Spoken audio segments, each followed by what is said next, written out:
that was speaking in the studio said that, have you seen any of their kingsmen say anything about Sunday Igboho or the petition that is submitted in the UK? That is one point that every Biafran should ponder.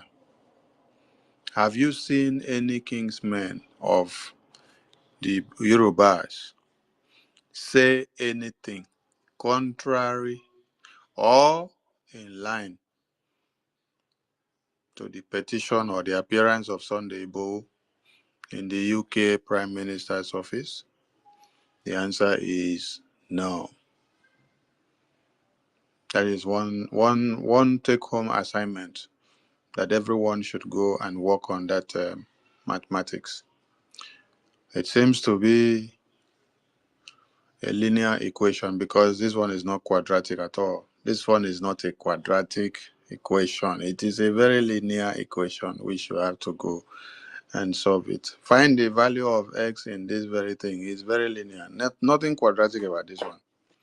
Because when you look at everything, you see that when Sunday Igboho was to be kidnapped,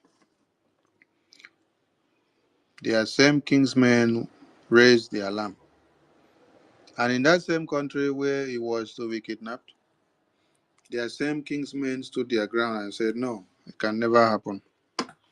And then someone like Obasanjo was sent by Tinubu to go down to that place to secure and see that Sunday Igboho was not given to one Nigerian terrorist government.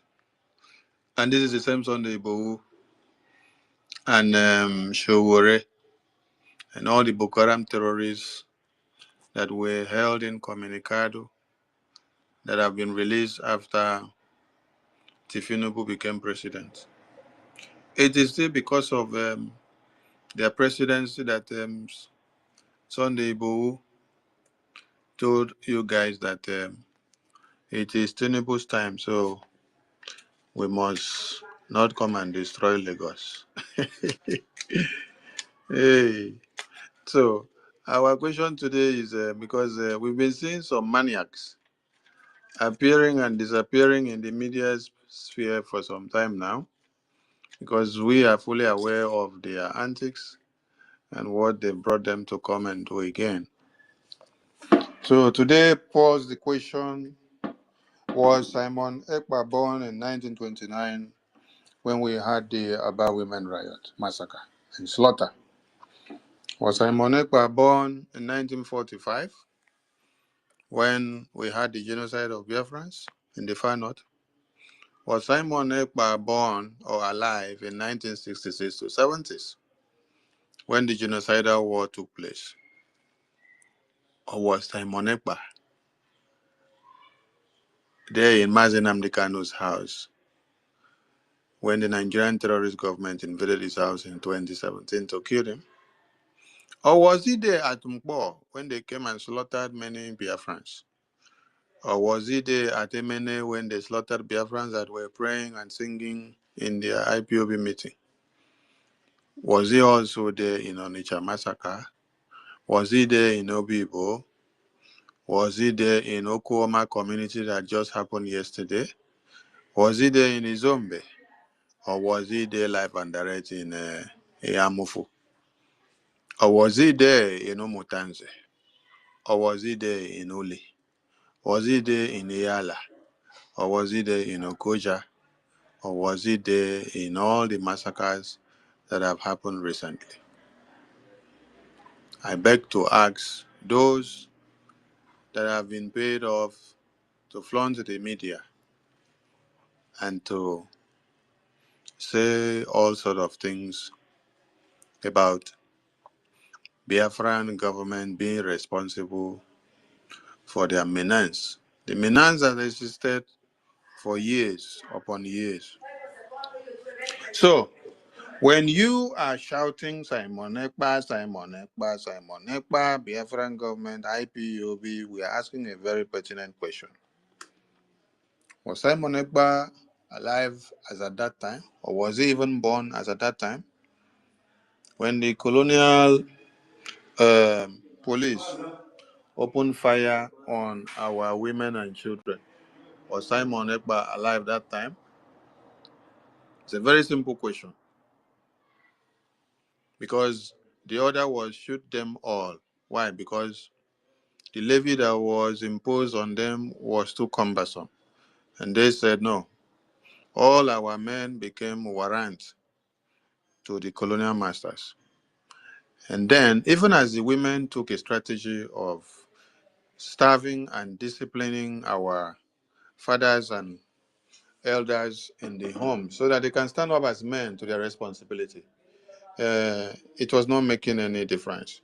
So the women had to take it upon themselves to march in the street and to fight.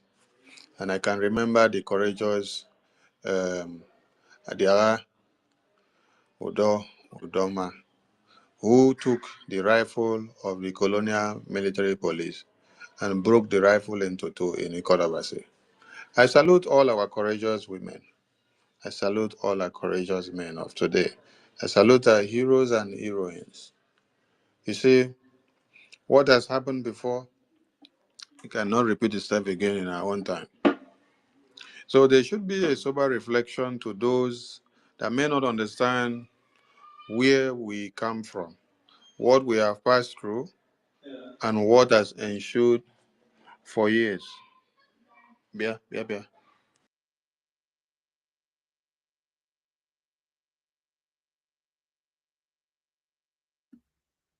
Hope they're still there or network. Keep sharing. If you have not voted, go and vote.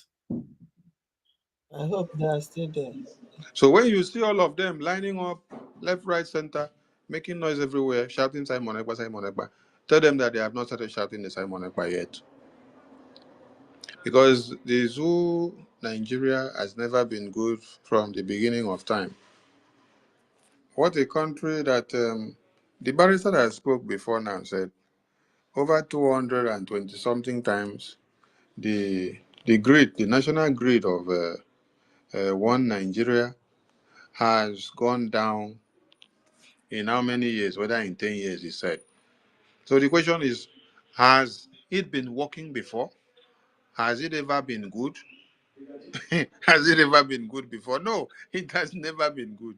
Because if it has ever been good before, you wouldn't call it a country.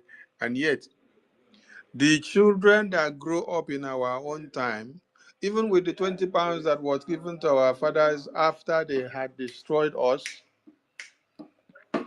and destroyed everything that we had, our parents made use of just 20 pounds to be able to become something from nothing. Today, the anger and the hatred is still there on us that how come they were given 20 pounds? While this genocide was ongoing, everyone were thriving and going to school and doing business in the far Lagos and other places. While the genocide was stationed on the whole eastern region of Nigeria. So even with all this, that their homes were desolated, extermination was carried out, and after all and all, they still stand their ground with only 20 pounds to come back again alive. What's the secret? The hatred is too much. Yes, because the Biafran people have been long disenfranchised. They have been long emasculated. So if you are waiting and hoping to see that a miracle will happen, that means you are not a Biafran. If you are a Biafran, go and ask your father a question. Even your father, the one that may not even support Biafra, go and ask your father a question. Ask your father, Papa, did you witness the genocidal war of 66 to 70s? Then hear what he will say. Bible pen. Hear what he will say. If he says he did witness or he did not witness or he was a baby or a child, ask him what was your experience like. And what happened to those that did not even partake in the war, those that did not even partake in supporting the Biafran soldiers, what happened to them? Those that even tried to play a plea to please the one Nigerian military government, what happened to them? How did one Nigeria treat them? If he is candid enough, he will tell you the truth of things and the way it was. Because anything that answers Biafra, Nyamiri. Anything that answers Biafra, Nyamiri. Anything that answers Nyamiri, Biafra. Anything that answers Biafra, Nyamiri. You were not segregated from Igbo. Igbo was not segregated from Igala. Igala was not segregated from Kalabari. Kalabari was not segregated from Igwere. Igwere was not segregated from Ibibio. Ibibio was not segregated from EFIK. Oh, my people, I salute all of you, because gone are the days where you tend to use mere ink to erase the blood of Biafrans that were shed with guns and machete. Times have changed, and in this our own dispensation, it is fire for fire, gun for gun, bomb for bomb, missile for missile. Do you guys know why I'm laughing? I'm laughing because we have not actually activated the real demon that we have in Biafra. And then Nigeria are running kitikita. And they are going to get more weapons wherever they want to get. Let them go and get all the weapons. So, are we afraid of where they will get weapons? No. How many of you used to listen to that music that our forefathers sang during the war? Where they say, take my boots, take my weapons, take my headgear. When I die, give it to another person, and then continue to fight on as we get Biafra. That music was not just made up. That music was a music of conviction, something that you have to make to become part and parcel of you. So if in this our own time, you see Olowale Soludo coming out to make noise. After he make noise finish, Biafrans in Anambra show him Pepe. Then Olowale Mba will be making noise from the other end. He will make noise finish. Biafrans in Enugu will show him Pepe. You see, hopeless, who saw the man will do his own on the other side. Biafrans in Imo will show him Pepe. No, the worst thing about hopeless Odima is that he is a governor from Abuja, cannot sleep in Imo State. We are coming on. By the time the Biafran Defense Forces will activate the worst monsters button in the Biafra defense, that is when the repetition of what happened when the federal military government came into Biafra land overnight. Then early in the morning, over 1,500 of them were lying dead on the ground. So we are waiting. We are waiting. See, the power that Britain used in those years is not going to be utilized again in this time. I'll call you later. Yeah, yeah. Can go and come back or you wait. Shell, Chevron, and EFL. How many of you know that EFL, oil company of France, was also one of the exploitation camp that was used to pull out our resources the same way that Shell was also used to pull out our resources, and then they use it to buy weapons. And then they were making the business of, on top of our dead bodies as our women and children were slaughtered. So it wasn't only Shell. You know, when you don't go through some of the write-ups of our fathers, most especially first-hand information from our fathers that happened to partake in the defense of Biafra land, you will not get factual points. Because when the British will come to write your story, it will be turned upside down. Imagine Netherlands doing fundraising for the Biafran people. I don't mean Biafrans in Netherlands, so I mean Biafrans, I mean Netherlanders. Netherlanders were doing fundraising to support the Biafran people.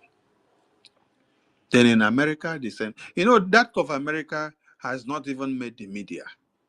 Because nowadays, when we talk about the genocidal war in America, you see the young age of today be telling you they don't know anything about the genocidal war of Biafra in Nigeria. But when you go and check, you see that people were protesting in New York.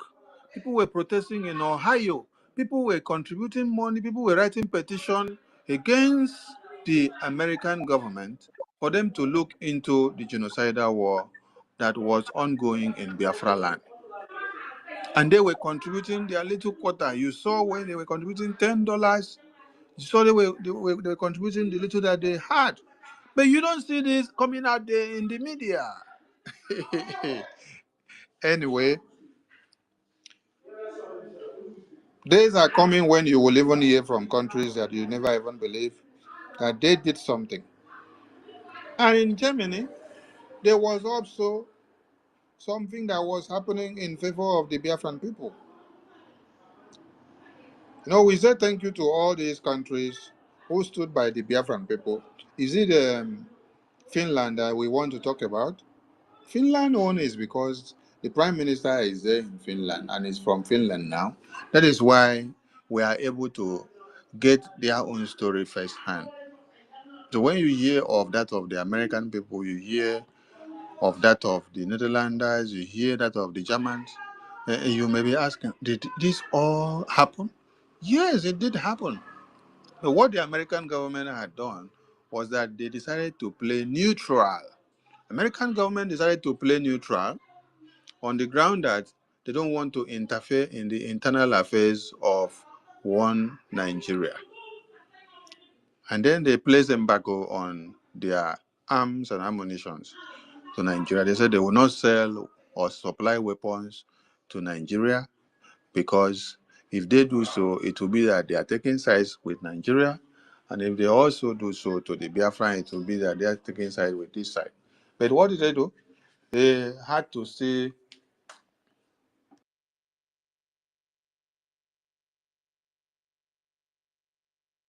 they had to still recognize the sovereignty of Nigeria as the sovereign power that had existed before. But to support them directly or indirectly is what the government of America tried to run away from. I salute all Biafrans.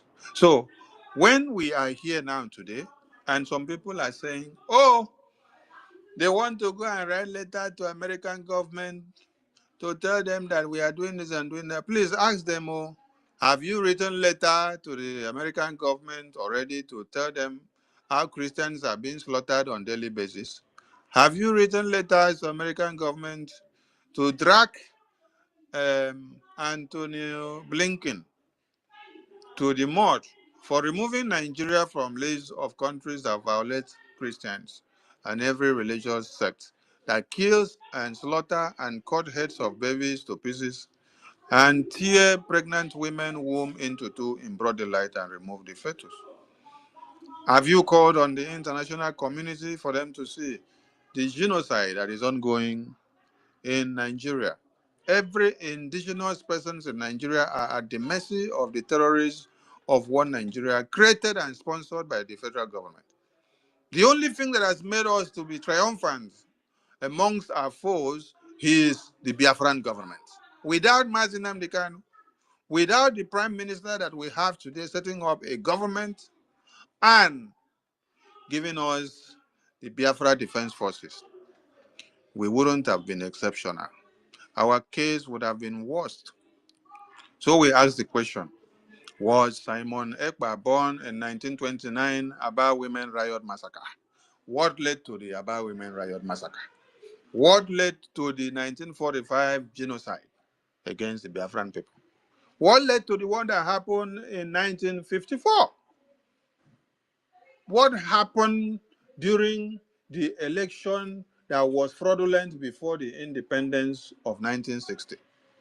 What happened in 1955? What happened in 1965 and 64? Why did Nnamdi Azikiwe run out of Nigeria when he saw that the Islamic jihadist conquest template was staring everybody in the face.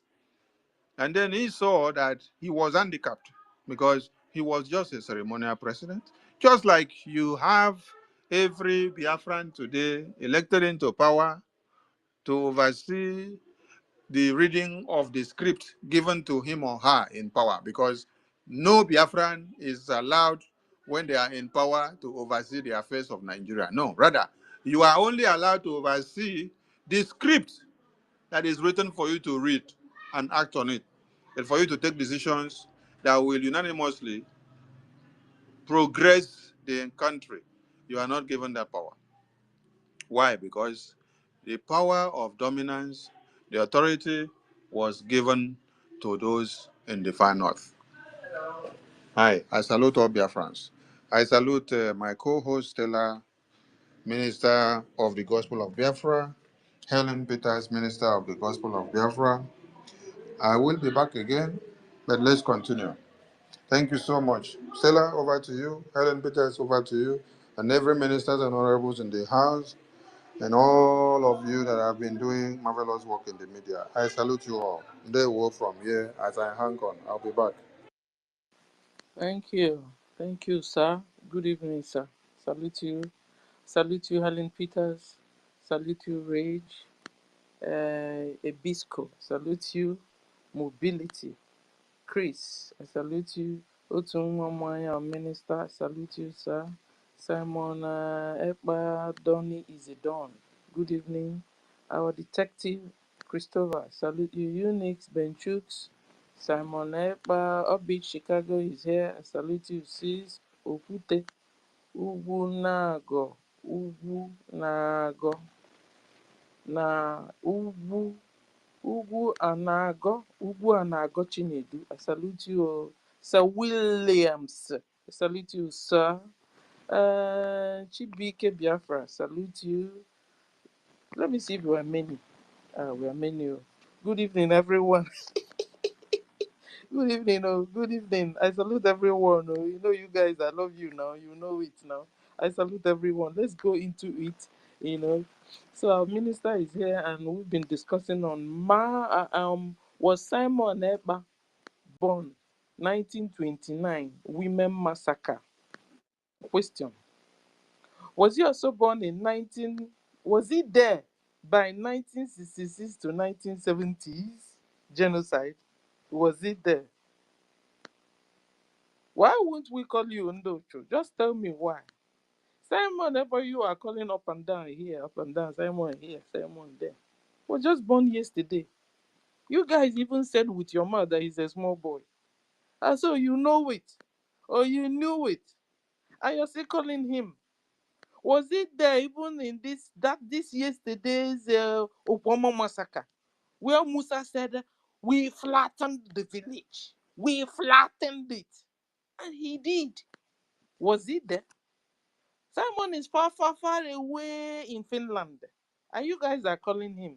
You guys are ganging and reganging and using your own brothers, killing your brothers and sisters on the altar of one Nigeria. And you expect people not to talk. You expect people to just keep quiet. Then you continue to massacre. Massacre, and you expect Simon, our prime minister, to just fold his hands and watch you. So he wasn't there all this while. He just came yesterday, just like yesterday. It's not been 2 years. Has it been 2 years? I mean, you guys left because even when Onyendu was there, you guys wouldn't even leave him alone too. So let's say how many years ago? 2 or 3. Okay, let's just start from when you guys kidnapped Onyendu. He started speaking. I mean, I don't even know. I don't even know what is giving Nigeria government to Musa and all the one Nigerian is the morale of you. So you expect Biafrans, just hold on first. So you expect Biafrans to just fold our hands and watch you day by day. You kill Biafrans. You tell them, no, no. if you want your freedom, you can do it in a peaceful way. You can always carry your flags and then come out and demonstrate so that you mold us down the way you normally do. From 1967 till today, Nigeria government have massacred well over 12 million Biafrans on the altar of one Nigeria. In fact, they're even congratulating Gowon, the chief genocider. He's even busy doing his birthday. Somebody that's supposed to be, in the prison. No, he went to London, enjoying himself, throwing parties, and people all over the whole world are going to see him to congratulate him. Well done, good job. You just massacred 12 million Biafrans. Well done, good job. Hey, the world is going berserk, I tell you guys. Thank God for Mazen Nandekano. Thank God for Simon. I don't know what would have been our our fate by now. The speed they were using. It started with Peter Obi.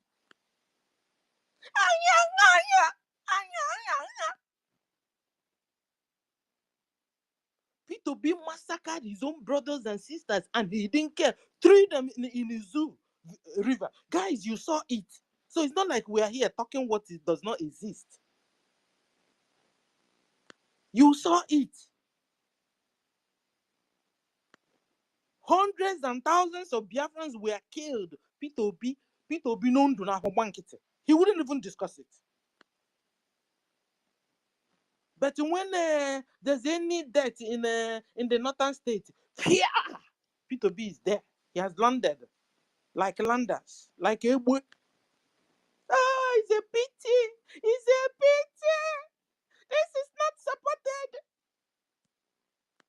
We are sick and tired of this double face.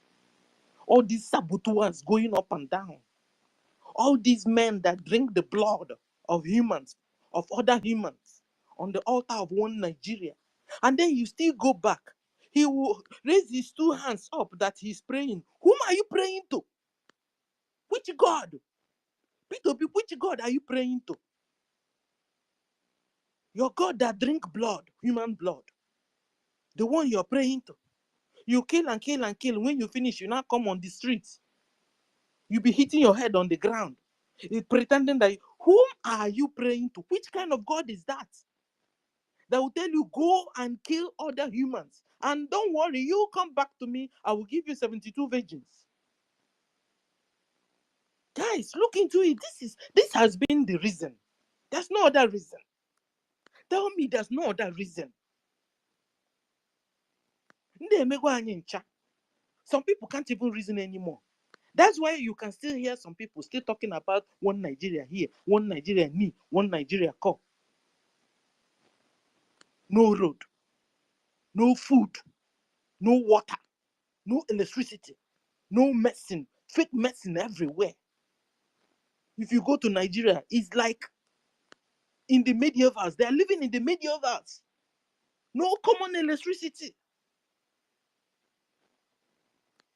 Where a tanker filled with fuel, with petrol, will fail break and kill people. And people under the tanker will be asking, help, help, help. You see a Nigerian using jerrycan, busy collecting fuel. I mean, the way they have reduced or reduced Nigerians to. They have become animals. They have become heartless. They don't care because of what Nigeria government has done to them.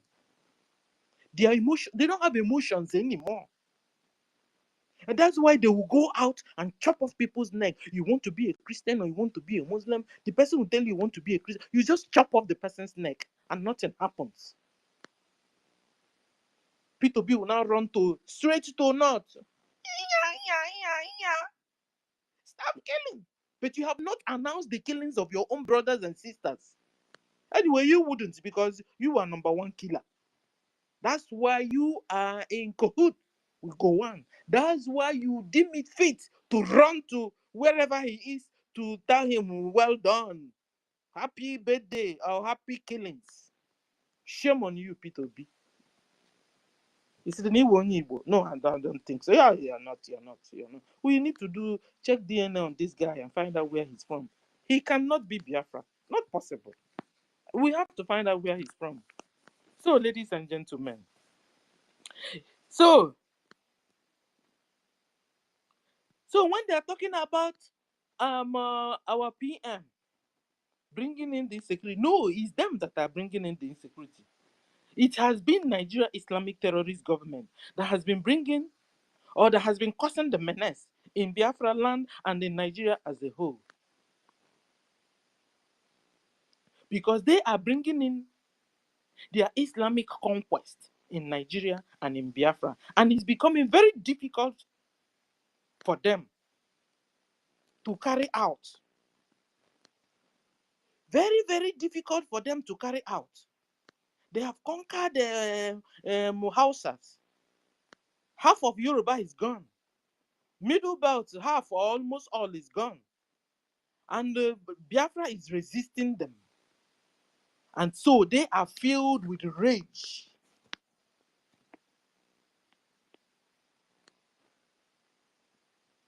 And that's why they are killing people everywhere and anywhere in their asymmetric war. You heard the Musa, their so-called chief of defense army staff, said it.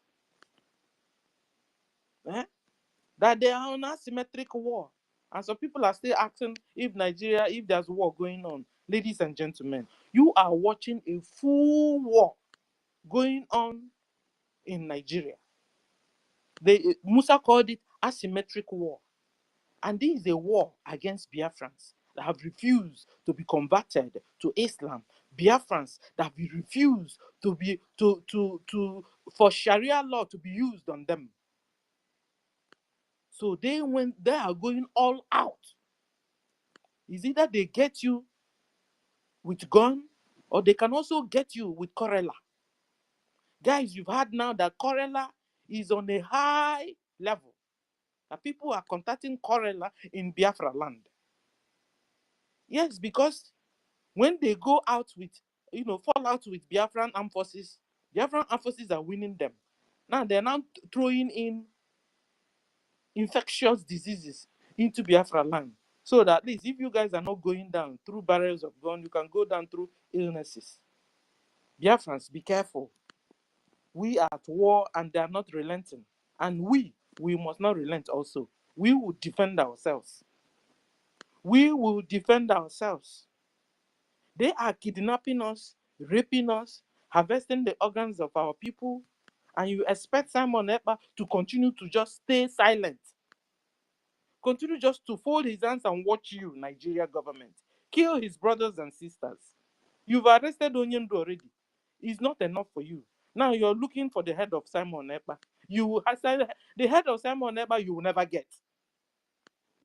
You will never get. That time has passed. When you come to Biafra land to kill us and you go scot-free. Now you come to our land to kill us, we will fight you back. So no amount of your propaganda shall stop our freedom that is coming. In fact, 2nd of December this year, Biafra will be redeclared and Biafran will be recognized. Biafra will be recognized with or without your consent in Nigeria. Because after 2nd of December, we will communicate to you, Nigeria. Officially communicate to you, Nigeria. So with or without your consent, Biafra freedom is here. But you see, it's better, Nigeria government, you do the right thing. And the right thing is partition Nigeria. Partition Nigeria at least into 4 parts. Allow the indigenous people to have life and rule themselves. Free Biafra. Because Biafra have died enough in your hands. Furthermore, the Fulani Mujahid Arabs must go back to Futajalon, where they came from, because they are not indigenous in that geographical location called Nigeria. So it's high time, Nigeria government, it's high time, Britain, you do the right thing. People are tired of you, Britain. Today, guys, we saw is he a minister or a commissioner in Australia government today shouting down on the prince because of British wickedness on Australia. They are, you can imagine what they have done to us, we Biafrans. So I use this opportunity to call on Nigeria government to do the right thing by after the 2nd of December Biafra declaration. And I also call upon Britain also to do the right thing, because we must also communicate to you or with you. So you won't say we are not telling you or we are not prepared. So let me stop here for now. Thank you. I call on my co-host. Sis, you have the mic. Thank you, my sister, Sister Stella. Thank you. Good evening to you, our Honorable Minister for Information. We appreciate you this evening for hosting us, and thank you for what you are doing. Standing strong with our Prime Minister, we appreciate every of your work. Thank you very much. My greetings to our leader, Mazin Amdekano, and our Prime Minister. We appreciate all you have done and yet to do for us, because this freedom we must get and nothing will stop us. Thank you very much, sirs. My greetings to everyone here, all Biafrans, our honorable ministers, ladies and gentlemen, everyone here, you are welcome. Feel comfortable, pick up the mic, and also give your own opinion to what Nigeria has been doing since the insertion, the amalgamation, the death trap that they set for the Biafrans. You must have to give your own opinion, because everybody must have felt it one way and another. Even to us in the coastal region, we are feeling it. So it is not just only the Biafrans in the hinterland. No, in one way and another, we have died for one Nigeria. And so therefore, as you come in, you must come in and give your own opinion. Thank you very much. So the topic is, was our Prime Minister born in 1929 in women massacre and 1966 to 70s genocide? The question, Nigeria knows all that. The answer to that, Nigeria knows that all they have to do is to eliminate us. So they knew this right from the beginning, the session, knowing very well the powers, the potency of Biafra. They saw it coming that if they don't stop us, we will become the so-called China that are doing wonders today, will have been a child play in our land. But they felt it. They thought they can just marginalize us. They thought they can stop us. All they do is to team together with the West and make sure they do what they want to do to us. But today, they know we are unstoppable. Nobody can stop us. They have killed us enough. They cannot kill us any longer.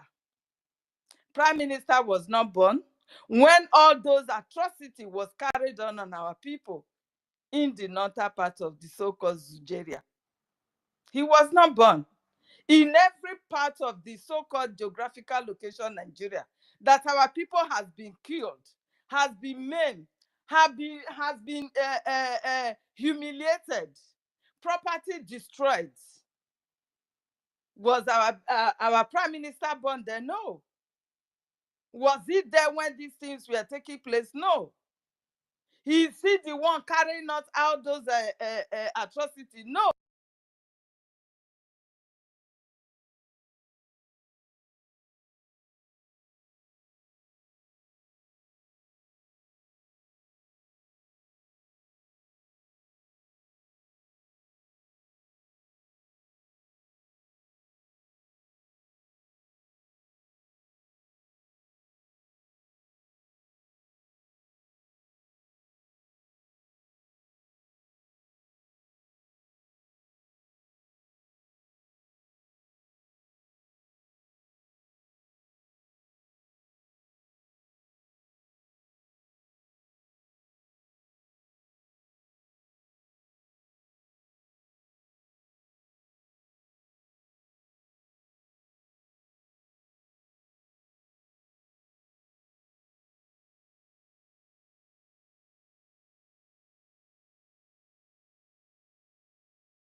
I think they removed the people. I'm calling information minister to Honorable Sonny.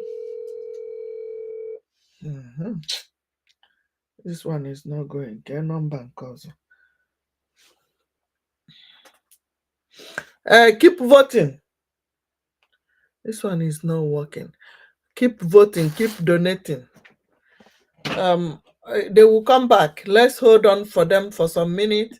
I'm going to bring it up. Let me see.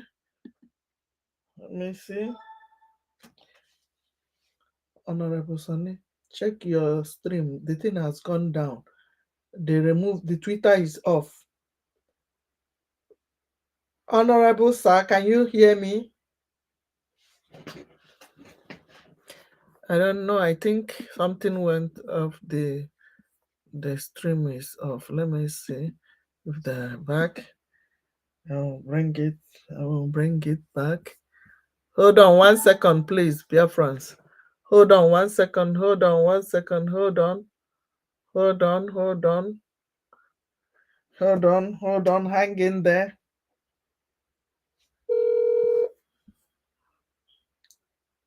Hold on. Hold on. Hold on.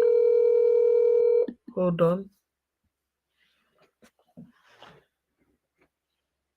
The stream ended. The Twitter space and stopped. It stopped. Check back. Check back, sir. Check back, sir. Or I should end it.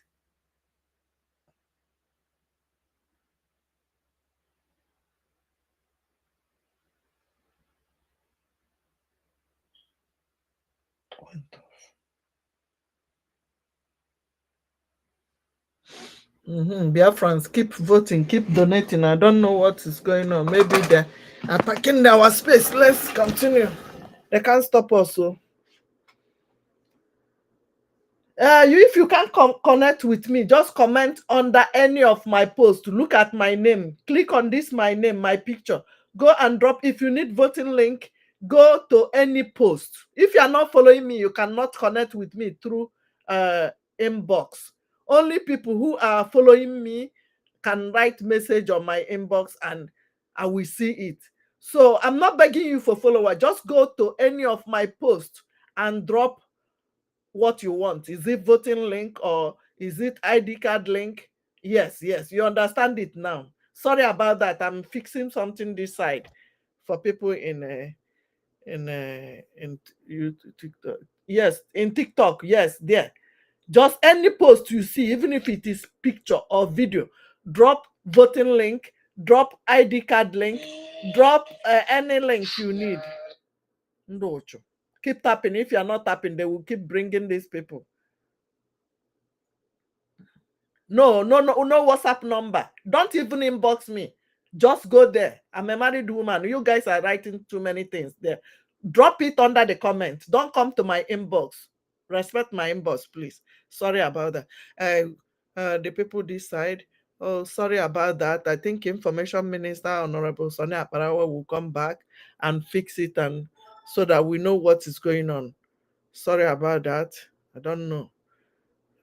He's coming. I've sent some message to him. Mistake on him. Somebody should notify him from X. Yes, you can hear me. Yes, I know you can hear me, but there's problem. We are trying to fix it, or I should shut it down. If you want me to stop the stream, just give me a thumb up because he's not replying me. I think he's from his internet. And still, I was still talking.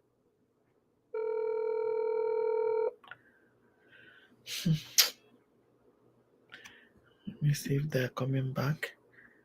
Yes, sorry about that. I'm streaming it from he's coming back. Very good. He's coming back. They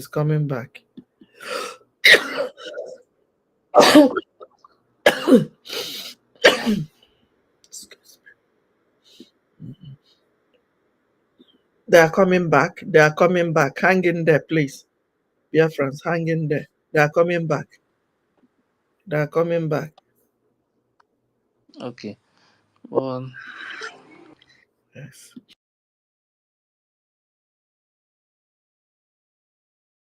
Are you hearing them?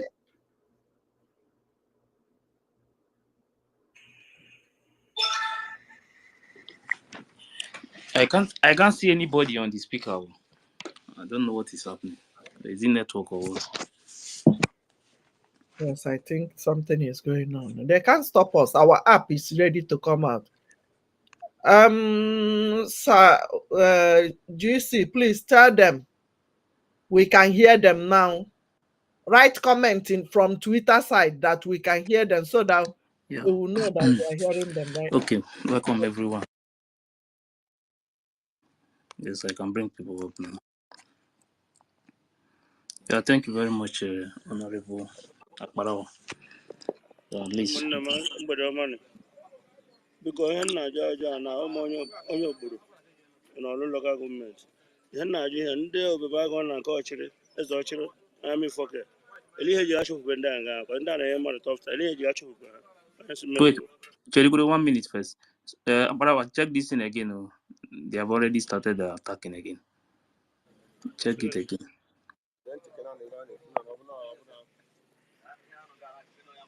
Okay, somebody said you can hear them. Yeah, Gabriel, wait, thank you. Maybe people will come up here and answer your question. Just calm down for 1 minute. You said where? Gabriel. Not Gabriel. I man ekwu ma. But the name I'm seeing now. Yes. It's my brother name. And I do have more Imo State. Olo, exactly. Ndị obago na nke ọchịrị na mifoke n'ọrụ local government. Elihe ji achụpụ ndị ebe a. A na-enye mmadụ tọfta ndị a. Cherigoro 1 minute. Maybe mmadụ nwere ike ịza gị dị ajụjụ. Onye nwere ike ịza dị ajụjụ. Ya request your mic. Then we'll start from there. Okay, are we okay now? Are we okay now? Yes, I can hear you now. Okay. Sorry to everyone. We know we're at war, and so the enemies are not sleeping. They will try everything they can to see that they destabilize our focus, but we must continue. So we need a second co-host. We lost our connection of our Minister Stella and Helen Peters. Helen Peters is here. Okay. Helen Peters is here.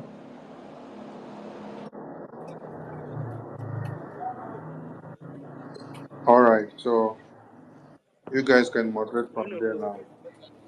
Mobility is there also. Fun girl is there also. So please, let's keep the flag high. If I over to you. Okay, thank you very much. I welcome everyone. And I think it's time to start. Let's see what we can do because the time has come again. We are no longer going to sleep again. It's Biafra o'clock, so we need to speak. We need to speak up. You can see everywhere now. Everywhere is space.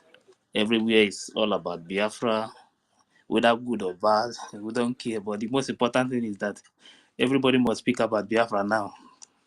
You understand? So we too must continue. No stopping until we get our freedom. And they knows very well. So Helen Peter, you can take over. Yeah. Thank you very much, everyone. Welcome. And and anybody that can answer this question about this our brother here, Gabriel, please you can come up and answer him, please. What is his question about? He's talking about or something like that. Please, can you, Gabriel, are you there? I'm here. Yes. Can you repeat what you said before? Yes, I'm talking about Eze actually the army fucking man, the in-law of Hope Uzodinma. If you go there every day, those people Can you hear me? in this gate. Can you hear me? Can you come close to Who your is mic? actually talking? Is it Peter Okafor or Gabriel? Yeah, Peter Okafor is talking. Gabriel, Are you giving the same report with Gabriel. Gabriel? Is there? Peter, are you giving the same report with Gabriel? No. And then let Gabriel talk first now. Peter, wait, please. Okay. Gabriel, continue. And let Gabriel come close to his microphone. It's very far from the Okay. microphone. We can't hear. Okay, no, sir. I said that I myself, I'm from Imo State there. That's Okurolo, local government there. The people, those people that this man put in his own domot, being Ezoche from in Amifoke, that's towards that Banana Road junction there, along the road, before they are Fogidi. The Ubago people that they put in that particular junction, that are disturbing people there. That's the actual thing that makes me to comment. Okay, thank you. Do write a private message to me as well. Okay? So that your report can get to the Defense Department.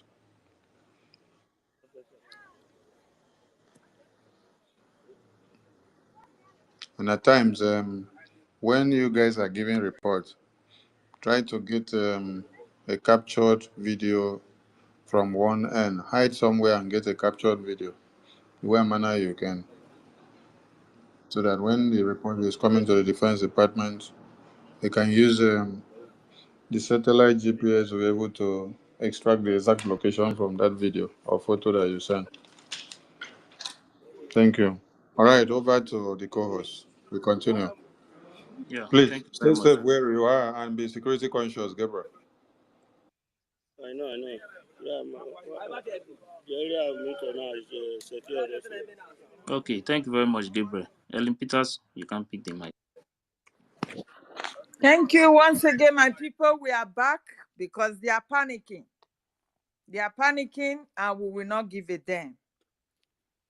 We will not give a damn about their propaganda. Yes, everywhere you go now is talking about Biafra. In the space, Biafra.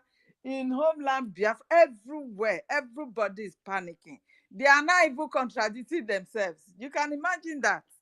They are panicking. They are contradicting themselves. Ellen, wait. Obasanjo is speaking. Ellen, wait. Mazife, are you disposed? If you're not disposed, so that we can bring Stella up. Stella is here. You can bring her up. No problem. Okay. I'm still close. I'm here, but you can bring All her right. up. Or you can even make Okay. her close. I'm still here. All right. Thank But you. always check your message in case there is any attack. That is why you are the police of the media, so that you keep us alert. So, Stella, over to you. Come up, please. So, Ellen, over to you. Continue, please. Yes, so they are panicking. They are contradicting themselves. Obasanjo is even speaking now that Nigeria has disappointed Africa as a whole, as a race. They have disappointed the whole world. So they have now accepted that the zoo is gone. It is gone. And who ended it? It is our prime minister. He said it. He said, I will be your end. He is born to end Nigeria and is doing it. He's doing it. This is not the time of that 1960 genocidal war. No way. This is not it. We have our own media to report the truth now. They can't stop us. Like they brought us down, we are up again. We are up again. Please, Sister Stella, can you take up from here first? I am somehow being distracted right now, please. Thank you. Okay. So thank you everyone, and we are back. So I appreciate you, Information Minister. I salute you once more, Helen. Mobility, guys, pick up the mic. Let's discuss. So, has it been Simon Epa creating the insecurity? They also called him a young boy. They call it's not young. Young is like so sweet. They called him a small boy, like demeaning him, small boy. So they knew he's small. That he was just born yesterday. supposed to be one of their sons, mates. And so why are they saying, guys, just think about it. Just ponder on this. Why are they saying that this guy is creating menace, is causing insecurity? The people that they have been killing in the northern part of Nigeria, burying them in the shallow grave. Is it also Simon? I mean, we are sick and tired of this brainwash. This brainwash has run for over a century. And enough is enough. Because what they want to do is to annihilate us, eliminate Biafrans from this surface earth. That is just what they want. And they're not getting it. And so they are raged. Like yesterday when I heard that they are bringing in armored cars, like one of them said, armored cars, and that they want to put on Biafra flag. Which of the Biafran flags? Let's find out. I think it's even high time we change this our flag. I'm telling you, it's becoming notorious. I mean, when our enemies are using it against us. And if you check out the color, it's like all these jihadist colors. So maybe that's why they are gaining more ground sometimes. They say they're going to mount flags so that our people should sit at home yesterday and today. The thing went viral and a lot of people believed it. But our government disappointed them yesterday because they thought we were going to say, no, come on. No, yesterday our PM took them unawares. In fact, they were so disappointed. In fact, we needed some what do you call it? Response. How was today? We needed to hear it. How was the going today? Where did they sit at home? Because it's the only Biafrans are only loyal to Biafra government in exile and de facto government in homeland, and that the prime minister is Simon Ekpa. That is the only government Biafrans are loyal to. Every other one is fake. Every other one is sabon tike.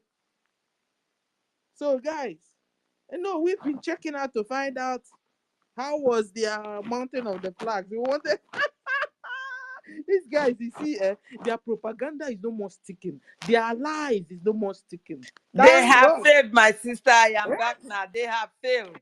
They have failed. They have used their last coin to buy their propaganda, and they have failed. It has all failed them. They have used household propaganda, even those that is in the I don't know, household enemy is the worst enemy you can ever think of in this life. That is why they went and pick up this Delilah to make sure she can come and be showcasing her idiocy. Now it has gotten to the point that what they have done to her, they have also released the video. You understand? Our PM have it now. And if care is not taken, that will cost her fortunes for life. You understand? There are things you don't have to mingle with. Most especially, you are a woman, a wife for that matter. How dare you? There are things that as a woman, you will vow. What happens to the massacre of our women? The Abarayote women, what happened to them? Those are the women of Biafra. They came out to fight for their rights. So your right is just to betray your husband, to betray what he believes, to betray even the spirit of those that were killed during the time of your husband. Yes, they were killed because everybody was starting Biafra is coming, Biafra is coming. Every one of them believed leader. And they came out, they were protesting. The Zoo terrorist army, they killed them. You were aware of all that. That people's children were killed. People's husbands were killed. People's wives were killed. Girlfriend, some are even fatherless, motherless, widows today. That Olosho is aware of all this. She ignored that. She pretend as if she never listened to the preachings of her husband one day when they were together. She wants us to believe the other side, that all what our leader was telling us was all lies. That is what she is trying to tell us. That we shouldn't have believed him. That is what he is painting the man to be. He wants to paint him to become a forerunner, that he was just telling us stories. That same man that refused to yield to the will of the zoo, up till now, he's suffering there, not because he just wants to be there. No, because he wants our freedom. They have offered him all manner of wealth that you can think of. This man stood by us, that all he wants is the freedom of his people. But you, Delilah, you are coming to paint him in another form. You want to let us believe now that what you are telling us is the truth? Is that what you are telling us? You are such a Jezebel. So they have used her, they have dumped her. At the end, now they release the video of her atrocity. Now it is with the PM. Continue to come out and rant and be writing your jargons called grammar. Continue to come out and showcase your madness and idiocy without shame. Continue to come out. So everything, they want to distract us in every angle. They are announcing the Igboho. They want to repatriate Igboho. So how is that our business?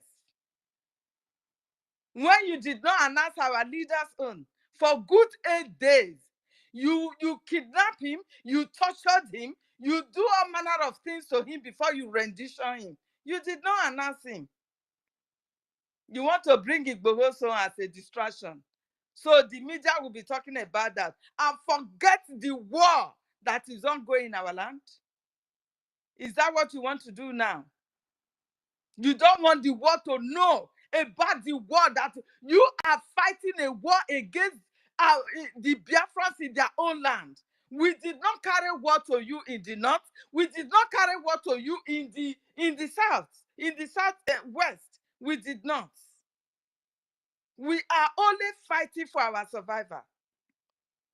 From those whom you have sent to come and force us to belong to a religion that our forefathers never know before they even pass on.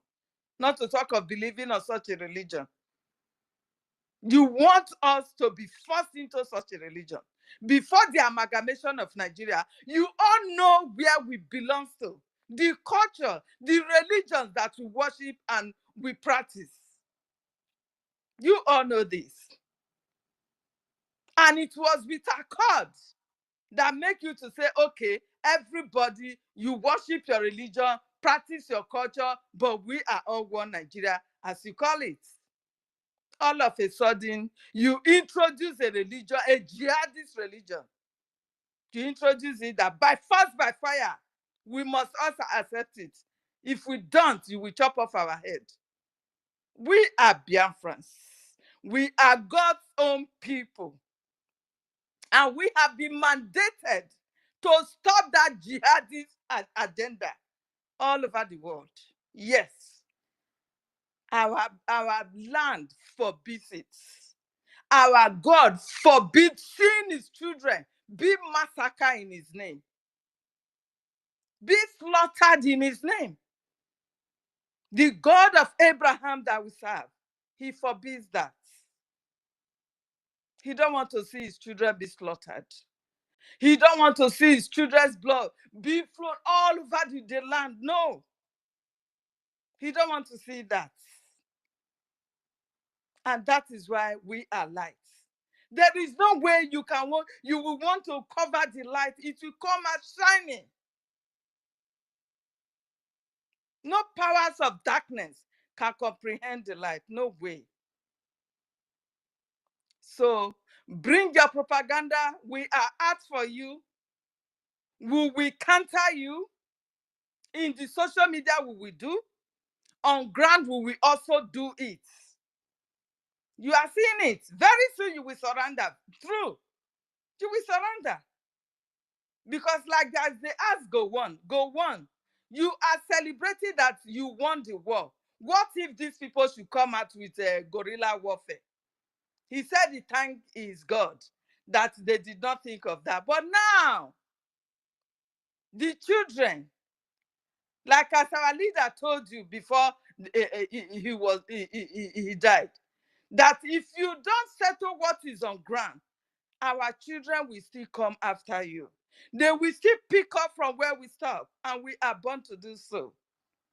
With all gladness, we are born to do it now. We will never stop until Biafra is restored. Get that right. We will not stop. So propaganda will never help you again.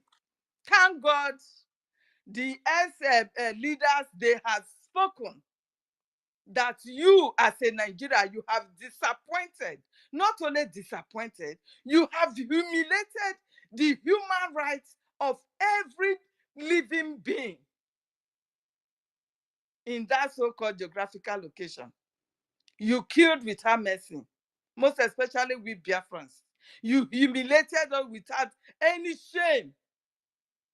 Up till now, you still keep killing. We have picked up arms to defend ourselves, and nobody will stop us. You are telling us that it's our prime minister that is bringing security to the Biafra land. Are you normal? Do you really have brain? Was prime minister born in all these years that you have been massacring us? Was he born? Or was he there when all this were happening of recent before you kidnap our leader, Mazi Nnamdi Kanu? Was he there? UGM or no government has been existing before you kidnap our leader. And our leader told you that he knows nothing about unknown government. But he prayed for them because they are angels that are probably revenging the killings done by the Nigeria terrorist military against their people. He said it. On live program, he said it. We are the students of Mazi Nnamdi Kanu University. We don't forget. He has taught us all. So there is no way you will carry propaganda now against our prime minister and anyone will listen to you. Nobody. That is why the Finland government will continue to protect him, because he has done nothing wrong. That man is only protecting his people. He has done nothing wrong. You can't keep killing people, keep killing a particular ethnic group all the time, and you think they will not rise up one day? Are you for real? It's only a tree that you will say you will cut it off and it will stand waiting for you. We are not trees. Please, we are human like you. We feel the pain. We are the one dying every day. And now we have come to stop that.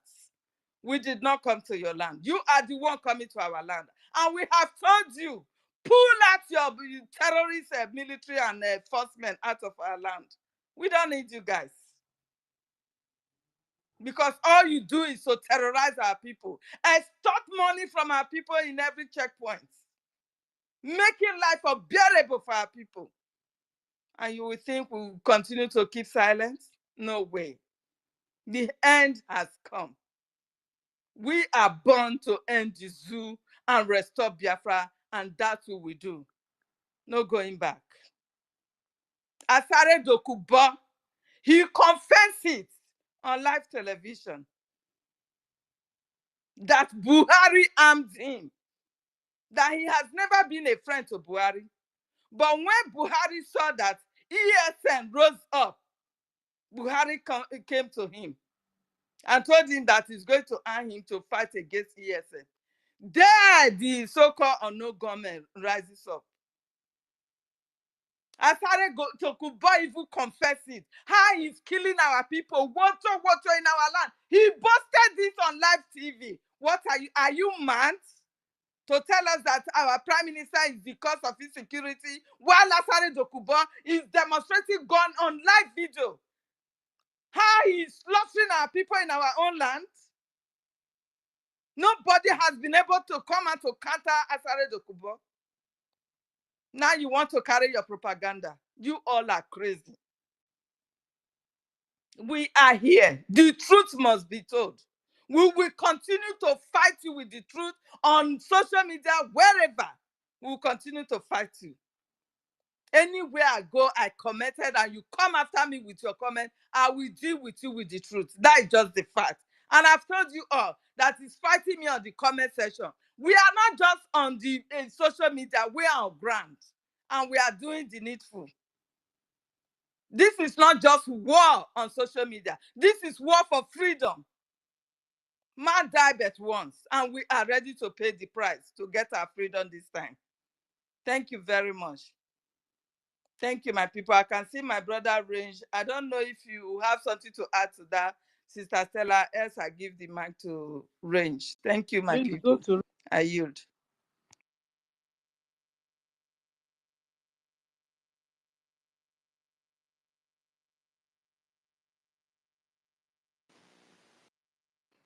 Ranger Fury, can you have the mic, please?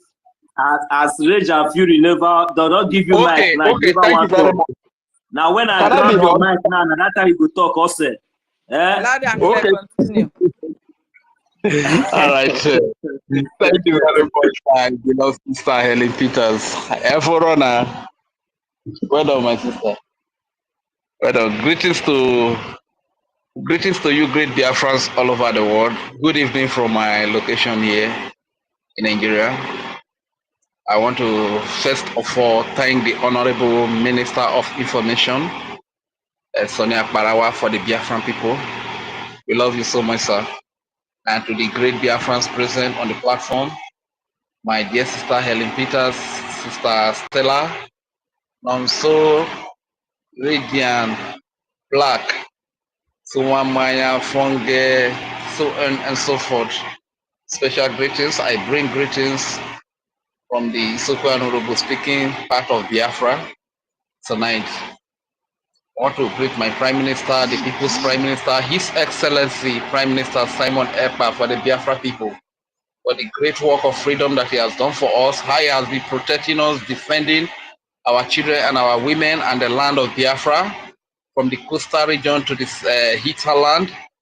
We cannot thank you enough, our Prime Minister. We love you so, so much. Words are not enough to say how much we love you. Thank you very much for all that you do for us. And to our leader, Mazi Nnamdi Kanu, who is leading from the front here in Nigeria. He was kidnapped by Nigerian government and rendition here. And he has defeated Nigeria in so many of their courts that they refused to release him. Understand? Today he's leading from the front according to his prophecy.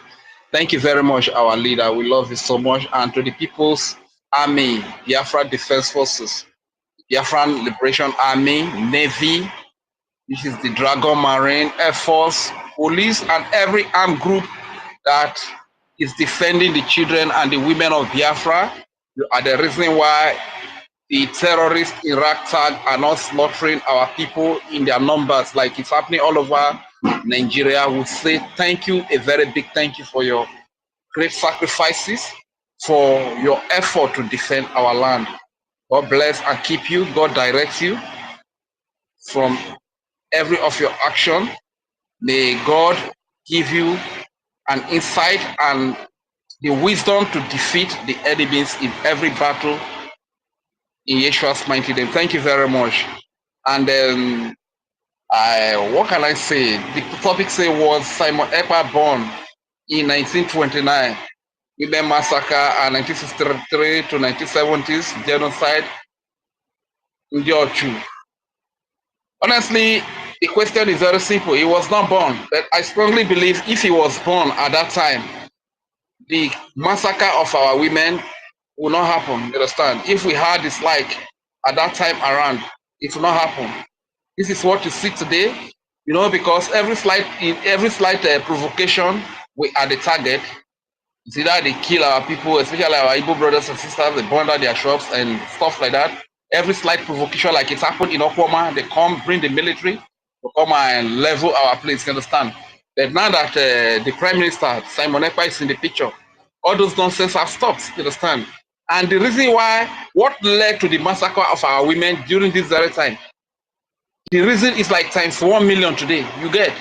So having a Simon Ekpa at our generation is a blessing. It's ifad. That is the biggest blessing that God has given to us. God, like I've always said, He is the match to the Nigeria terrorist state. You understand? So Simon Ekpa, we really thank God for having someone like him. You understand? Who will stand up to defend our children and our women, to defend our land, like it's happening here in Nigeria. Somehow I really say thank you to God, because like now that this war that is going between Hamas and Israel, Hezbollah, if it were to be before, my brother, the terrorists of Nigeria in uniform, both in uniform and Iraq tag, as soon as Biafra land, they will vent their anger when they know that Israel has dealt with the terrorists over there. They will bring the anger to our land and begin to kill our innocent women and children. You understand? But today, because of the presence of Simon Ekpa and the Biafran Defense Forces, they dare not try that nonsense. You understand? Because every slight provocation, if it happened in America, America is having issue with maybe one of the Islamic states. We are the ones that will be on the receiving side in Biafra land. You understand? Our people will always pay the price of what America is doing, of what Israel is doing. And we just bless God for the likes of Simon Ekpa, who God has sent to us to defend our people today. You understand?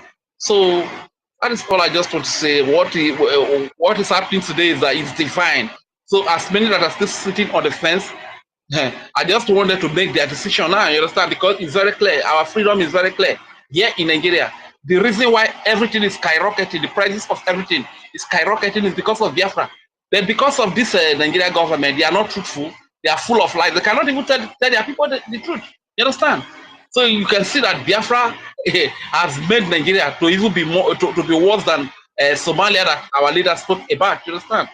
So it's Biafra all the way. No matter what they do, Biafra is going to come. We are ready. We are ready to give in to do whatever it takes. You understand? And I still want to appeal to all our people wherever you are in the world. Go and register and vote. If you are blessed, please, we need your financial support, because this time around we need the money. You understand? Because the terrorist and nomadic government that we are up against is a very uncivilized government that has billions of dollars. You understand? So when you give a fool, when you give money, large sum of money to a fool, they can do the unspeakable. They can commit any form of crime. You get? So that is that. And before I will yield, there's something that is happening. Is it not the same Asari that said he smoked our leader out? Is it not the same Asari that is to the Minister of Information, please, sir? What is happening? That the same Asari that said he smoked our leader out, he was part of the people that kidnapped our leader, Mazina Dekano. And he's still the one saying today that Nigeria government should release him immediately. That if Nigeria government does not have what it takes to tackle the Biafra. I know he was speaking of the Biafra army, because the Biafra army is giving them a living hell. You understand? So what has really happened? What has really changed? You understand? So this is how all of them are receiving it woto here in Nigeria. So we cannot continue to kill the people, thinking that nobody will stand up to defend them. We cannot continue to bring the military and the police to come and burn down our people's shops. You understand? When you cannot even confront the men that have the gun to fight you. You understand? So gone are those days. So Simon Ekpa is a very huge and big blessing to us. Thank you very much. I yield from this place. I am Regent Fury, Manisoko speaking Biafra. God bless you all. God bless you, Rage. Asari is only speaking Thank from you both very much, sides. my brother Ranger Fury, for that wonderful submission. You know they have failed. Their agenda for kidnapping Mazinam Dekano. Prime Minister said he will make it useless. And it is even more than useless now. That is the reason why they are all crying out. You understand? The reason why they are crying today, they have seen that there is no way they can win the Biafra Liberation Army in battle. They have seen it. All Asare Dokubo boys, they are all gone. Prime Minister is calling him to come and pick up the skeletons. You understand? This is the reason why they are all crying.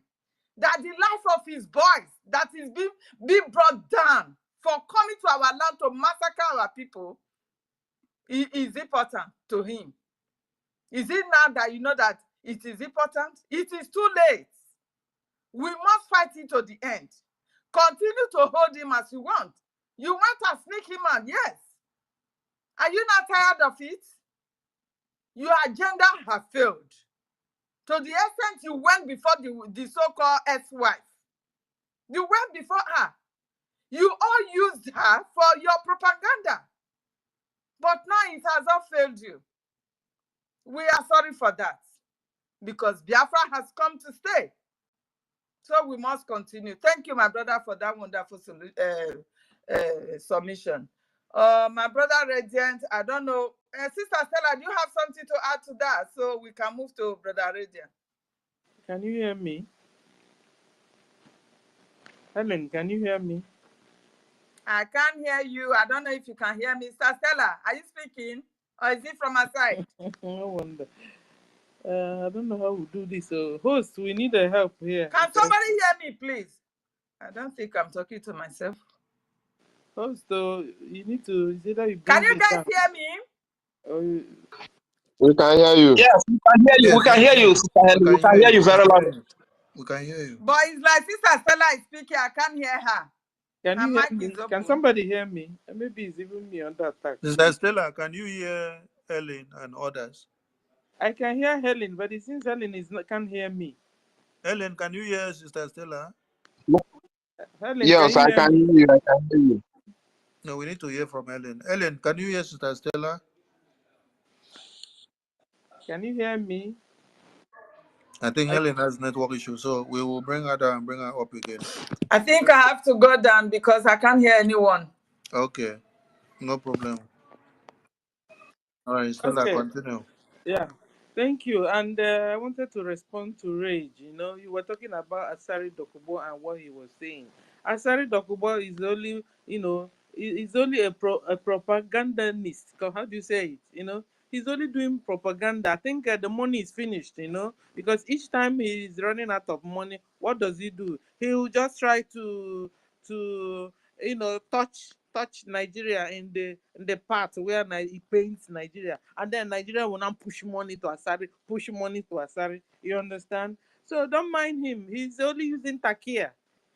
He's just telling lies, and maybe he's also suspecting that maybe one picture of him with the Chinchi will soon flash out. You know, but these Nigerians, they're wicked, though. They're wicked. You know, they set Chinchi up full time. They set her up, and she fell into it, and she was warned also. So I don't know. So what was she trying? What is she really trying to gain? That is my question. Chinchi on all these acts, because it's still the same one Nigerian that brought the video out. You understand? And so they sold her out, using it to compromise her or what? So Chinchi herself, what is her mission? You know, because she is working with the people that sold his husband, and the people that sold his husband compromise her to do what? So even the one Nigerianist also, oh sorry, the Nigerian government also, they're also confused. They don't even know what they're doing too.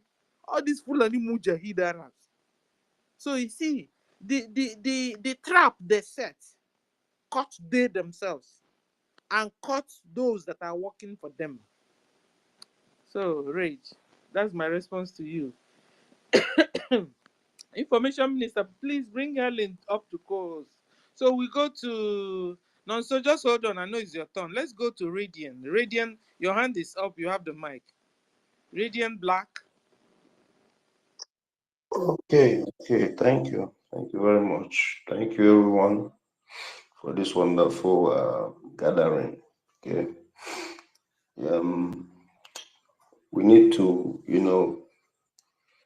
we need to talk about what is going on as it stands.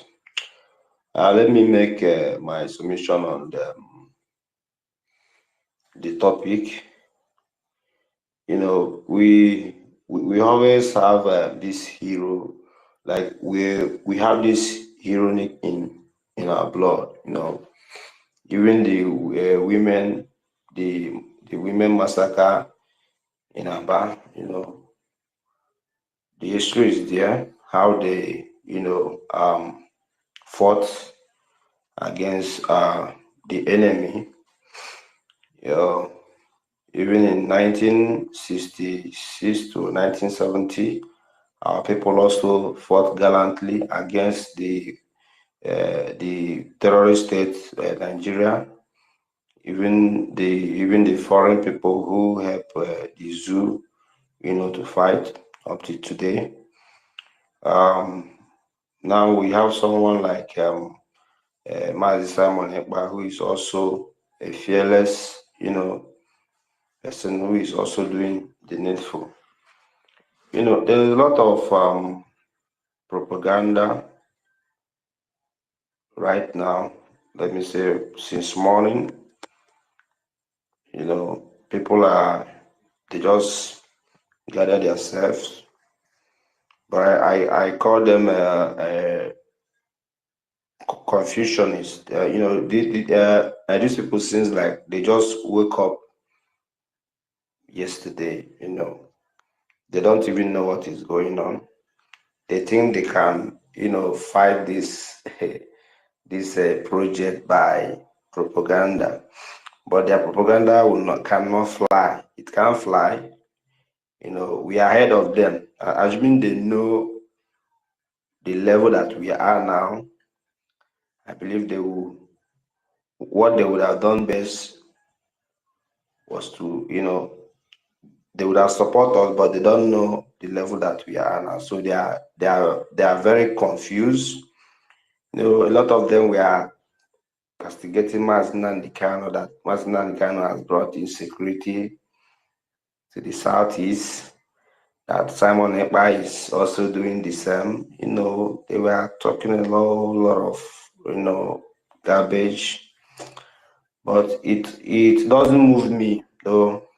It doesn't move me, because I know that we're already getting there. We're already getting what we want. So, this should I say this is the last fight. This is the last fight. They know that we're already getting there. So they have recruited themselves, to fight Simon Ekpa, but they don't know that we are undefeatable people. We are undefeatable people. They can't do anything. They can write whatever they want to write. They can talk whatever they want to talk. But as it stands, we don't have the time. Asari Dokbo, that guy, yeah, right from time. That guy is I don't know what to call him though. Anytime he ran out of money, he would like to come up on the social media to make some video clip, boasting how he's dealing with Igbo. Even make mention, he said that his father was, took Igbo people for slave. He made such comments. That was maybe 2019 thereabout. So he did not start today. He's a shameless human being, because someone who has these vast resources, oil, whatever they call it, and I don't believe that guy has any single one oil well. He's just there to, he's just a body guy, guiding pipeline and all that. Maybe they give him small peanuts, maybe they harm him, to start causing chaos and all that. We have heard a lot of comment from him, how he was boasting that he smoked Mazinandi Kano, that is the one responsible for the insecurity in the South, that it is him that is killing Igbo people in the Southeast Nigeria. So a lot of things, is going on there. So, but we don't have room for someone like Asari Dokopo because he has nothing to offer. They are all, saboteurs and betrayers, murderers of. So Asari Dokopo is just a minor case. That one is a minor case. So, but we must thank our honorable, Prime Minister Simon Ekpa. It's not it's not easy to be a leader. I'm telling you, for the kind of should I call it criticism, or the guy is facing a lot, but he has our support. He has our support and he has our mandate. Though Mazen and the kind has already given him the mandate, he has given him the go ahead to get us this Biafra. We are not following Mazen and the kind just because we want to follow him. We saw the zeal in him. We saw the leadership in him. I mean, we saw the future in him. That he is the right person to take us to where we ought to be today. And because of this man, do you know that the zoo is on fire right now? The zoo is on fire. Everybody, every Dick and Harry, every Judas Iscariot, all of them, they are flying from one space to another, hosting and hosting. But we don't care, we don't give a shit. Whatever they want to do, they should continue. All we know that our declaration is just by the corner, and we are counting. So before now, the 2nd of December, a lot of things will change, a lot of dimension will take place. Maybe these people you see chanting on social media, I believe they will disappear overnight. They are just there to cash cruise. Someone like me, I cannot be deceived. It is a very impossible. That it is impossible for me to get deceived from one idiot that just woke up yesterday. Their man P2B, the one they called P2B, has already failed them. Some of them were following that man blindly, not until he made that comment. And after that comment, I mean, some of them have, seen the true color of the man, and they know that there is no way, there is no route there. These are people. If you talk about the insecurity in the Southeast, people that brought insecurity in the Southeast, you must first of all count the Southeast governor, both the present one and the past governors. You must also count Ohanes and Igbo, both the present one and the past one. These people have brought a lot of insecurity. If they are looking for someone who brought insecurity, they should go and ask the governors, the people who invited the military to the Southeast. These people invited. These people has the effrontery, to come and declare indigenous people a terrorist group. Can you imagine that? They were quickly.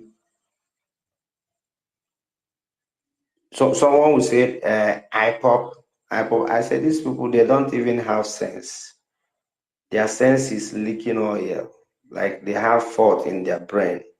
They cannot even define IPOP or IPOB. I said, these people are indigenous, the owner of the land. And you are a foreigner. You came all the way from the northern part of Nigeria to declare people a terrorist. with the help of the sellout leader, I mean the people that call themselves leader. So this is it.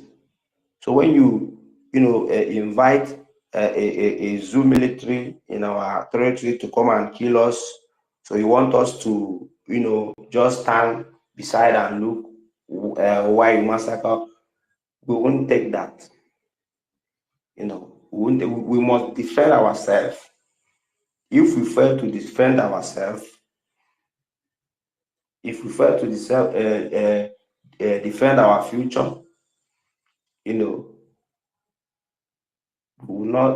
will have ourselves to be blamed.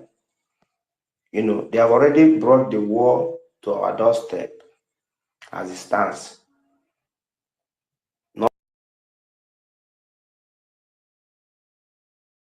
1929, the massacre of our women, down to 1966 to 1970, up to date, the massacre is ongoing, and we have to defend ourselves. We are no longer carrying flag again. This time around, we'll carry gun. When they come, we'll shoot them. That is it. We are no longer here to be shouting, they have killed us, they have killed 30, they have killed 40. No. When they kill us, we'll kill them. That is it.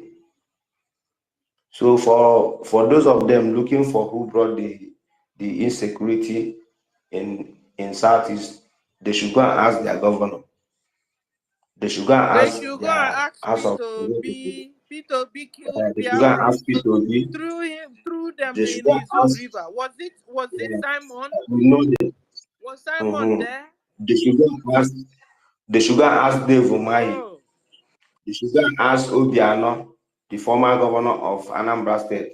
They should go and ask Okezi Bazo, the one that brought the military to Umuahia. They should also go and ask Ojus Okalo, the one that sold our land to They should Fulani go and ask people. Buhari himself. They should go and ask all those people they call their leader, all those people that, even as of today, many of them who has this power, of leadership. Many of them are sponsoring insecurity in Southeast. Number one is just to blackmail this wonderful divine project of Simon Ekpa. They did it during Mazinandi Kano, where they will, go to the bush, to the forest. I mean, the zoo military, they will just put one or two flags, put some arms there.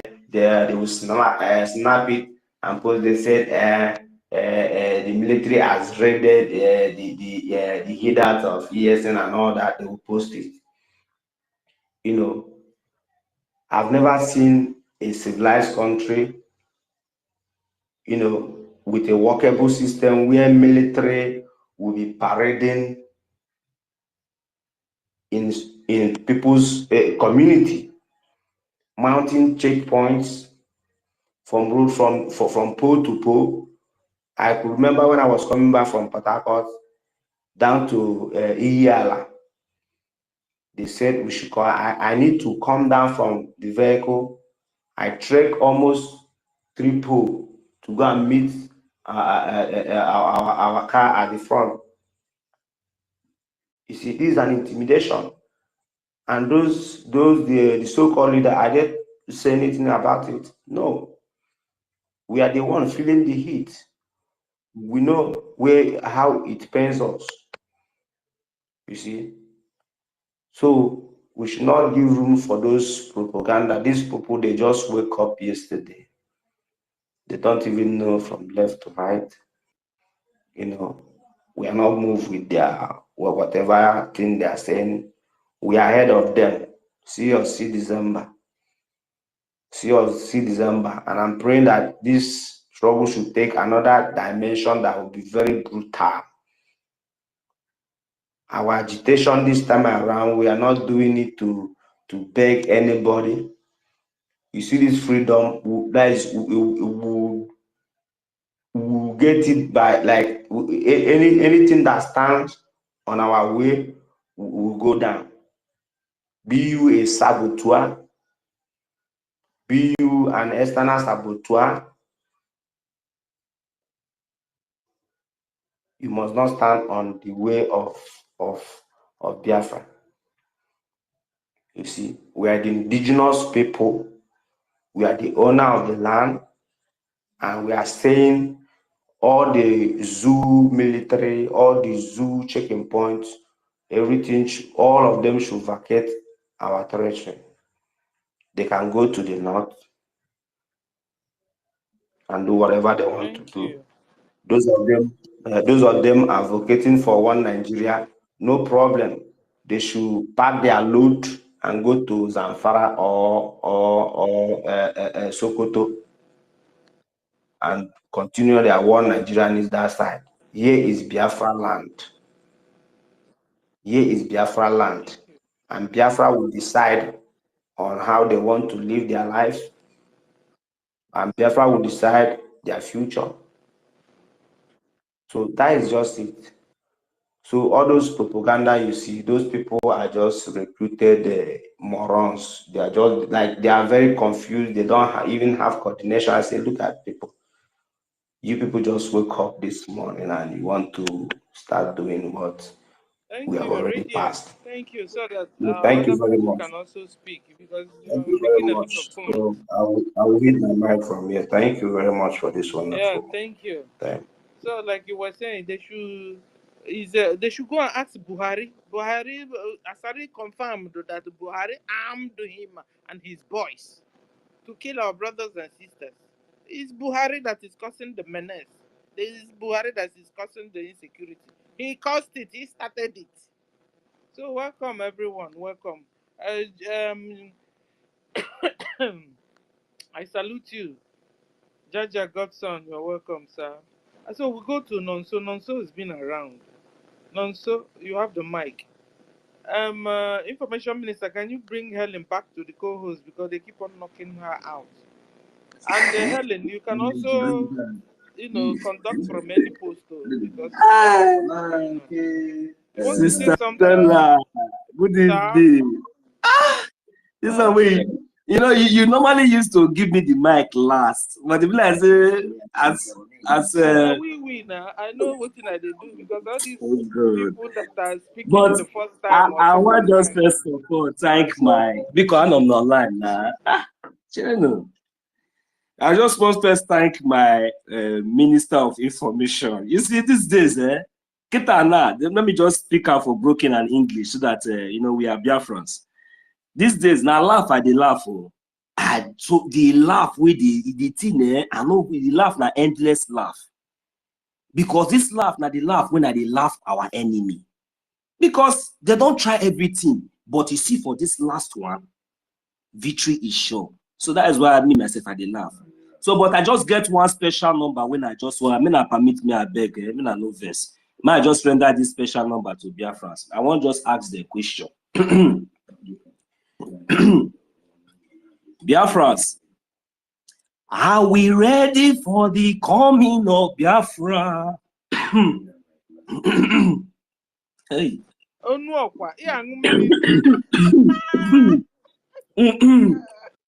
Man, madam, this chicken that I was eating, yes. I will come back. Hear me 1 minute. I'm here now talking now, church. Knock him out. Okay, let me come back. Alama from Mazi Jaja Godson. And they will because Ganiru in the your submission. Ma bia with that special number. Thank you.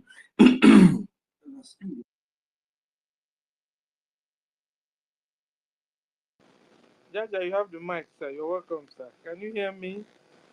Helen, can you hear me? Helen. Okay. Rage, I not say you now my own brother now. If you want to help me sing, no problem. I want to go now. Biafrans, are we ready for the coming of Biafra. A special day is drawing near. Are we ready for the coming of Biafra? This is a day of joy. A special day is drawing near. Are we ready? Are we ready? Are we ready? It is a day of joy. A special day is drawing near. Are we ready for the coming of Biafra? It is a day of joy. A day of joy is coming near. Are you ready? Are you ready? Are you ready? It is a day of joy. A special day is coming soon. Are we ready for the coming of Biafra? Today is a day of grace. A special day is drawing near. Are you ready? Are we ready? Are we ready? It is a day of joy. Thank you, Muchineke. Thank you very much. God bless each and every one of us. So thank you, man. Yeah, the church ego ha. Because you are doing copy, you are copying. Really, you have to pay them their money. But the song was wonderful, and you have a wonderful voice. So you're welcome, sir. Okay, so Jaja, can you hear us now? You have the mic, sir. You're welcome, sir. Thank you so much. Good evening, everyone. I salute you, my own honorable Minister of Information. It's been a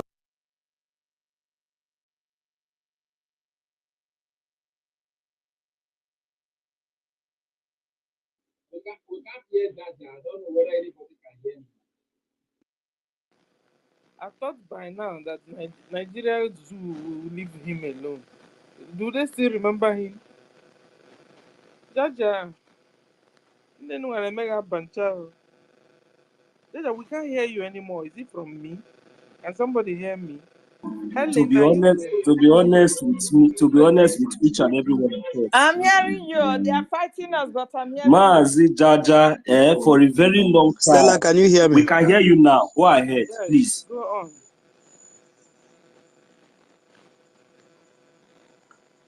Okay. Stella, can you hear me? I can hear you. Can you hear me?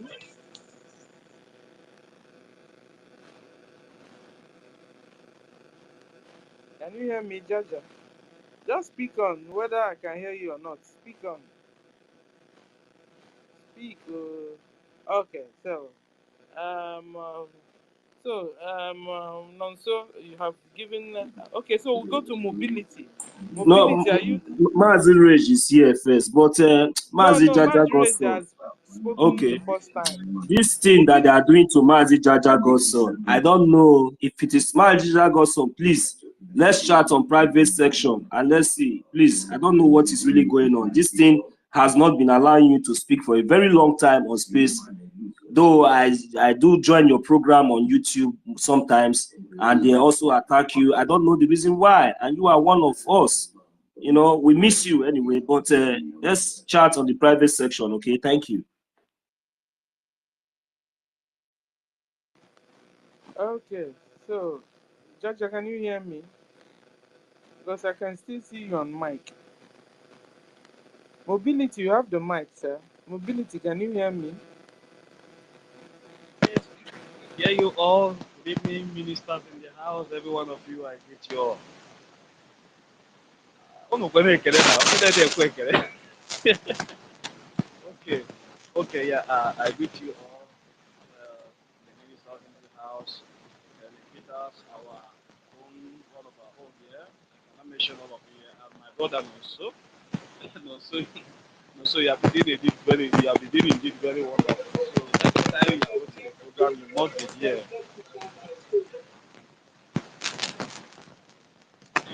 Hello, please, am I being heard? Please, I don't understand what's going on. Am I being I heard? can hear you, but just speak up. And Rage, mute your mic. Can you close your mic, Rage? Okay, Rage, because close your I'm mic. hearing the resounding voice. Mobility My speak resounding, up. yeah, I'm hearing my resounding voice about that, but I think it's better now. So I greet you all, my ministers in the house. You all are wonderfully welcome. I send my greeting to you. In wherever you are, irrespective of the time zone, I'm greeting you here from the land of Chicago, and the blessed land of Biafra. I am from Utah State, the northern state, is currently located in the old Enugu part of the Biafra state. And I'm so proud that I am now a Biafran. So very soon I'll be walking boldly with my shooters, my shooters ahead above my head, because the said miracle which I'll lead and nothing like for just 2 years ago it's about to happen, because he said Biafra is going to be the last Biafra. And today, because our enemies. You see, what I want to do with the enemies who are trying to sabotage and so for the members of the so-called terrorist government.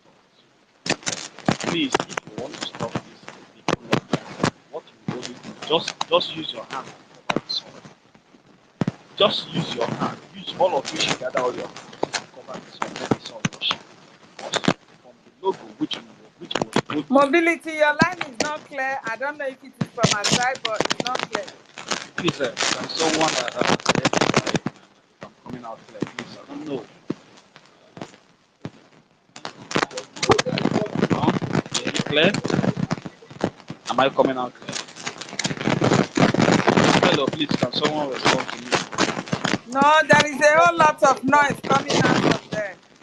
But what of now? Too much noise. Come on now, it's too much. What is this? If they cannot keep sharing, if you need voting link, inbox me. Biafra, Free Biafra Facebook page.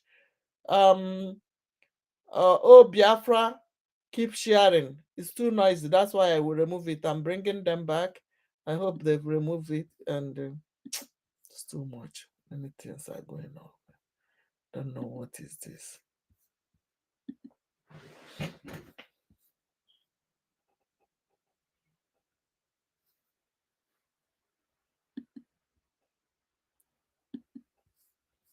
Keep sharing, keep voting. When you vote, help others. Create Gmail for anybody that you want to help.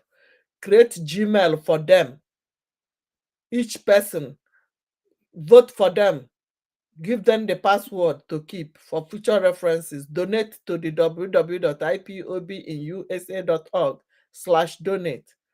Do you know that you can even vote online? It is on Google right now. Go to Google and type Biafra government. You will see all the link you need. Everything is in Google right now. We are going international. This is our restoration. I gotta go worldwide. We are not playing.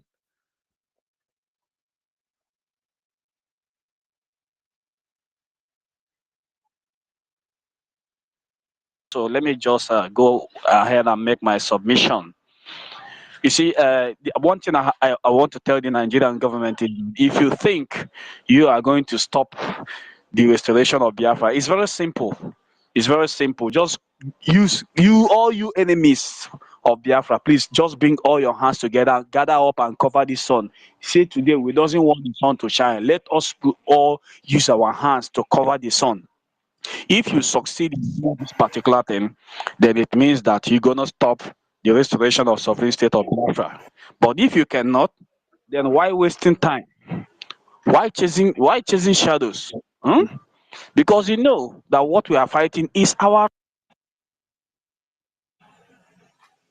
All right.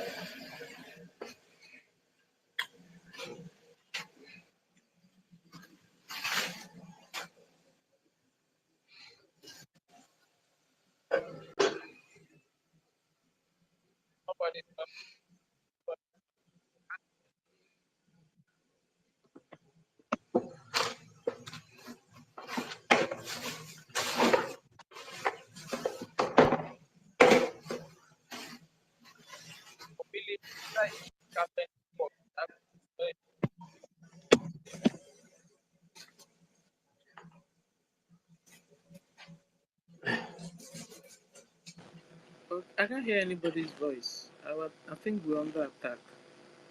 Radiant, Radiant Black, can you close your mic? Rage, Hear you, can somebody hear me? What's going on can here? hear you, Stella. Can hear you. Can you hear me, Stella? Can hear you. I can hear you. Was somebody speaking? Mobility was when and slightly direct back.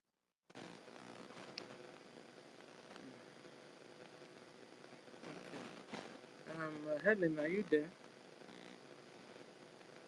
Helen, are you there?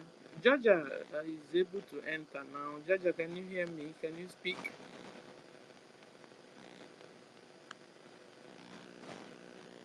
Can you speak, Georgia? I can hear Mike.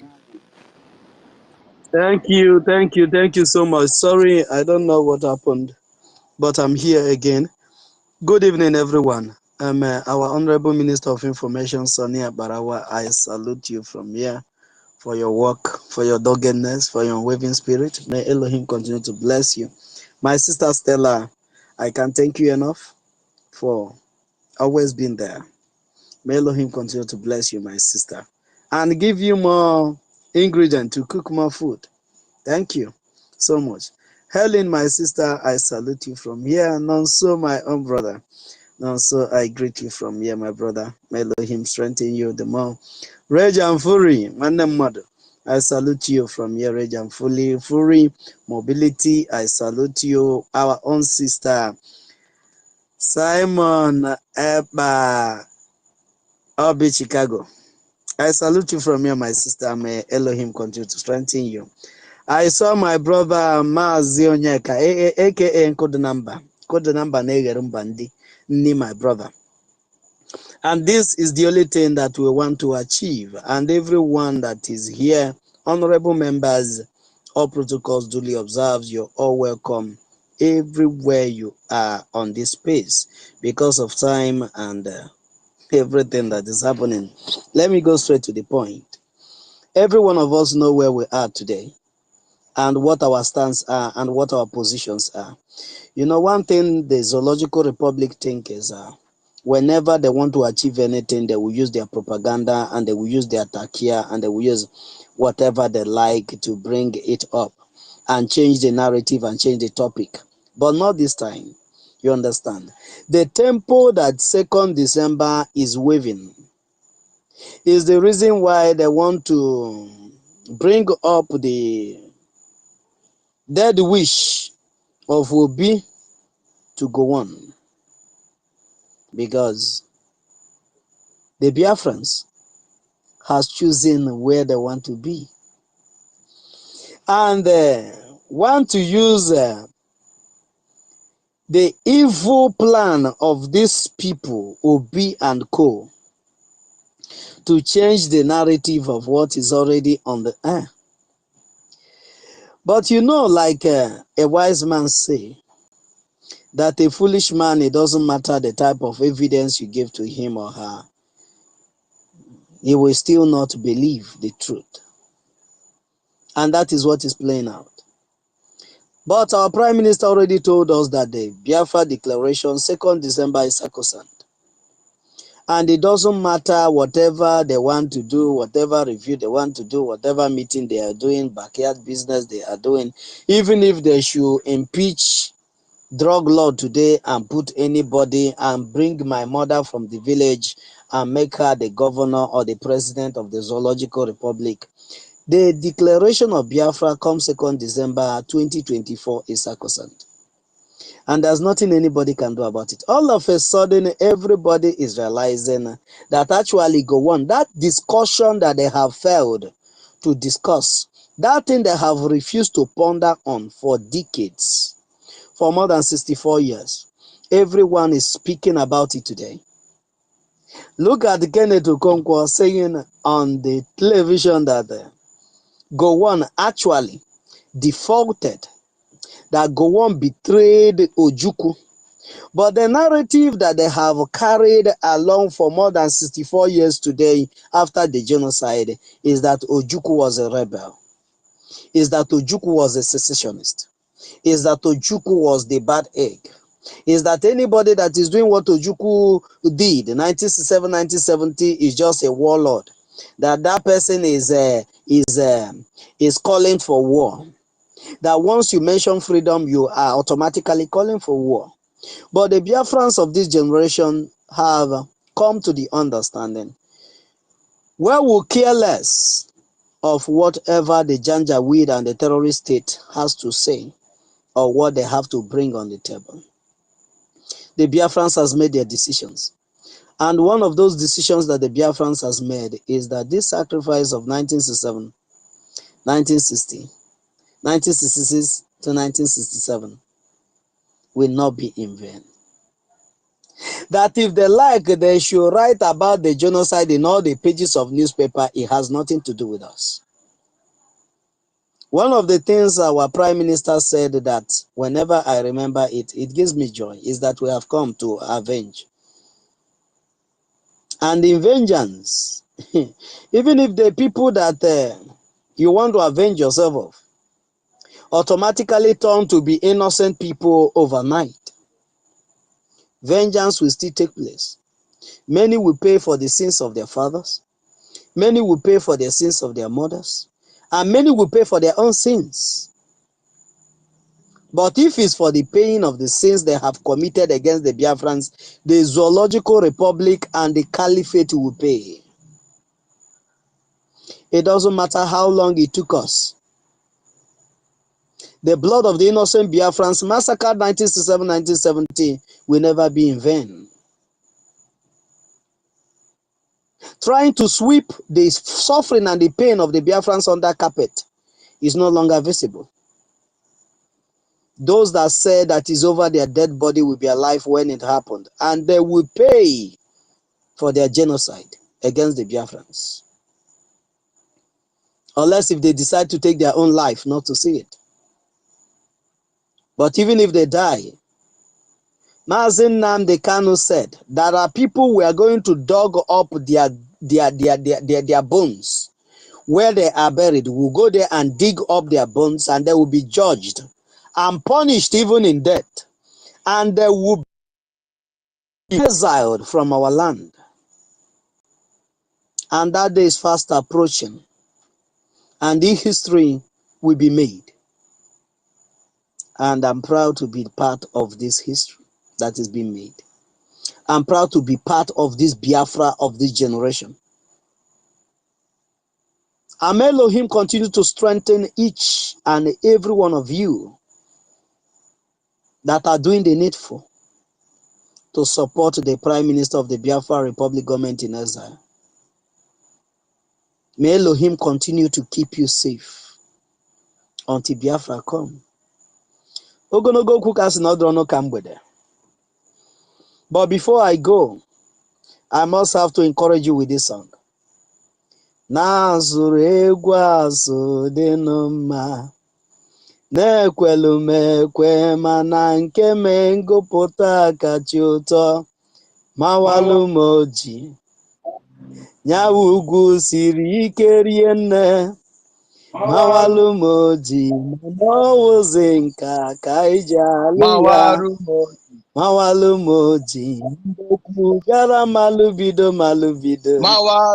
mawalụ m oji ya, si na ọ ghara kata ka ọ na-agazi, mawalụ m oji, onye uwe nwe enyi ọma o, mawalụ m oji, onye amụma ra dị ile na na-amụrụ ya, mawalụ m oji, ya na nkịta ọfịa bụ nwanne, mawalụ m oji, igbo ọfịa bụ udene n'obukwọ ntụ, mawalụ m oji, Biafrans ịda mba be ịnaghachi azụ, mawalụ m oji, ọganiru arọ maka onye nkolopu obi, mawalụ m oji, Biafrans, anya ya ha dara mba.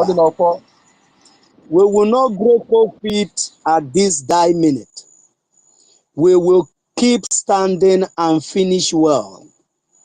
The end game is our freedom, not how far we shake the Zoological Republic, but how far we got our freedom. That is the goal. And we all must have to be strong and achieve that very fact. God bless you all and see you very soon. Thank you so much, Stella. And thank you, our minister. Thank you. Our own Jaja got some. Bawalumbo. Gbawalu moji Asin o. kankene gi no te ganu de lonu gi. Gbawalu Bawalumbo. moji o. Ogologo na bịakwute anyị na space. Gbawalu Bawalumbo. moji o. We love you. You know we love you always. Thank you. Hearing your voice is wonderful. It's encouraging. Thank you for the job you are doing for Biafrans also. Thank you. Mazi Onyekachukwu, aka Nkoda number is here. Sir, you have the mic. Yeah, young lady. Thank you so much.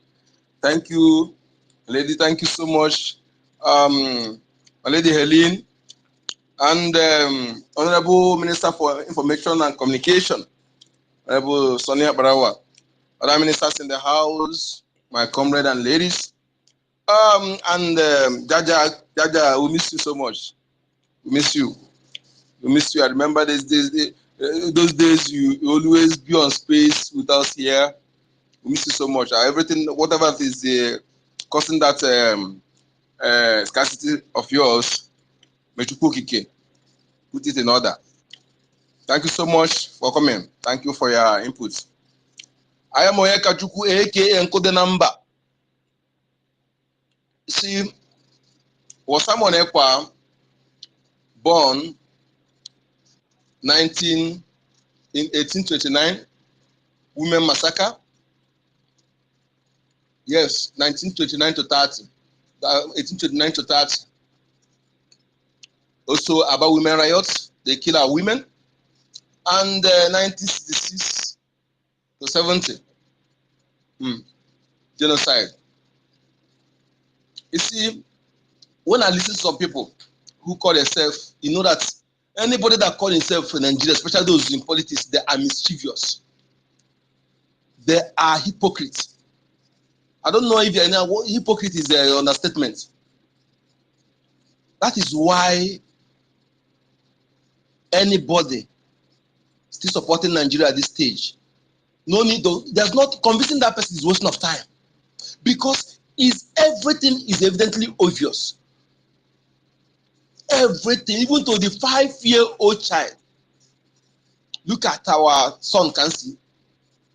He knows everything, he knows the truth. And they call yourself a father, you call yourself a mother, you call yourself uncle, you call yourself youth. You call yourself a graduate, that you know your left and right. You can analyze issues.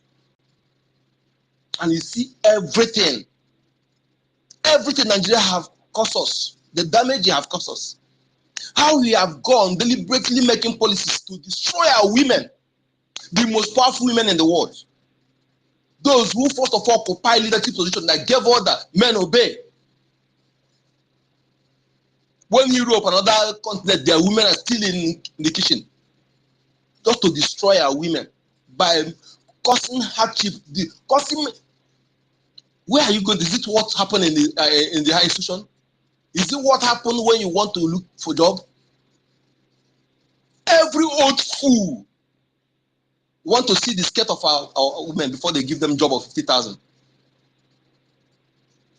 Our men must bribe before they give them a job of 50,000. What are we going to say? Which department or which part of the system that is anything to write home about? Is it the religious sector? Is it the entertainment sector? Which area? What is that? Tell me one infrastructure that is working properly for the masses. Just mention one. I did say two. What is that will give you the audacity? They say you want to sustain the unsustainable crime against humanity. That must be destroyed and crush anybody standing on our way. You see, my people, anybody coming to tell you anything, to talk trash against my prime minister, You are talking against me. You are talking against my family. You are talking against my children. You are talking against anybody that related to me. So if you see anything destroying you, is defending my life. Because 1 million of you can't do what he's doing for me. All these things, killings. I was talking with somebody, was it yesterday? No, that was today. Because I was telling the person about it, asking me, I said, telling you all this thing, what the Biafra government have achieved, I can't say it all, I can't remember all. So you better you come to airspace, follow our Prime Minister, follow Information Minister so that you can know, begin to see it yourself. And the guy is serious, you open S immediately, adding to our Prime Minister, so that they can be seen, because seeing is believing. Don't go to Facebook where they see goes you others. Go to S, you see where you see the verifiable truth. And he proved that he really, he said he was following before. Then Adi immediately was very happy. So what telling me about those who go to keep people and kidnap, I say yes. You can't rule that out. There was criminality. The criminality has been going on before Mazen and the Kanu, before our Prime Minister. Those criminals, those politicians, those talks politicians use for campaign, they go and they give to them. Did they take it back? Where are those criminals that are used to kidnap, rob bank, used to do all those manner of all those criminal activities before? Those cultists, where are they? They are now, they hide under Biafra issue to kidnap people, to rob people, to stop from people. Even though it happened to my own brother. Okay? Am I still coming out? Okay. Yeah, it happened to my own brother. So, but we can't follow because of those people. We stop what we are doing. Our government are still getting them down. Even the Bubatro, all of them, go ask us to go ask us. They are taking them down one after the other. It can't be done overnight. So it left for you as adults whose ability, who reasoning and analytical abilities are functioning, then to analyze issue, to know propaganda. They don't expect your enemy, the media controlled by enemy, to tell you what will tell you the truth. So if you're expecting any truth from Nigerian media, of recent they begin to report things are problems that will, because they cannot hold it anymore. So if you are listening to the content space, you see verifiable news. You listen to theirs, listen to what you get from us, then you compare and contrast. If you claim you are wise, the guy listening to me very well and others who were there, because I always engage them. He can't speak against Biafra Prime Minister. He used to irritate me in my ear. I can't stand you. I must challenge you. So that is it. All these fools, they can, whether they have a short memory, the memories are, I don't blame them, most of the memories are no longer retentive. They quickly forget. Go to memory lane. All those criminals, both the ones from the west for the run to Biafra land, to commit crime, to make it on self, so that our people will run out of our land, so that it will be empty for them to take over. If not this, I was telling him to stand, and he concurred with me. He said, if not our Prime Minister, he can't hear about Biafra again. And most of us who are talking now will be hiding abroad here because their agents are everywhere. But they know that you can't touch shit through Biafra and that our Prime Minister, following Prime Minister, because you'll be hunted down anywhere you are in the world. It doesn't matter how long it will take. So if not our Prime Minister and this government, he can't hear anything about our leader again, they will forget him on the ground. That was their intent. So let us learn how to listen to this side, and you compare, contrast, analyze. If you claim you are a reasonable human being. And the guy actually agreed with everything I said. And I was pleased with the conversation. So my people, anybody talking trash against our Prime Minister, after seeing all that happened, that person, if you are still ignorant at this stage, come out for ignorance. But if you are deliberate, we will not forgive you. Doesn't matter how long it will take. Because your action are misleading some gullible Biafrans. Because some are still gullible. That is why we are on space here, to make sure that we educate their ignorance. Yes, some are still down with low IQ. They cannot process information. They cannot research on their own. They only listen to hearsay, hearsay, hearsay. And most of our people, there's one problem at the different people. Your own brother will tell you something, but if you hear you from outside, they take you serious. Because I know that they are shining. But I believe some of us are getting out, coming out from that kind of art. So thank you for what you're doing, fellow Biafrans. Our Prime Minister, you are the best. Yes, I'm so glad to have you in this our generation. I'm so glad to be part of those who know you, who have learned from you. And listening to you and listening to Alida Maznak and all of you here have actually improved my reasoning ability. Yes, I'm not those you can deceive. I'm not those you can fool. I'm not part of the coward you can check. We're uncheckable. We are consistency personified. Come what may. Till victory is assured. Remember, quitter does not win and winner does not quit.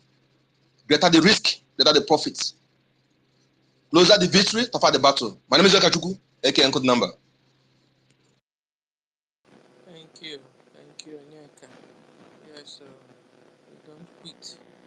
We fight until we win and finish it up. And victory is ours always. Helen, you want to chip in something?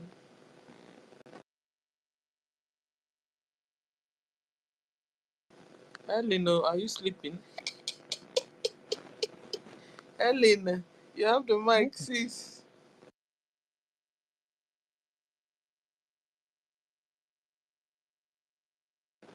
Hey, I can't hear her. Ah, she's out. You knocked her out. Okay. Please, we go to Ede Biafra. You have the mic. Ede, are you there? Ede Biafra.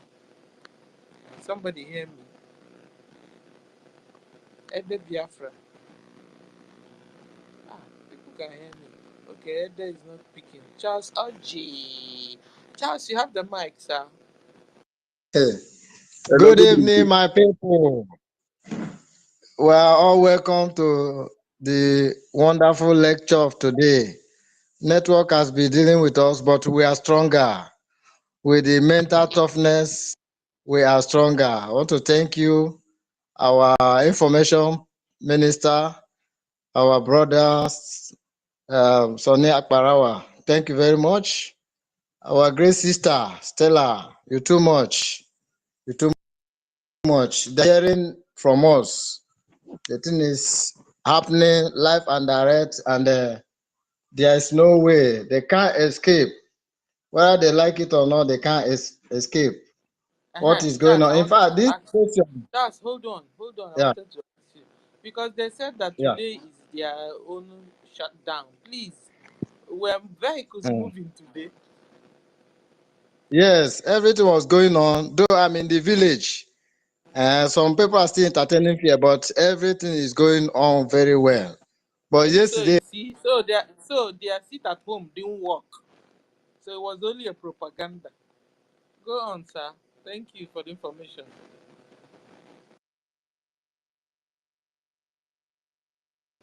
yesterday was, as I was saying, this question is capable of delivering those that should be delivered.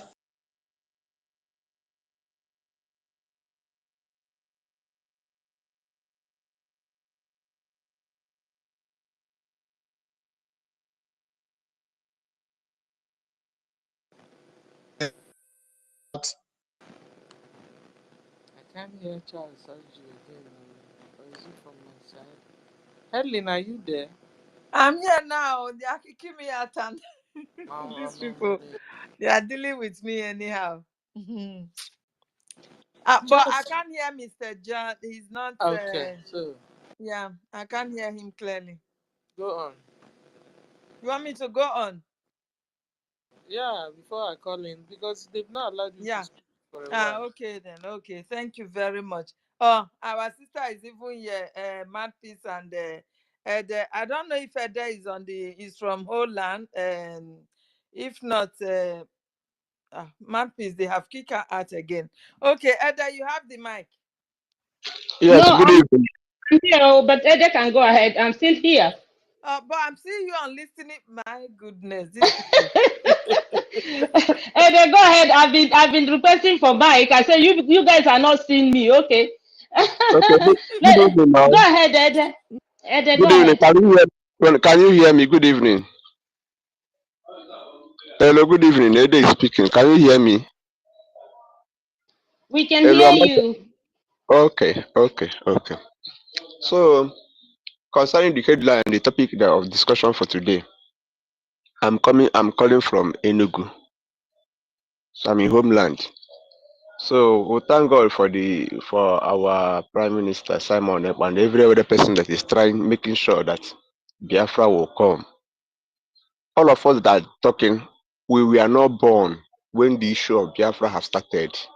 When there was no even no Biafra, then the Fulanese, the British were killing our people. Through the British, through the Fulanese, they were killing our people. Their main agenda is to conquer our land because they have seen that our land is blessed with natural resources. Then we are blessed too with human reasoning and a woman's strength and power. God give us the thinking to make things better wherever we are.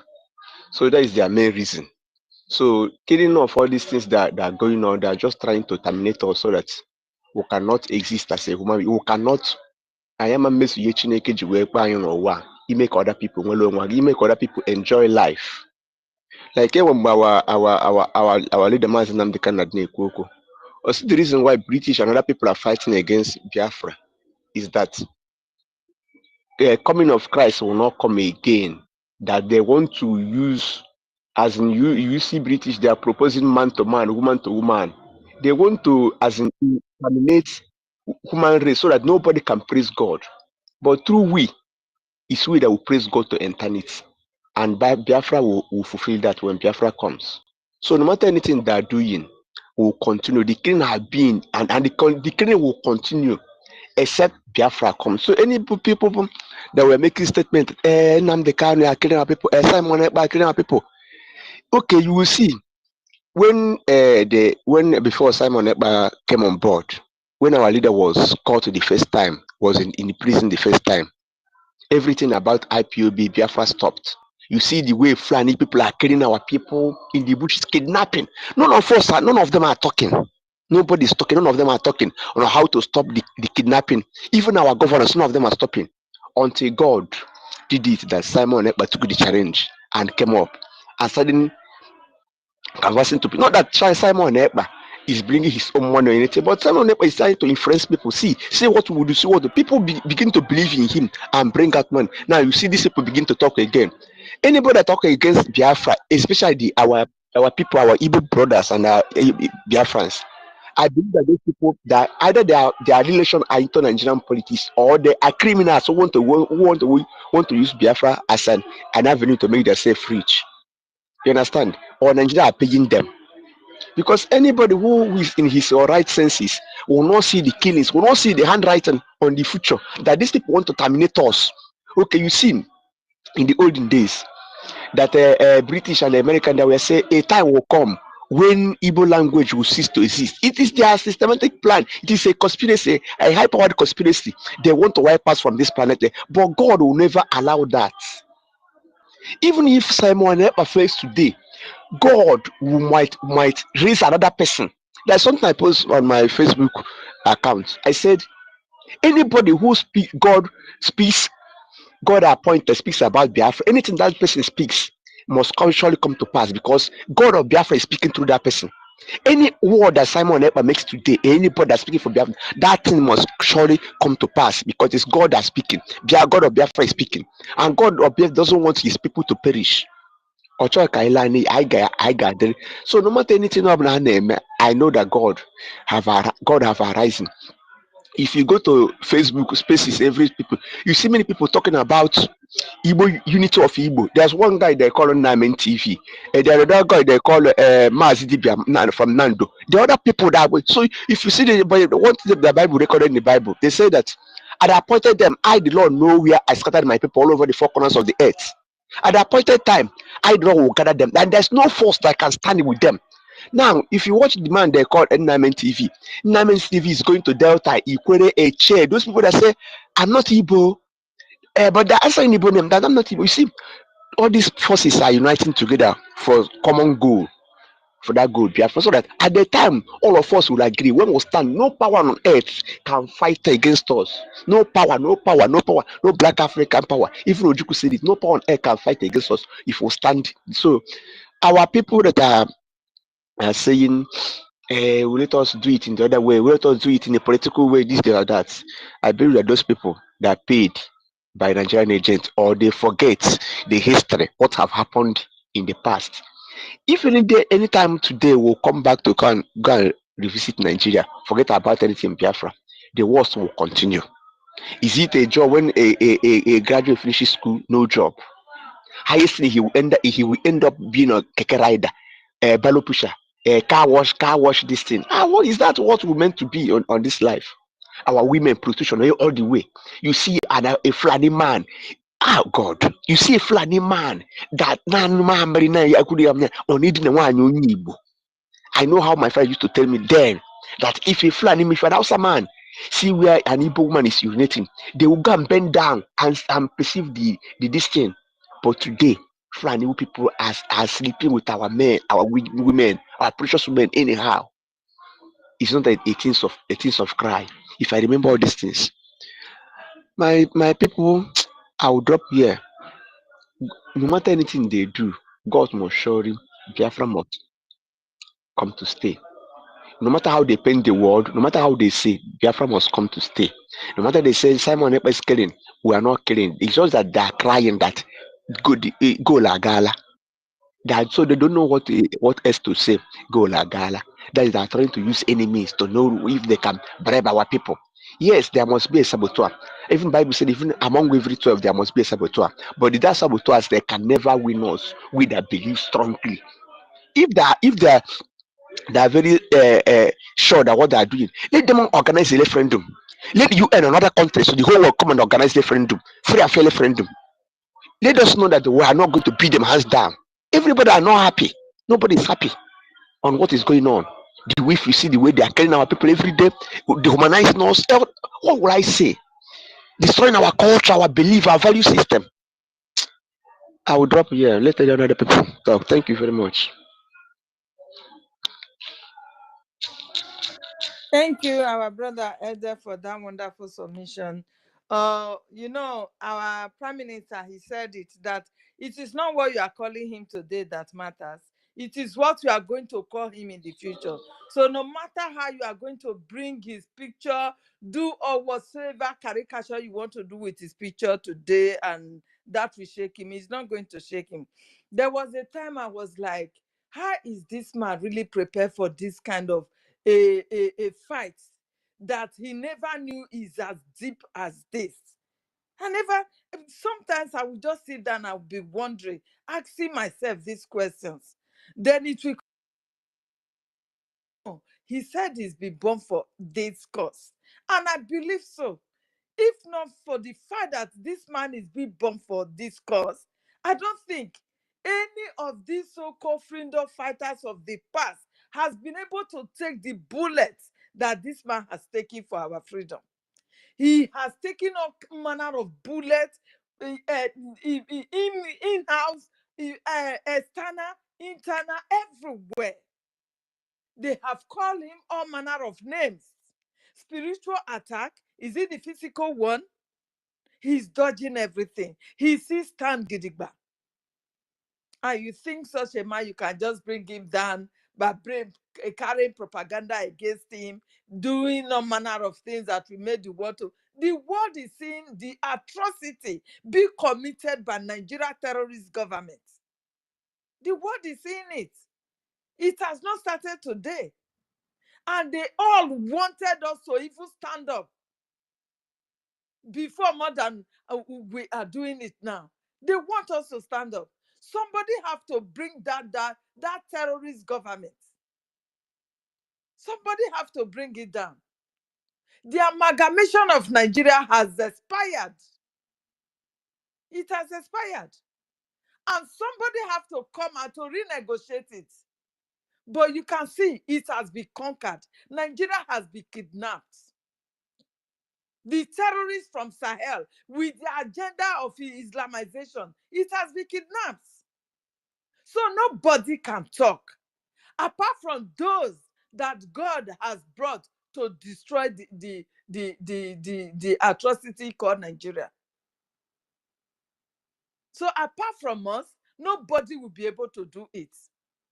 In anything that is coming to Nigeria, fuel is not how much, but they will all adjust to it.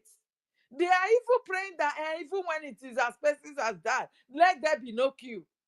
They will go and steal. They will go and cut people's organ, cut people's head and steal, and sell to make money for them to adjust to the system that Nigeria terrorist government will bring before them. There is no use anymore. They cannot talk. Everybody is under gun and bullets. If you talk, we'll kill you. That is what they have rendered Nigeria citizens to. So nobody can continue living like this the way we are living in that terrorist country. No one. Nobody. If you say Nigeria has brought shame or has disappointed the whole of Africa, like Obasanjo has said it, it's just understatement. Nigeria has brought more than shame, disgrace, killings. Human life have no value any longer. You can get a head of person for 20,000 naira. That is what they are doing in Yoruba land. Go to wherever. That is what those ones just rely on now. Selling people's parts everywhere to make sure they adjust to the system, because you can't cough any longer. You want us to continue with that? No way. The amalgamation of Nigeria has expired, and everybody has to go in separate ways. By force, by fire. And we are leading it. No stopping. Thank you, my brother. Mazi, your hands are up. I don't know if you have something to add to that. You come up. Have they You taken have me the down, mic, Helen? Mazi. I don't know if you Helen, can hear me. Is Helen, can you anybody see hearing me, me? please? Can anyone hear me? Because Sister Stella has been thrown Yes, out. I can hear you. Yes, I heard And you already. I heard you so much. We can hear you. We heard you. Onyeka, I'm supposed to be the one to speak, but I can't No, even go see you, ahead, my my lady. sister. Go They ahead, have my made lady. us Go invisible. ahead, I don't then. understand. yeah. Go ahead, my lady. Okay. Anyways, you know me Marquis, as are you the one talking now? I'm the one I talking. I can't wanted hear. to ask. I said, I'm the one talking. I Oh just my need to God. go down because I can't hear anybody speaking. Oh, okay. I can anyway. I can hear you. Please, I want to greet our Honorable Minister for Information and Communication, Mazi Soni Akbarawa. I want to also greet my wonderful sister Stella. Where is Stella? Has they've kicked her out entirely or what? Anyways, Yeah, I she's been greet. kicked out. She's been kicked out. Oh my God. I greet you, my sister Helen Nonso and Mazi Onyeka, our own Obi of the Galin Suffer, Easy Done Love, all of you, all the honorable ministers, all of you, I greet you, all my wonderful brothers and sisters here, I greet you. As you know, I stay sometimes to listen. I don't always want to come out to talk because I know you guys are doing the needful. So but the only thing I told myself is that I will always come up to say thank you for what you guys do, the job we are doing. In fact, everyone is hearing it. I got a call from home today, you know, when they were talking about the sit at home and all that, you know, and they say that for the fact that that guy used our government to say that we are supposed to sit at home, that they don't even want to come out so that the Nigerian army will not kill them and say it is our prime minister that sent those people that killed them. So they were going out cautiously, but still, you know what it is. But I thank everyone because it means that our people are listening to this, our government. So Okay, so now let me look at what is on the jumbo. What was Simon Ekpa born 1929 women massacre and 1966 to 1970s genocide? Ndị Uchu, ndị Uchu, ndị Uchu, ndị ala. So the thing is that they know quite well that this our prime minister and our government, that they are doing the right thing. They just don't want to hear that good people are still around in this world. Believe me, it is because they know that Biafra stands for truth and honesty. Truth. Everything about Biafra is the truth. And they don't believe in political correctness. They believe in the truth. Because they know that if Biafra comes, everything in this world will be done right. And people will start emulating the good thing rather than the bad thing that is going around the world. People killing, maiming, taking people's natural resources. You go and look at what is happening in Congo.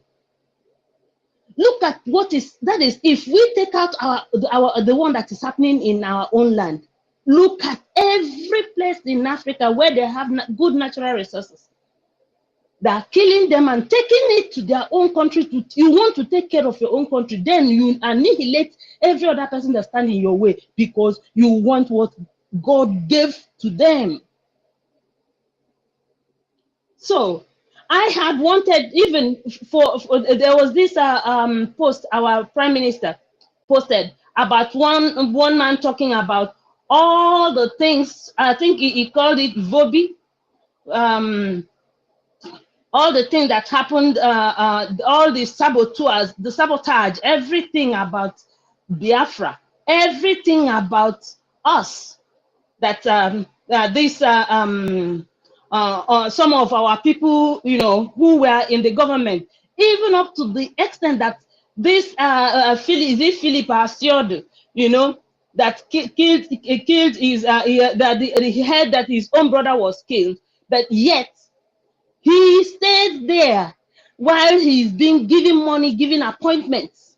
So we still have such saboteurs in this our liberation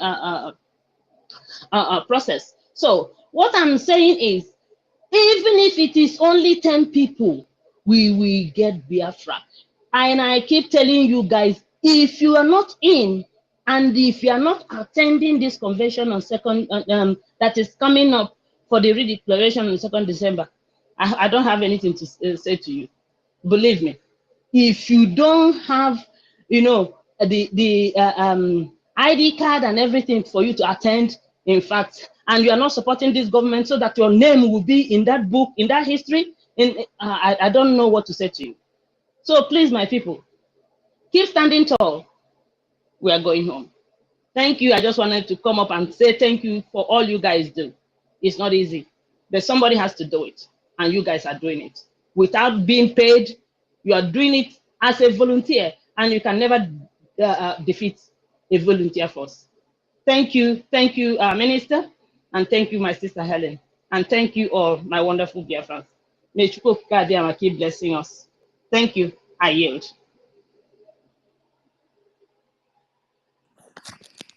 Thank you, my sister, for that wonderful. Yes, it's true.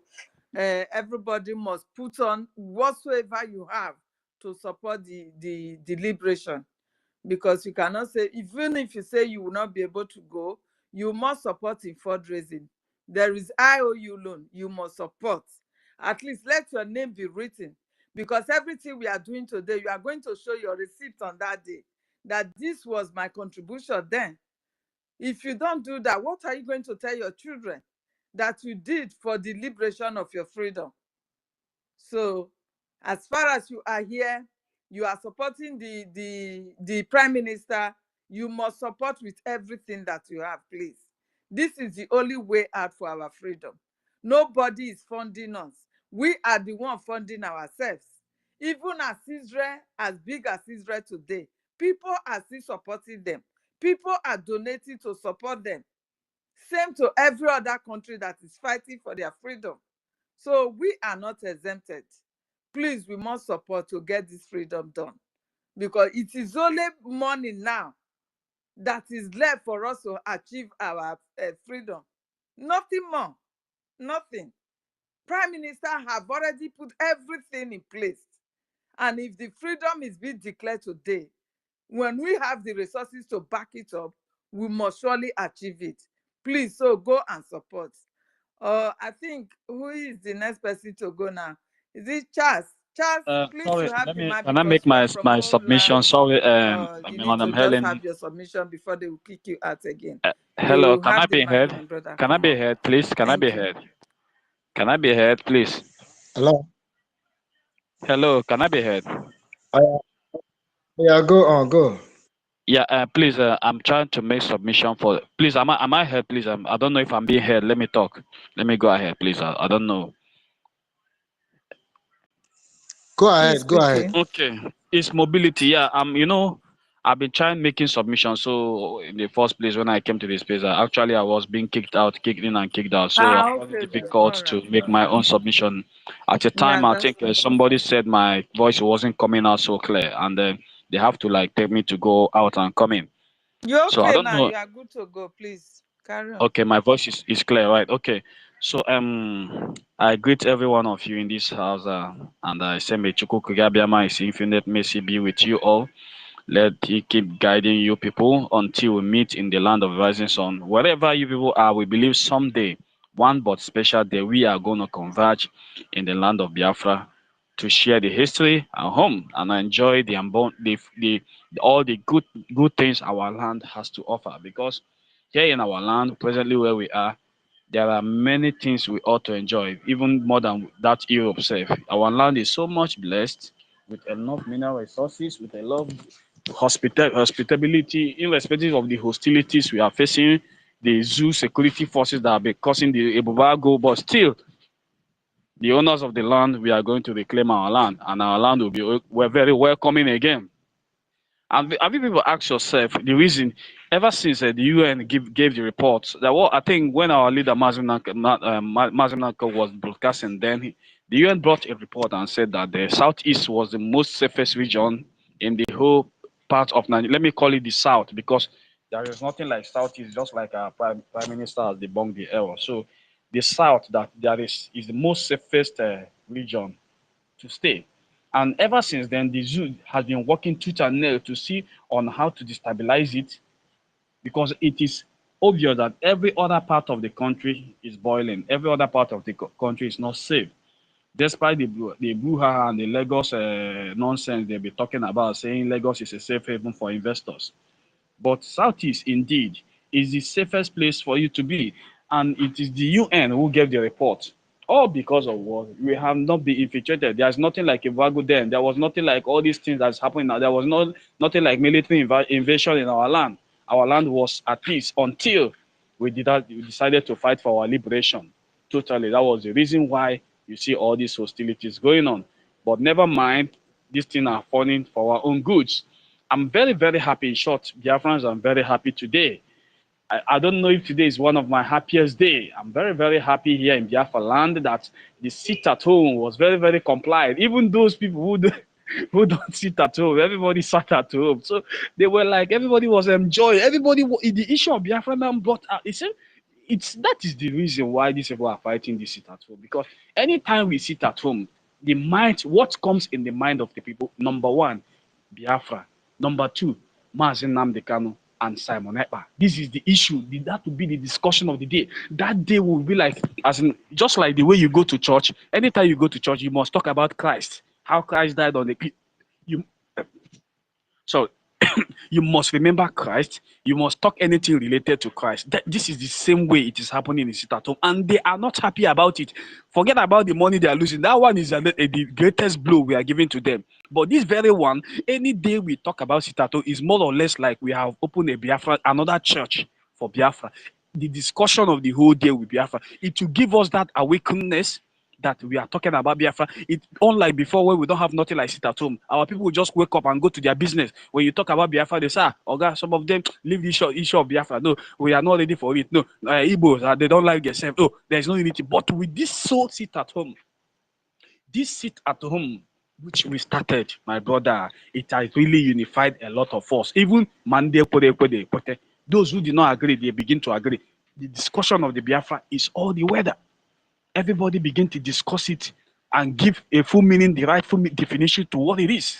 And they have been saying how the Nigerian government has been treating our people, ranging from the time the OB capitulated for the election. The so-called jamboree is trying to deceive those who he can succeed in deceiving. Because I'm not buying to his fucking idea. You understand? Somebody from Agolo talk say that if you see Peter Obi, that he's from Agolo. Peter Obi is his brother. If you see him face to face, you use cutlass and cut his head. He's from Agolo. You understand? He know the reason why. And this guy is a hardened Biafran supporter. His father is a soldier, Biafran soldier, and he's wondering why Peter Obi will come out. His only annoyance, why would Peter Obi come out on social media and tell people that Biafra died 50 years ago? This is a very great insult and a big spat on our face. And the same people, some useless people, are hosting spaces talking about giving credence to him, which is not word of any credence. I don't know. I cannot fathom that. But lo and behold, this sit at home is what is destabilizing them. And that is why you see they are fighting so hard. They are doing all they could to stop the sit at home. Because that sit at home shows there is a government in place. That sit at home shows awakeness to Biafra. That sit at home talks that Mazim Nandekano in detention ought to be free. It grounds the economy of the zoo. And a lot of things more to say on here we are yet to know. And tell me since why they are only fighting this war. Let me tell you the sole aim of fighting this war, the sole aim, the hatred for Simon Ekpa is nothing but sit at home. I can tell you the truth. Nigerian government don't like this sit at home. It's really affecting them. Somebody in Lagos will be talking about sit at home. How is affecting them? Oh, you need to stop sit at home. Oh, this and that. Sit at home is stabilizing the South. And I asked them, Oga, are you in Biafra land? Are you not in Lagos? What is your business with what is going on in Biafra land? You are in Lagos and you feel okay. You people say our place is not secure.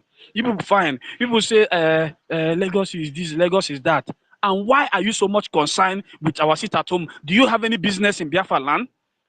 Go the fuck out of here and go to your Lagos and do your business. Leave us a way to sit our home. Besides, we sit at home and we celebrate it. We enjoy it. Are we complaining? Were you not the people that brought the war to us? We sat at home. Did we raise any arm? Did we fought any war with you people? We decided to obey a peaceful protest. You people come on field to kill us and bring us down. Then we decided to stay indoor and you people are not satisfied. What the hell? I can see what the hell is wrong with these people. Now we are sitting at home, happily doing it. Ever since you are sitting at home, are we losing people? The answer is no. Because if you come out on the street to protest, they keep reducing us in number. And we decided to sit at home. You people are complaining. Oh, sit at home. Why would they sit at home? Oh, this and that. Nonsense. Talking gibberish and rubbish. Garbage. And that's why we'll continue hitting them harder. It is only this sit at home. Oh. Can you imagine? What about if we begin to unveil what we have for them in store? What would they do? That means overnight the zoo, they would drink sniper and die. Eh? They would drink sniper. Sniper. You see? These people, I don't know. It is obvious that they cannot survive without us. Allow us to be. You said Nigeria is for you. Go to your Nigeria, enjoy Nigeria. Allow us to enjoy what we have for ourselves. Allow us to live our life the way we wanted it. You people see the autonomy Israel gave to what's it called, to Palestinian, and the so-called idiot Shetima will go to United Nations and be talking about freedom and everything. You are talking about freedom and you try to discredit and demoralize Israel when you know Israel has already rendered two-state resolution to Palestine. You give them two-state resolution, allow them to enjoy what they have. Israel allow Palestinians to rule themselves, self-autonomy. They can decide, they can even have a leader for their own side. They can decide on how to foster their economy and do their political way of life. But this same Arab, which Israel has given this two-state resolution, and we still come ahead with the terrorism. They go ahead and plan with other terrorist countries like Iran to come and attack Israel again, even when Israel has given them the freedom and has already drawn the boundary. This is where you stay. Palestinian, go and do yourself the way you want it. Allow, you see, you see the problem, and they bring war to Israel. Now, if we are given at least 1/3, I said 1/3 of the treatment Israel give to Palestinians, if Nigeria government give us 1/3, I bet you we wouldn't have been complaining by now much. Then we'll know that we are counting on one thing else. At least problem will be solved somewhere. You see? But everything in our land grounded. You do not allow seaport. You do not allow airport. You do not allow us to be on our own. You do not allow us to decide our political future. You just want us total submission, total submission to your Janjaweed military constitution. Decree. I call it military decree because it's not a constitution. You just place a decree on us to stay under you and continue answering like a slave we are. And we said, no, we will never let that happen.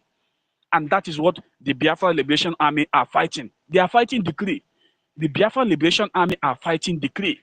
They are not just fighting the Janjaweed, because all these Janjaweed soldiers you see in our land, some of them, they will die in their number. They are fighting for decree because they want that decree to stand. That Southeast must be under Nigeria, and that Southeast should be under the autonomy of Nigeria.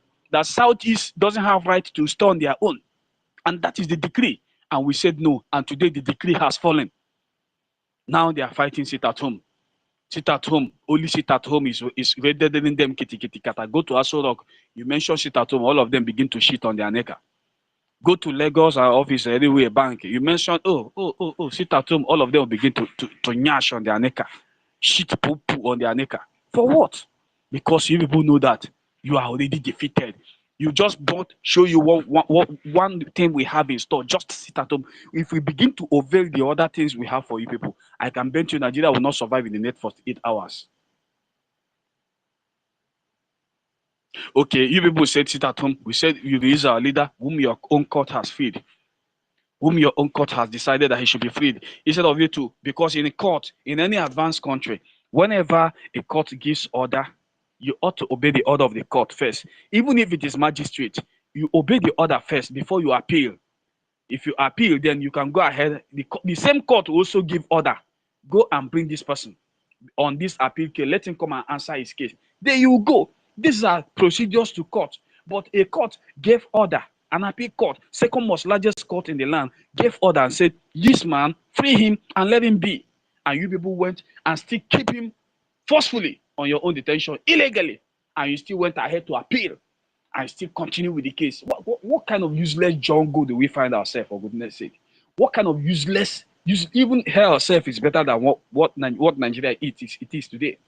Hell is better than Nigeria. It's rather being in hell because at least devil will know that it's punishing you for one thing. But Nigeria are punishing you for something you do not know about. They come from different directions. They are as confused as nothing. They will just bring unnecessary things on board to, oh my God. So, my brother, let me just go to the main topic and lay my submission before I will just give my to others. I know I can see a lot of hands here.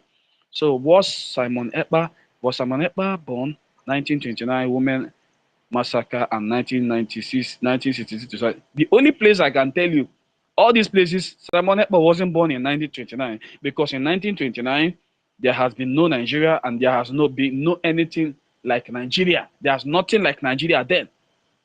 You understand? 1929 was just amalgamation, protectorate. That's what you find. And that 1929, our women violently resisted the British. They fought them so hard to resist the imposition, their government of imposition. It started from the British, and these are the British that gave them the footprint. Because these things that's happening, because they said that a snake begats a snake. You understand? It is the pattern which the British come from that same decree.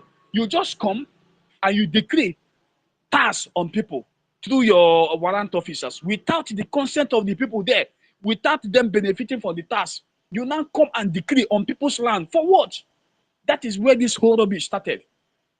And they resisted them vehemently. Our men fought gallantly to tell you that why Mazinam the can say anytime our women keys into this struggle, then know that Biafra has come. And the day our men resisted them, it is just our women, because our men then, they were just very slow and sluggish. They were more like, oh, should you go ahead and fight these people that might end up coming for me, and they will take me overnight. You You understand? They will take me overnight. I might not return. But our women came out, and feeding women, for that matter, breastfeeding women came and fought them, brought them down, and dismantled the soldier, disarmed them. And then, ever since then, they left our land in shame. They left, and the stars didn't survive the end of the day. 1966, I can only tell you that Simon Ekpa's body double was born. If you can see the guy on turret, on bazooka turret, he's more or less like Simon Ekpa. If you the picture was trending, I think once a time our PM posted the picture. I've been seeing the face of that young man, that gallant Biafran soldier. He's handling bazooka. That bazooka man, you see, he looks like our leader, Simon Ekpa. Exactly. It is Simon Ekpa of them. That is Simon Ekpa of our ancestors you are seeing there. Then this is the reincarnation of Simon Ekpa today you have. That man you saw is the reincarnation of, because that man stood gallantly with bazooka in the heat of war. And he doesn't matter. He's always standing to defend his people. It doesn't matter if the bomb is coming towards him. That is exactly what Simon Ekpa is. He is standing gidigam to defend his people, irrespective of the attacks coming from different corners. And he's even smiling. If you look at the face of the man, he was holding the bazooka turret and he was smiling to tell you that he's happily fighting a war to defend his people with equal measure of arm. That is where you saw Simon Ekpa today. Because blood is thicker than water. For those of you people talking nonsense, Simon Ekpa is Fulani man, Simon Ekpa is Nigerian agent. You can see Simon Ekpa then. He is the one. Then you saw then. And today you have the reincarnation of Simon Ekpa here today. He is the one today. Yes. And that is where I have tried to prove to people that reincarnation is real. He reincarnated back to finish what he started up. And that is it we are having today. And that bazooka, we will use it to destroy the zoo. And today, he's coming to finish that assignment. And that assignment which he's going to get final bus stop to it. He will never, as he promised, he will never hand over the struggle to anyone. That he will make sure that he finishes this struggle and we got our freedom. That is exactly what Simon Ekpa is. Then the genocide. Genocide, everybody knows what genocide is. So our people have suffered a lot of genocide, ranging from the 1967 genocide to present day economic genocide and everything. Because what we are going through today is also economic genocide. We don't want us to trade on our seaport where we have access to sea. Yeah, you just leave our place where we have access to sea and taking dry port to Kaduna. What is it called? It is economic genocide. Because all the things that are supposed to be beneficial to us, we have all the things readily available. You will not ignore us because of the hatred you have for us. Then you go for a very dry, barren place to establish a dry port. For what? If you clear goods, you go to Kaduna or thereabout to go and clear your goods again on a dry port when you have access to sea in our nature. So that is also economic genocide, so to say. Mazi Simon Ekpa, I want to just make this last question before I drop. Mazi Simon Ekpa, Akparawa, please, are you there? Our host. I don't know if I'm there. I don't think he's there. Hello, is he there? Our host, are you there? Go ahead and say what you want to say. Maybe we'll hear you.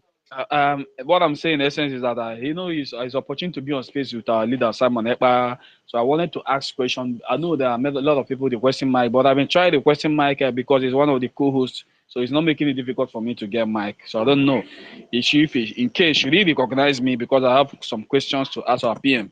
You should do recognize me in request for the mic. So I thank you all my ministers in the house and please continue remaining blessed. And continue remaining the way you are. I'm still my humble self, Mobility, all the way from Ezan State in Biafra land. I greet you and I yield. Thank you. Thank you, Mobility. Thank you so much. I'll quickly give the mic to Stanley because I think you're next. Helen Peters, I don't know if you can hear me because you couldn't hear Mobility. Mobility is finished his submission now. I hope you can hear me. So Stanley, the mic is yours. You can make your submission. Thank you. Okay. Thank you very much, my sister. Thank you, Mr. Sonny. Thank you, my fellow Biafrans who are in this space at this moment. Stanley, our Mr. Sonny is honorable. I make you I give her that Okay. acknowledge. Thank you. Honorable Sonny, sorry. Forgive me, it skipped my mind actually. So thank you, Mr. Honorable Sonny, for the opportunity actually. Yeah, so well, based on the topic, I think most people misunderstand the topic, but I think I know why it's being stated that way. You know, everybody knows that Samuel I wasn't born at that time, and we all know that he's not responsible for the massacre that happened within such between this year then. So, but you know, the people that accuse him for being violent or killing our people, I think we all should know by now that it's just a blackmail. You know, actually, I want to talk to people that still have doubts. You know, because I believe that those that are supporting Simon have a reason for supporting him, but I think they believe in what he's doing. So I think this message is basically for those that still don't believe him or those that are fighting him. Okay, so he is doing what he can and what he thinks is the best based on the stage at which the struggle has gotten to. The struggle is stage by stage. Was Ricky did his best and his stage passed. Nankano came and did this and his stage passed, in as much as he's still alive. But I will say it has passed because he's not out yet. Now, for those of us that are too emotional, that don't really strategize in dealing with reality of life. Reality of life hits you, you have to strategize. You have to keep emotions by the side. Because those IPOB Nigeria that use emotions, that use blackmail, that say someone is killing our people, their problem is not actually someone about killing our people. But based on, they don't know what to use to condemn him or to bring him down. So they're using the violence. He's killing our people. That's the only thing they think if they use, they'll be able to blackmail him. Our people will turn against him. Because all they want to do is for our people to turn against him. And when they believe, as Igbos, they believe whenever they say, yeah, he's killing our people, then our people will be like, hey, someone is bloody. But that is not their own problem. The accusation is not their own problem. Because Simon is not actually killing our people. Their problem is finances. Their main problem is the money that they are no longer getting. That is their problem. And that is why Uchechi has joined the media war, because she's bitter as well. Not for anything, but because of finances is no longer coming in. Biafrans are contributing to Simon Ekpa. This is the major problem IPOB Nigeria is having. So now, for those of you still following IPOB Nigeria and getting brainwashed based on this struggle and thinking Simon Ekpa is doing it wrong, I want you to remember the innocent people that have died in the past. I don't need to remind you. You know, or you can make your research. A lot of people have been killed during the peaceful protests, and nothing was done about it. Absolutely nothing. There was no compensation for the families of the dead till today. They died and they are gone, and it's all stories. Ask yourself, you that is fighting Simon Ekpa, how many people have died since Simon Ekpa took over the struggle? You ask yourself this question, then you try as much as possible to be honest to yourself. Then you ask yourself, how many people died before Simon Ekpa took over the struggle? When Nnamdi Kanu was still leading, when we are always on the streets with flags, how many people died? Compare the number of people that died during peaceful protests to the number of people that have died so far that we picked up arms. Then you tell yourself the truth. Now, we can't continue to fight for our struggle in a peaceful way. and expect to get it, except we want to fight it and leave it for the next generation. I tell you why. Mazen Nnamdi Kanu is 57 years now, currently. He's old, believe it or not. He has 3 more years to clock 60. And yet we haven't gotten Biafra. Okay, let's assume Mazen Nnamdi Kanu is not in prison and he's still following or pursuing or fighting for Biafra in a peaceful way by protest and carrying flags up and down. And we are doing IPOB and we are peaceful agitators. Then we do it for the next 10 years. Let's assume we do peaceful protest or agitation for the next 10 years. 10 years plus 57, that is, he will be 67 years in next 10 years.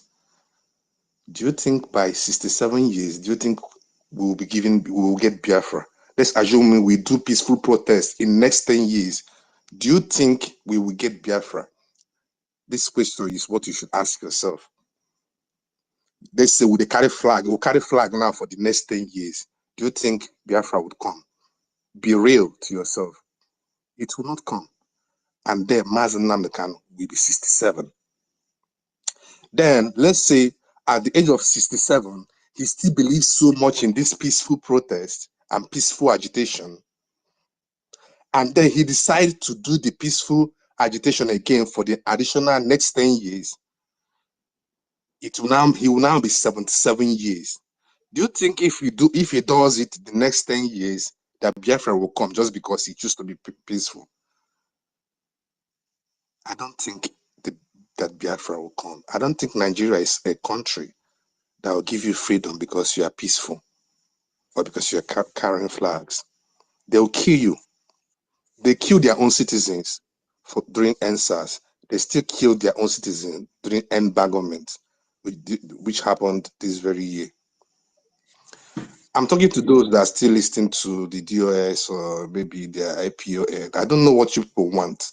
I don't know if you people want Simon Ekpa dead or you people want Biafra freedom. You have to choose one.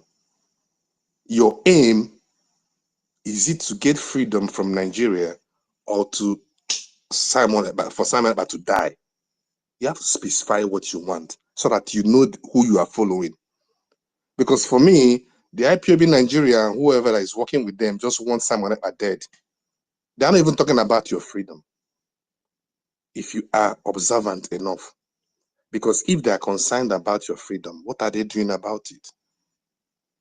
Kill Simon Ekpa. They want him to be arrested. You that is following them is following them blindly. Because you don't even know the reason why they are against him. They are against him because they are not getting finances from Biafrans again. But meanwhile, you that is a floor member that is not in DOS, you are following foolishly. They are blaming he killing our police, he's killing our people. Then tell them to show you who he have killed. They will become silent.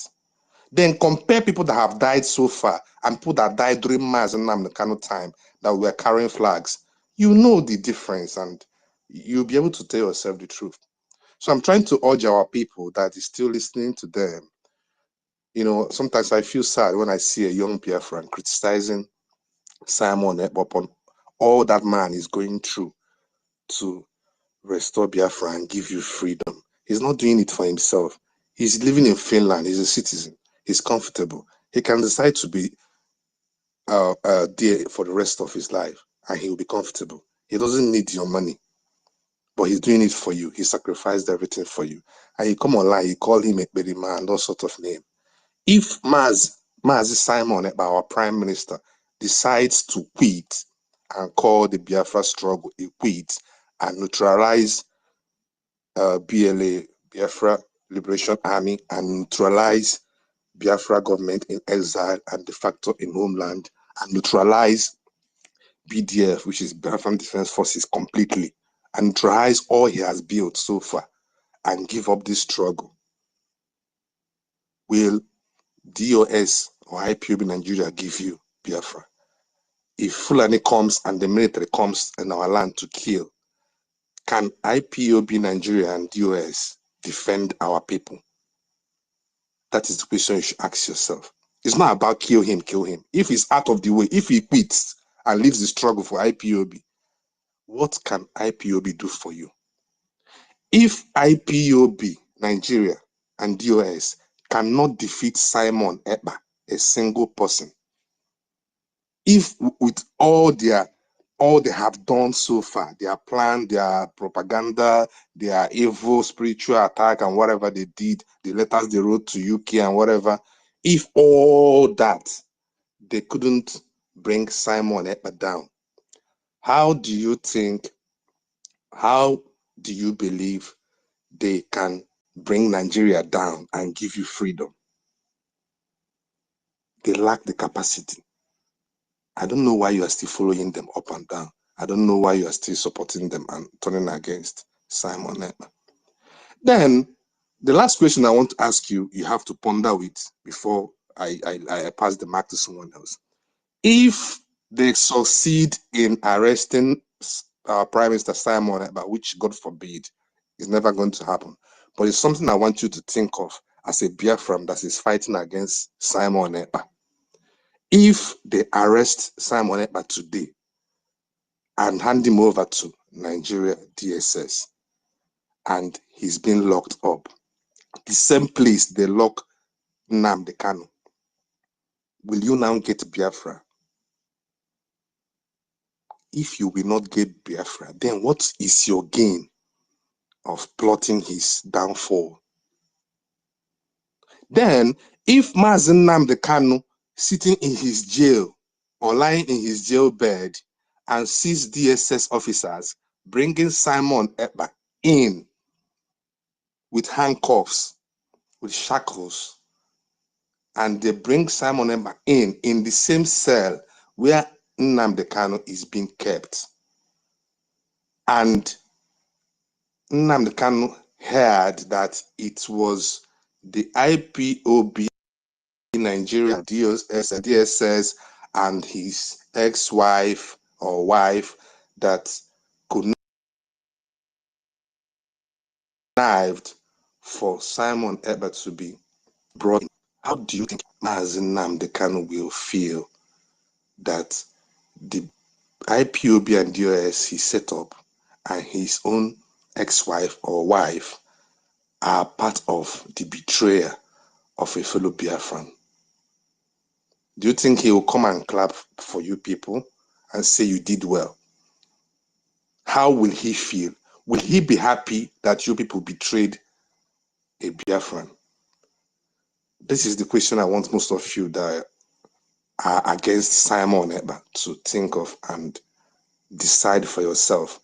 This message is just for those that are against Simon Ekpa, that's all, not for those that are with him. Thank you very My much. brother Stanley, thank you very much for putting up that question. But you know, the other way around, one thing you should have in back of your mind is that in the other way around, as I'm going to say now, does these elements, these terrorists, these criminals, does they really care about how Mazen Nnamdi Kanu or even we, the indigenous people who are supporting and doing the rightful thing today, does they really care what he or what our leader Mazen Nnamdi Kanu, just like as you have said, will feel? Does they really care? Is that their business? They don't care. Okay. They don't care. They want money. That's all. And that's where the Biafrans are making mistakes. That's the point I'm trying to make. The Biafrans that are following them think they are actually protecting them by shouting that Simon Ekpa is killing our people. That is where they bring in that blackmail, emotional blackmail. They want young Biafrans to feel, hey, Simon is killing our people. That kill and destroying our land. You see that word, destroying our land. They are using it to brag. That's the emotional blackmail.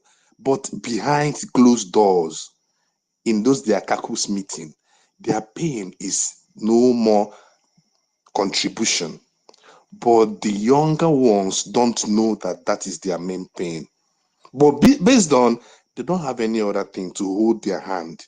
They don't have any other thing to capitalize on to condemn our prime minister. They now capitalize on killing and destroying our land. They don't even listen to Mazen Nnamdi Kanu. They don't even obey his orders. Imagine the wife of Mazen Nnamdi Kanu socializing, becoming friends with all the enemies of Mazen Nnamdi Kanu, starting from Ifeanyi Uba to Asare Dokubo, even to Ejiofor that Mazen Nnamdi Kanu have sacked. The wife went and become friends to them. Even to the Asare that bragged of even to the level of DSS being in good terms with the DSS. DSS offering her chill drinks and some good things, showing that she doesn't even show that these people are actually the one holding my husband, so I have to like be harsh on them to get my husband. He's being in good terms with the so-called DSS. Oh my God, this is so ridiculous. Do you know? Okay, I want to tell Biafrans something. There was one of the radio Biafra broadcasts they did.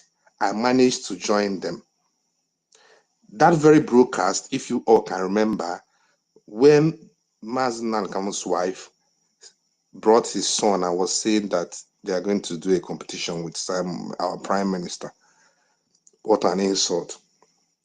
Do you know that that woman cannot call or address Nigeria boldly as Zoo? There's something she said on that broadcast that day. She mentioned Zoo. She didn't know when she mentioned Zoo. I just wish I could find that broadcast. I wish, because I want to prove it as an evidence. She mentioned Zoo along the line during that broadcast. It seems as if she realized herself. She now said, actually, this is my first time of addressing Nigeria as a zoo. I swear to God, this is exactly what she said, that this is her first time of addressing Nigeria as a zoo.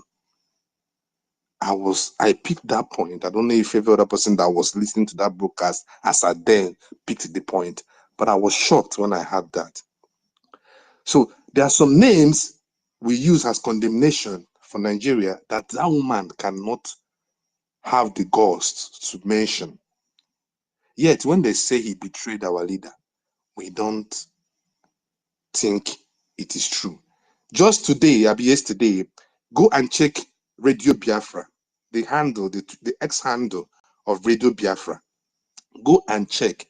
I think it's today. Yesterday they made the post, or today. I even commented on the post. Go to their handle, you check. There's a place he was. I don't know who is handling that Radio Biafra ex-handle. He said that he quoted this woman's tweet and said that the Lolo tweet will have about 3,000 views, but will only get a few retweets. That was what that Radio Biafra handle quoted. You know what I mean by quote? He just quoted it, and the woman's tweet that he's talking about is just under his post, under his own tweet. He was like that somebody should help Lolo to look into it to know why she has such number of views but then have little retweets. Then someone commented under the section and said that why would we retweet the nonsense she posted? People only retweet things that is meaningful or that makes sense. Now, why I'm saying this is that even the Radio Biafra handle is now concerned about what Mazen Nnamdi Kanu's wife tweeted. He's worried that he's not getting enough retweet. I'm like, so since when did Radio Biafra stoop so low as to investigate why people are not retweeting Mazen Nnamdi Kanu's ex-wife tweet like a whole Radio Biafra? For you to see how low these people have stooped. The Stanley, woman controls sorry, it's everything. not a whole load of Radio Biafra. Radio Biafra is nothing. So don't make it sound significant as if it's one big thing. It's Radio Biafra is completely dead and buried. And as far as the Olosho is concerned, she too, she has followed the same Radio Biafra dead and buried, because all they want is they want Mazenam Dekano out of the way, and so that they can form their political pressure group. And that's the bottom line you'll be saying. And I can say to you categorically that these people has nothing to do with what you call freedom, because immediately our prime minister took a swift action when he heard that they were bringing some terrorists into old Imo State for as a repentant Boko Haram to train IDP. them. He Yeah. dealt with the issue swiftly. These people you have been talking about, they were all excited to the extent they were they were so proud and saying, "Oh, they burnt the whole place down." But then they quickly realized that, oh shit, it's sorry, but mind my language. It's Simon Ekpa that did it, Then they begin to, draw Yeah. back. So you can tell their mindset. Their mindset is that they want to form a political group there, led by the criminals who are leading them. A whole lot of them, Yeah. including the people you are trying to address. They know the truth, but it's not everybody that will come to what we are doing. And these are the people we cannot, at this stage of our restoration, these people that you are trying to appeal to are what you call the lost cause. These ones, they are certain people that you cannot shift, and they are that type. When they are ready, like Mazinam Dekano said, I cannot be preaching all my life. I want to carry gun and defend my people and do this. And whenever you people are ready, you join us. They are the people. They are not going to stop us. They are not going to delay us. We are just going to surge ahead and do what we want to do. So I can appreciate that it's good to have everybody around to do this. But with this freedom, as they call it, these people are going to be dealt with. The ones that needs to be dealt with before the restoration, we will do it. Thank you. I just thought don't bother yourself preaching to them. They know the truth, and if they don't want to face the truth, we've done everything. Everybody's done it. Our Prime Minister has opened his hands severally. I remember his visit to, is it Australia or something? He opened his hand and he says, look, listen, Yeah. Biafrans everywhere, you're all welcome. We need to do this together. There's nothing more he can do. You cannot force a horse to drink water when he gets to the river. No. It's left to Exactly. them. My brother, you've done well for them by trying to convince them, but this is just a non-starter. The point is that these people do not want Biafra to come. They want Mazinam Dekano dead. True. Ask the question. Why It's are true. we where we are? You're right. How did Mazinam Dekano get there? He has security. True. They Right. call them M branch. The security was tight. Few people knew he was in Kenya. True. I watched the interview he did with that the guy from Kenya. I never knew it was Kenya and Mazinam Dekano was talking from. Few people knew, and the people who knew were the ones that sold him out, and they are the ones. Yes. So Exactly. they cannot tell us anymore. They cannot tell us any story. What they did, look, Simon Ekpa restored our dignity. So far, the humiliation they gave us was just too much. Imagine us seeing Mazinam Dekano in the hands of the DSS in the court. Do you know how many people died because of that? I was completely in. I can't even tell you what I was doing that day because my phone was ringing like mad. I was everywhere. Did you see him there? Did you see him there? How did he get there? Can you imagine? Betrayal. Look at the state they put everybody. These are people you never forgive. Honestly. I'm telling you that now. Go ahead and make your conclusion. Thank you, Stanley. Okay, thank you very much. Let me just conclude so that another person can speak. So, Biafrans, we all have heard, and we all have senses, because I want everybody to come along. I'm not talking about the DOS, the evil ones, but I'm talking about the followers. Don't be deceived by these people. Don't be deceived by these people. Your freedom is more important. Your enemy is Nigeria, not Simon Ekpa.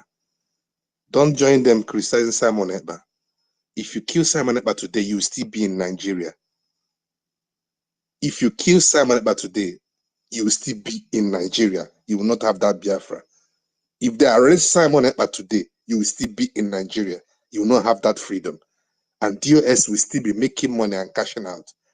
They are fighting against even the lawyer that Simon Ekpa, that Nnamdi Kanu choose by himself. They are against him. Why?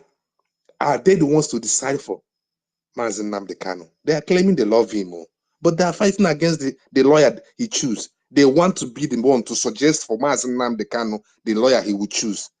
They keep attacking Ejimofo. Upon it was Mazi Nnamdi Kanu that chose Ejimofo by himself and chased Ejiofor away. But yet, the people that claim they love him, including the wife, become the enemy of the one of the lawyer that Mazi Nnamdi Kanu chose. So that is where I will end it today. Thank you, everybody, for the opportunity. Thank you, Stalin, for that submission. You know, it's a good submission for those who are non-DOS, who are not part of the district, to let them know that that's the truth. You've told them now. You've told them. Even the lawyer that Mazi Nnamdi Kanu chose himself, this Olosho is still fighting him. And not only that, he's proud to say the husband, to the ex-husband, or I don't even know what her status are. She's saying that he says, are you here to give me the kiss of death?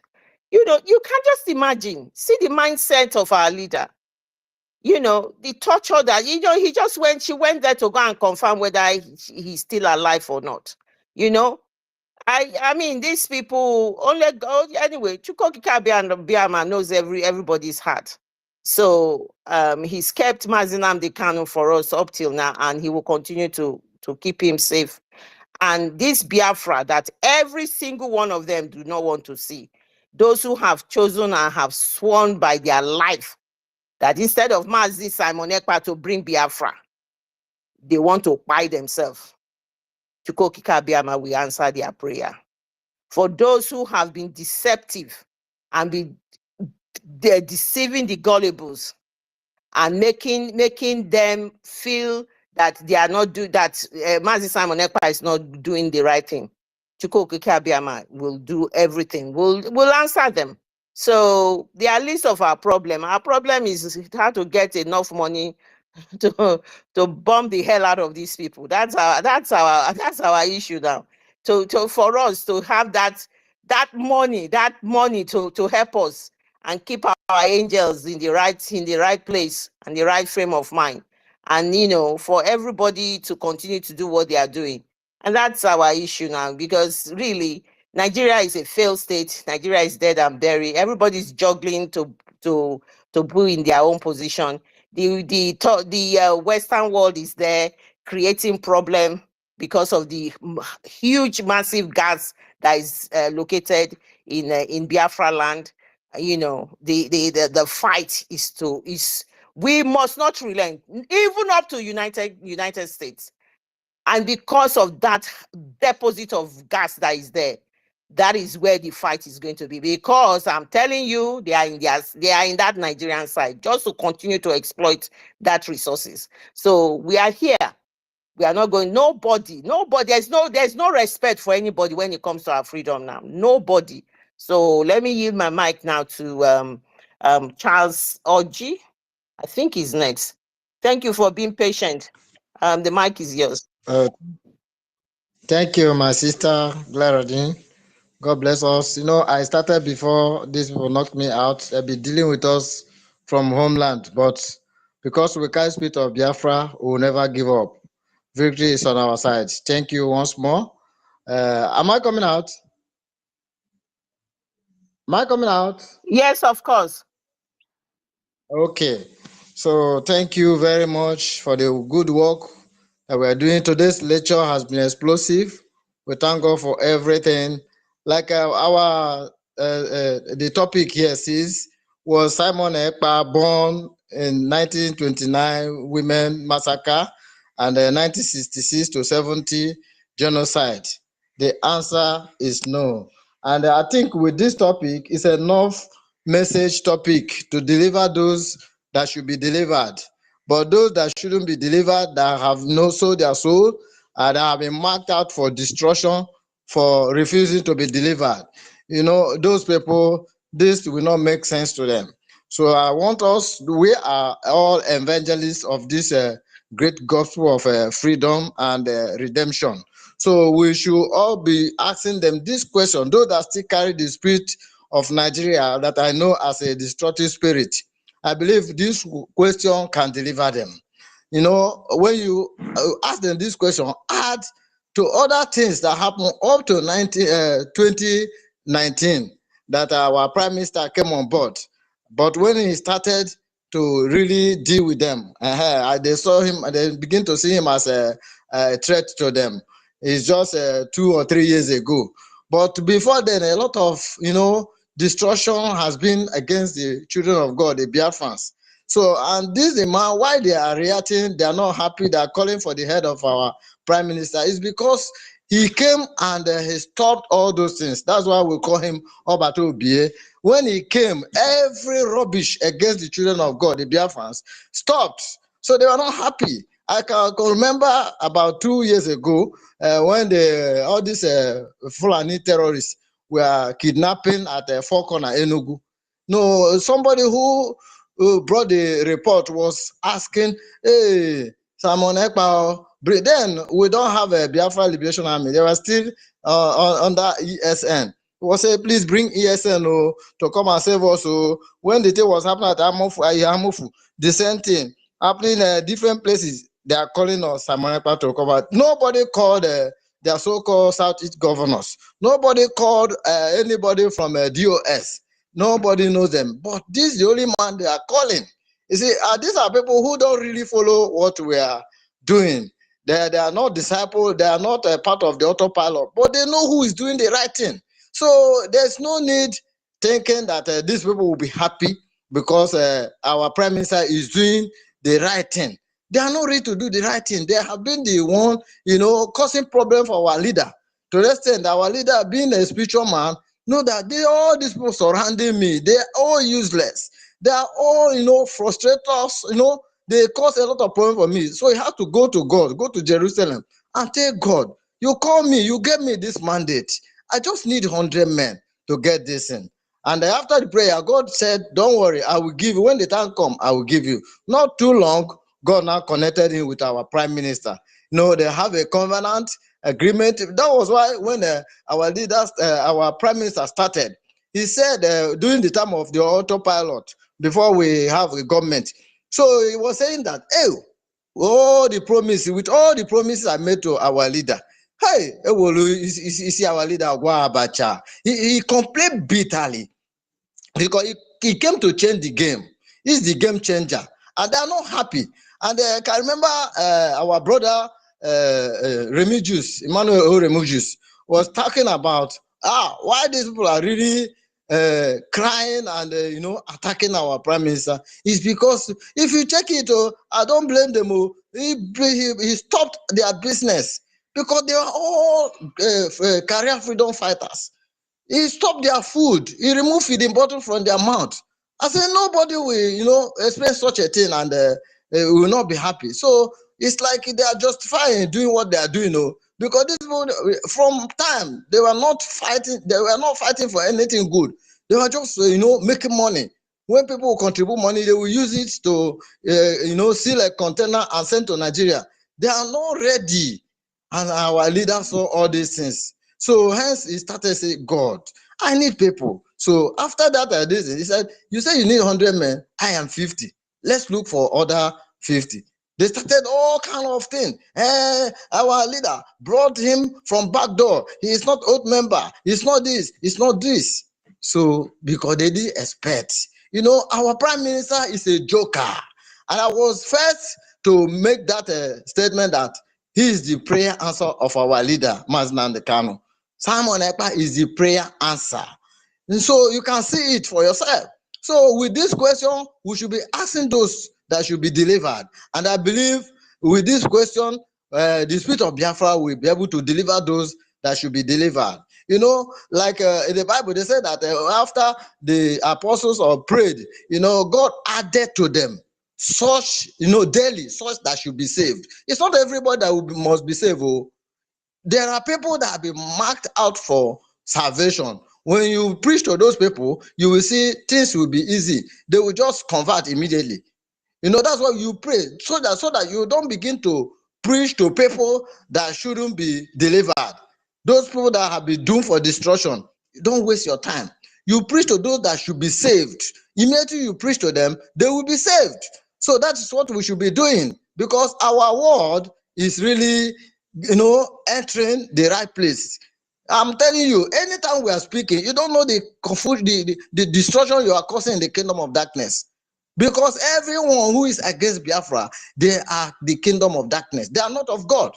God, the property of God is Biafra. The kingdom we are talking about is Biafra. So whoever that is against this kingdom, yeah, they are all the children of darkness. So we should continue with what we are doing. Don't mind them. As for Chinchi, I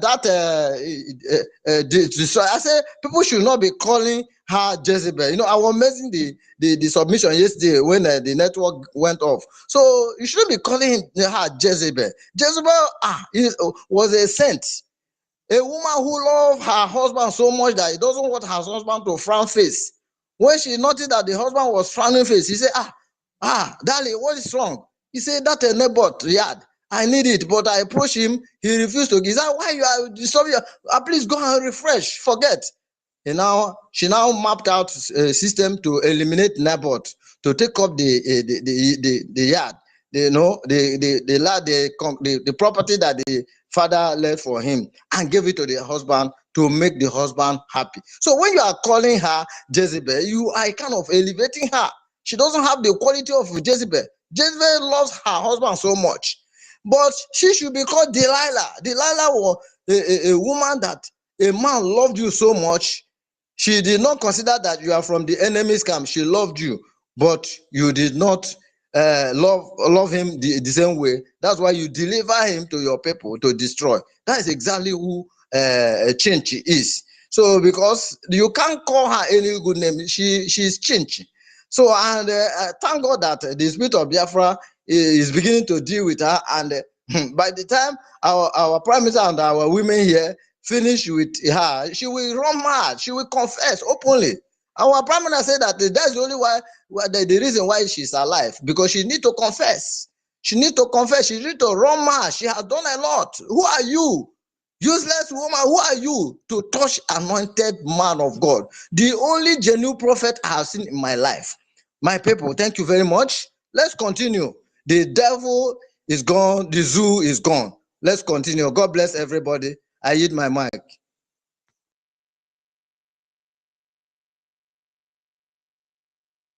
Thank you. Thank you so very much, much. Charles. Thank you. Yes. Okay, go ahead, Noso. Go ahead. Yes, I want to thank you very much, because you know what? Because of his last submission, you see, the last time I said there are so this group set of criminals who are desperate to run mad. And my question for them is that why are they so much in a hurry? Why are they so much in a hurry? 2nd of December is just yet on the corner. Why are they so much in a hurry? Are they giving up? Desperation to run mad. This is what I call all this. Thank you very much, my co-host. Let me. Hello, can you hear me? Can you hear me, please? Yes, we can hear you, ma. Yes, we can hear you, Helen. Yes, we can hear you. In Sister Helen addition Peters, you are to back. Welcome. yeah, thank you. They are chasing me up and down. Don't mind them. In addition to what our brother have just submitted just now, you know, Chin Chin, her fight is that thing that she thought the zoo will not be able to expose after delivering all this nonsense has been exposed at the end. She was fighting for them not to know what she has done with the zoo politicians. You understand? Now, when her husband, ex-husband, said, serve the zoo and come back is shame, it has come to herself now. She has done what she has done, thinking that the zoo will protect her image from not being exposed. But today, she's been exposed. Who is speaking, please? Oh, sorry. Okay. Today, she's been exposed. Her video is now with our PM. I don't know how she will feel right now. That is where the woman in her did not work. As a woman, you should have a pride to yourself. I don't pray to be in her shoes, but I will choose to eliminate myself if such a mistake is done, than to support the enemies to fight against my house. That is just the fact. Because you are not going to, even when you expose the death is dead and gone. Not everybody will even give her accolades for taking such a decision, that she ends it up than to betray her husband or to fight against her ex. You understand? But no, she continued to dance naked, knowing very well that the zoo will use you and dump you at the end. Now she's been dumped because they knew now that she can never deliver. Because the man at hand is nobody that you can just tour with. You can't tour with Prime Minister. He is the Leviathan. And he's brought to end the zoo. Because when there are calamities, that the world will be thinking, oh, how is this going to end? Then God will step in. This is how he was using the Leviathan to fight. Now he has used it in our time now. And they knew him immediately. They recognized him that this is who he is. Yet they were still fighting him.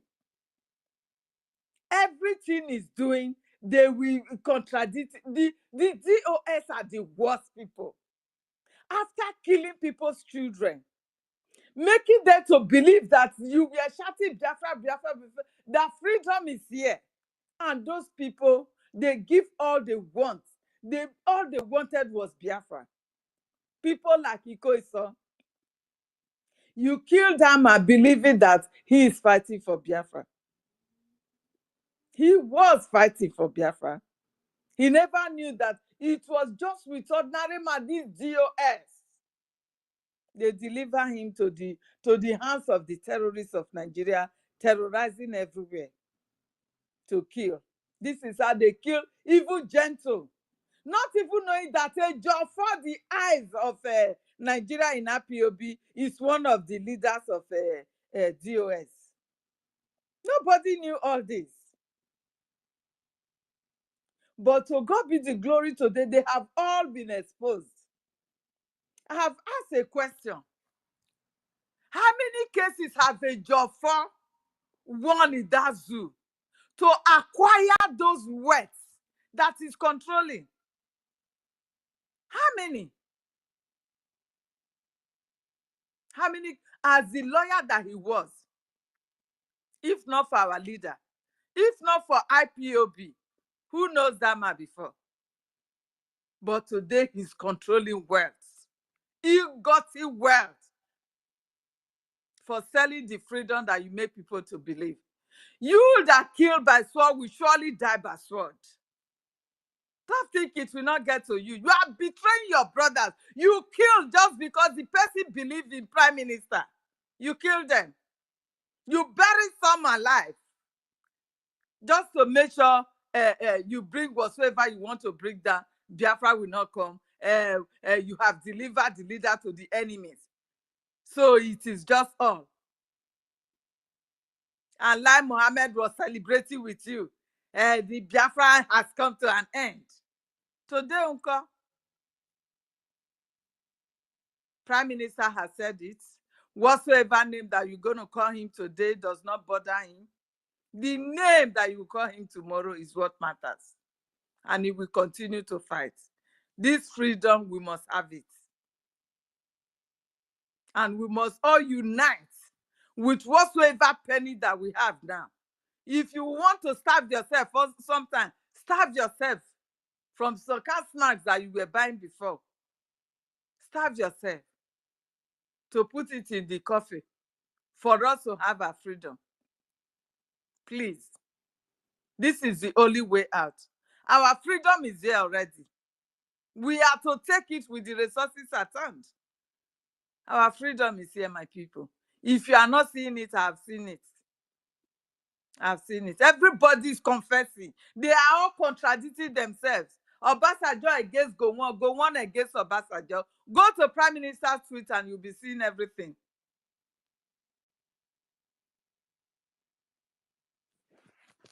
Please, we must not ignore what our Prime Minister is doing. We must support him, not just with ordinary man, please. We must support him to achieve our aim. And our destination is our nation, the restoration of our nation, Biafra. The whole world that is fighting today, supporting Hamas. Everybody knew what happened on October 7th. How Hamas invaded Israel. But today, what is happening? They have turned the story around because they want a particular religion to lead. That religion has captured the four corners of this world and the powers that control this world. And you think it is Prime Minister you want to bring down, you are bringing down yourself. Because God forbid you do anything to stop the freedom today. You will be a slave forever. Because men like Prime Minister and our leader, Mazi Nnamdi Kanu, they are not easy to get. It takes years for God to create such a man. It takes centuries for you to have them in your midst. And count yourself blessed for having them in your own generation to come and free you. So if you think sabotaging them is your job in this race, my dear, you will be called to question. I think the picture of that bastard, that Olosho, that Ashawo, that the zoo has paid on TikTok to do what she's doing now. Her picture is up there. I pray she should be a Biafran. We are going to go after her and she will explain herself in the court of Biafra when Biafra is restored. She is going to explain how a devil looks like when Biafra is restored. The work of a devil. If devil is to save people, then devil is not a bad person then. They just pay you peanuts and you go to TikTok and be doing nonsense with your own face there. My dear, if you are a Biafran, you are gone. You are gone because your face is everywhere now. And we are saving it. Whatsoever nonsense that you are committing on the social media, do not think we don't know you. We know every one of you. And Biafra, as Biafra will come, get ready to answer to all the nonsense that you are performing. Get ready to answer to them. The names calling, the propaganda, and everything. Get ready to explain when the time comes. He gave you every opportunity for you to repent. That when you repent, he's ready to accept you guys back. Yet you still go back and be carrying propaganda. Joining the enemies from Sahel and from people that shit in their pot and eat. You joining them to fight against the holy man that want to save you. You will explain, and you will explain tired then. Thank you, my brother. No, so your hands is up. Please, you have the mic. You know why they laugh? Satan they smile. They not even try at all. They will go do another one. Satan they smile. Satan, he dey smile. Sister Ellie Peters. My dear You know, see, brother, the thing is surprising. no, The no, kind of no, shows don't that worry, don't worry, don't worry, Sister but the Ellie. beautiful thing, listen to me. The beautiful Okay. thing is that Prime Minister said it. He said we should get ready for this their propaganda and name calling and everything that they are going to bring. That is going to get worse. So it means we have not even seen it. This is just the beginning. So we all have to get ready for them. Space must be ongoing, day and night. Sister Ellie Peters, you see, all this kind, if all this kind of ones they come, we go fair they use all this kind of. I like the way you take address and we do okay. You know, see the way me I come from, I come balance and you know, but they don't come balance and with laugh. Then they still say maybe me I will come. Just as they come in with say maybe I'll come up, but I just they laugh. My God, bro. I just they laugh because there is no way when you want use back take reach Lokoja, it's not possible. You no get where they use back. That is just the fact. You don't see where Satan. You come now, you describe something, say Satan. You don't see where Satan is now. And I be the Satan, you don't see where Satan is now. So they no try, may they go do another one. May they go do another one. They never even start. You understand? So we get what we they do. Person where they talk about get what they do. If person where they talk about no get what they do, definitely not be say he never starts. Human being, my brother, no. So listen to me. Human beings are the worst. When God say, "I repent in creating human being," I believe that man. You understand? He repented because our minds are so evil that if you cannot do, if not you, if not me, you must not have it. This is how humans are. And I see the reason why God has been destroying them right from the creation, right from the time of Noah, when he used the flood to destroy the world. This was what was going on. He was preaching. Noah and his people, they were preaching, making the ark, telling the people what God has at hand to do. But they never believed him. They were laughing. They were marrying. They were celebrating, doing all manner of nonsense. You understand?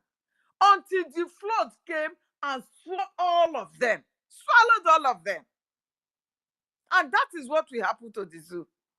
If at this point in time, killings is like nothing in that country, Nigeria. Even the place where they said war is ongoing in every part of the world, the killings in Nigeria is worse than those areas. Every blessed day. They suppress the media. You cannot hear it. They tell terrorists.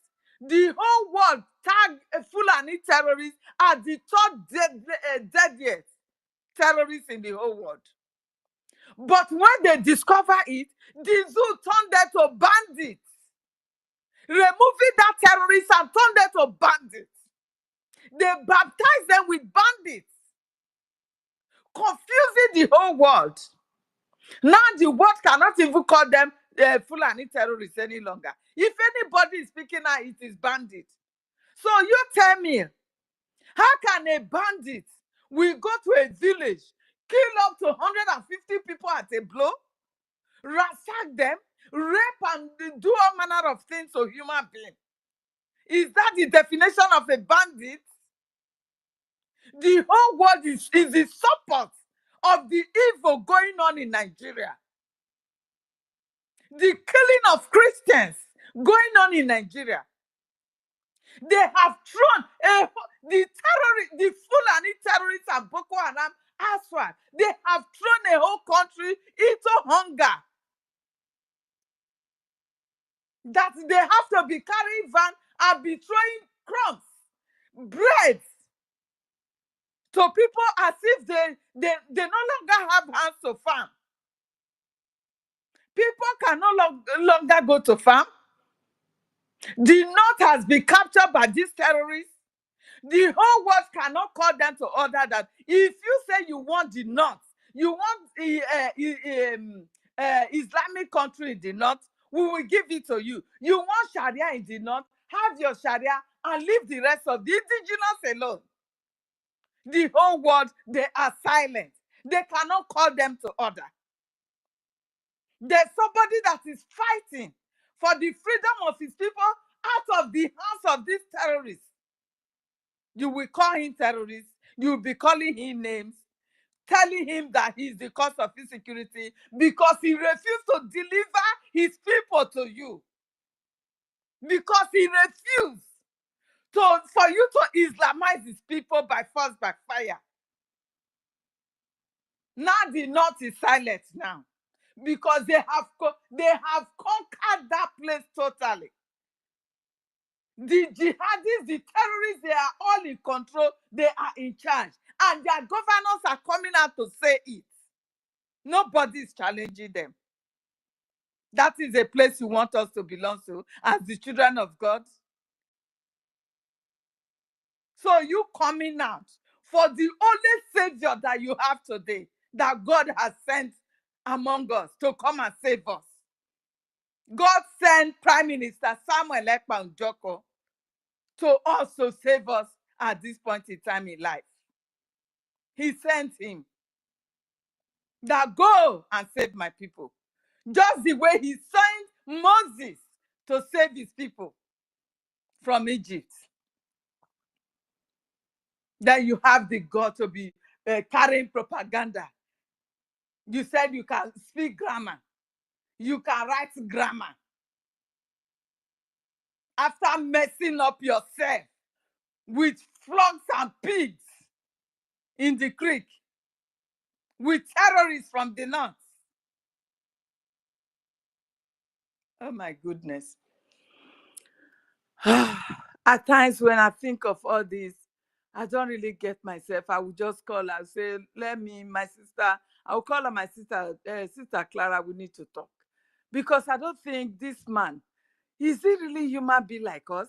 Does he really feel this pain that I'm feeling for him right now? That is passing through because of us. Yet they don't still appreciate him. Instead, they call him name. Instead, they are fighting him. Is he really human? I don't know. My brothers, my sisters, you are here. Pick up the mic. Make your contribution because this is really big. And the worst is yet to come. Prime Minister have told us. How prepared are you to defend him? How prepared are you to tell them the truth? Let the whole world know the truth of what is going on in Nigeria that the media have suppressed. Nobody can say the truth any longer. Terrorists, they have turned into bandits. The whole media are now calling ISWAP terrorists, Fulani terrorists, Boko Haram and everybody. They are calling them bandits. The so-called terrorists in uniform called Nigerian military, they are calling them bandits. So what right have you to carry a fighter jet to go and bomb bandits? Shegumi will come out and tell you that you need to pay these bandits, the terrorists from Sahel. They told us they are not Nigerians. But for the fact that they are Fulanis, they are Nigerians by force, by fire. So you must accept them. You must give them your land, or you will be lower below your land. Our people are just quiet. You are fighting the only man that is here to save you. Anyway, I yield my mic, my co-host. If you have anything to add to that, else we give the mic to those whose hands are up. My heart is somehow now. Thank you, my sister Helen. Thank you so much for that submission. You usually talk from your heart. You talk from your heart and you say the truth the way it is. I believe everything we humans do that is genuine, people can pick it up and know the sincere truth in everything you have said. When you look at the topic, was Simon Ekpa born 1929? When you look at it, 1929, from when Simon Ekpa actually started with actively with IPOB and autopilot and now Biafra government in exile was 2019. And it's exactly 90 years from that heading, 90 years. And Simon Ekpa was not born then. He started this in 2019. Exactly the difference between 2019 and 1929 is 90 years. The women were I believe the women massacre is the Aba massacre. And then you then look at the genocide that they have committed and the Chichi as the topic is. And I just want to play I can see Mighty Dot's hands up there. Let me quickly play this, which is what somebody described as what it means like to be what genocide. Hold on, genocide is the ethnic extermination of a people. You prove genocide when everybody has been killed. Biafrans do not want to wait until everybody has been killed. They have seen the signs of the intention. People were killed in hundreds of thousands. The war has come. It isn't a war of unification, as we are told. It is a war of extermination. Girls are being abducted and married off to strange people. All the various things you do so as to commit genocide are being done. We don't want to wait until it is complete. Therefore, we have the intention. By the way, all this began many, many years ago. As far back as 1947, Biafrans were attacked in Kano. In 1953, the same thing happened. Genocide is not spontaneous. It's a subtle process, which is a result of government propaganda. A government now uses the organ which should be used for protecting a people. It turns in that organ against the people and starts killing them using the government means. And everybody is indoctrinated to hate a particular class of people, to want them out of the way, to want to kill them. This is what we mean by genocide. So I just wanted to point out one specific thing. It is a government propaganda. That is what Helen has been saying all along here just now. This propaganda that you are seeing everywhere, it is a government propaganda. The sole reason is to stop the restoration of the independent states of Biafra. And they know the second is far coming. And they know after the second, the prime minister will have the legal right when the votes have been counted and hopefully more than 50 million people, even it's going to be more than 50 million at this rate, has voted and say, go ahead, Prime Minister, go ahead, we are with you, go and get us Biafra. They know the job will be more difficult for them. So it is just, I want to stress the word. Everything you see on the space, everything you see IPOB pressure group is doing, everything you see all these saboteurs running up and down, the Oluwole Mbaz, the Solu Bobo, and all of those people, all these sit at home coming up and all of that, it is a design genocide for the extermination of certain race. And that race is the Biafran race, and they want us not to have Biafra. And this is a government propaganda. I want everybody, whenever you see them on space, whenever you see them showing a picture of our prime minister in any form of derogatory way and calling his name, calling him all sorts of things, they want to stop him. It is a propaganda. All of this is orchestrated by the government that kills his own people. They just want to stop Biafra. Believe me or not, everything is to stop Biafra. They will do anything. They are using our own people to stop Biafra. So that is why I was saying those people that our brother Stanley was trying to appeal to, there is nothing you can do for them.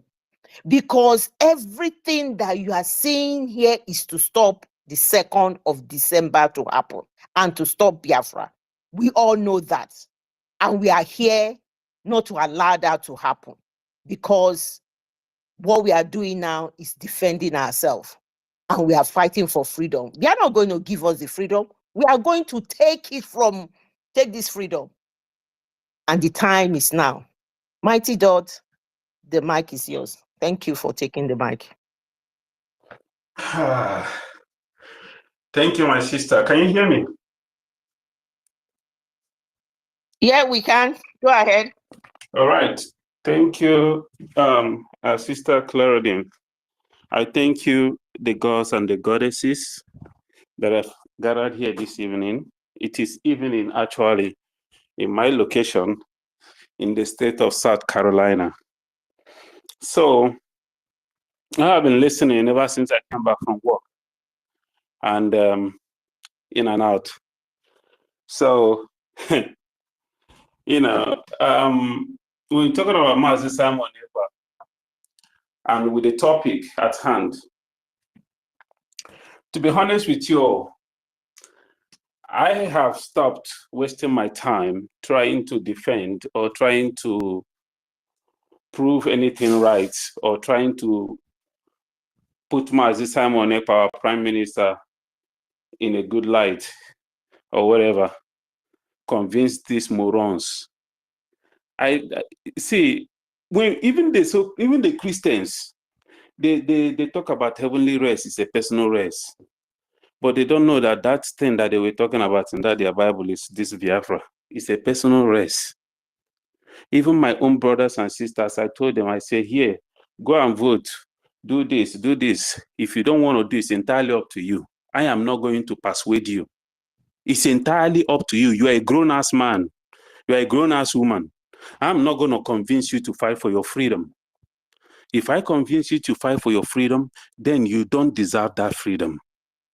Because you cannot, and that is where the unpatriotism comes in, because you cannot value what you don't know. If you value Biafra, those that will be in Biafra are those that will value Biafra. And that is where the patriotism will come in. That is why we are going to put Biafra first, before anything, before any religion, Biafra first. So when you try to convince these people that can never be salvaged, you try to convince them to fight for their freedom. When that freedom comes, they will not respect that freedom. They will not have any value for that freedom, because they did not have understanding of that freedom. They were coerced, they were pushed to fight for their freedom. Nobody called me. I heard Mazi Nnamdi Kanu's voice and I followed. I heard Mazi Simon Ekpa's voice and I followed. Nobody convinced me. So Mazi Simon Ekpa, these people that are fighting him, that are not tired, I don't understand. Have they been so messed up to the point that they can't even reason anything anymore? You are fighting somebody that you don't even see his mother, you don't see his father. This person doesn't have any, you don't know anything about any, he doesn't have sibling. And you don't sit down and think if this person is actually a human being or not. Or if this person is special or not. Maybe that's where they will start reasoning better. When they understand that this person that they are fighting, there is no way they can defeat him. And with the legions that are following him behind, I keep saying it that we are legions. They made it seem as if the word legion is a demonic thing. No. We are angelic movement. We are legions. And we have come to restore law and order on this planet of Earth. If they think they can defeat Mazi Simon Ekpa, in 1 million years, they can never even succeed. Because the roadmap already has been, this freedom has already been predetermined. It's already been done. He has the roadmap. It's just like running a distant assimilation. That is what is happening right now. There is no way they can stop us. I was listening to our brother. Oh God, that is not our brother. Our brother, 247. Sorry. I was listening to this useless man, Okonkwo, in our brother's this thing, 247 this morning or this afternoon. He said, oh my goodness. He said that he's a Nigerian, that he believes in Nigeria, and he said that there's something he said that I'm trying to recollect. I was looking at this buffoon. I was looking at this man. As a man, as a grown-ass Biafran man, I was so ashamed listening to that man. These are the kind of people that could speak for Igbos? They know he's kind. They know that these are the sellouts. They know that he's a girlfriend to the Fulanese. So that's why they always bring him out to come and speak, disgracing himself and his family, because he's not disgracing Biafrans. Now, Josie, where did these people come from? Where did these people like Kenneth Okonkwo come from? Every single one of these people, none of them will be forgiven. Because like somebody said earlier, our prime minister has opened his arms several times. After December 2nd, I swear to myself, these people will never be forgiven. It doesn't matter if the Biafran government forgive them. These people will never, because posterity will be against them. Anybody that take down any of these saboteurs, that person is fighting a holy war. That person will be rewarded in heaven if there's anything like it. Because these people, every opportunity, every ample of opportunity has been given to these people to repent, to come and join hands so that we can move as one people to restore our lost glory. But these people have refused. Do you know when the commentator on that show, TVC or whatever channels, was asking Kenneth Okonkwo, he made a statement about Simon Ekpa, about what Simon Ekpa is doing in the Southeast, or his statement about Tinubu and Peter Obi. Do you know, before, few months ago, that bass, there's a fish they call bass. The mouth is so wide. That's how Kenneth Okonkwo's mouth is like. That man, that big mouth, few months ago, he would have started calling our prime minister's name. That small boy in Finland. Oh, that little boy in Finland, that rascal. But do you know what he did today? No, he pretended as if he didn't hear the name Simon Ekpa, because it is setting in. Every single one of them are getting the music. He diverted and started talking about something else. He never mentioned our prime minister's name or anything about our prime minister. I tell you, before December 2nd, these few weeks that we have left, you're going to see many of them, because these people are shameless. Many of them, not because they believe in Biafra, but because they want to save their ass. They have seen that there is no way again. Many of them will be coming out. You're going to start seeing them. Let us break these things are getting too hard. Let's break this country. Let everybody go in separate ways. That is what you're going to start seeing. Many of them will be singing before December 2nd. I'm not talking about after.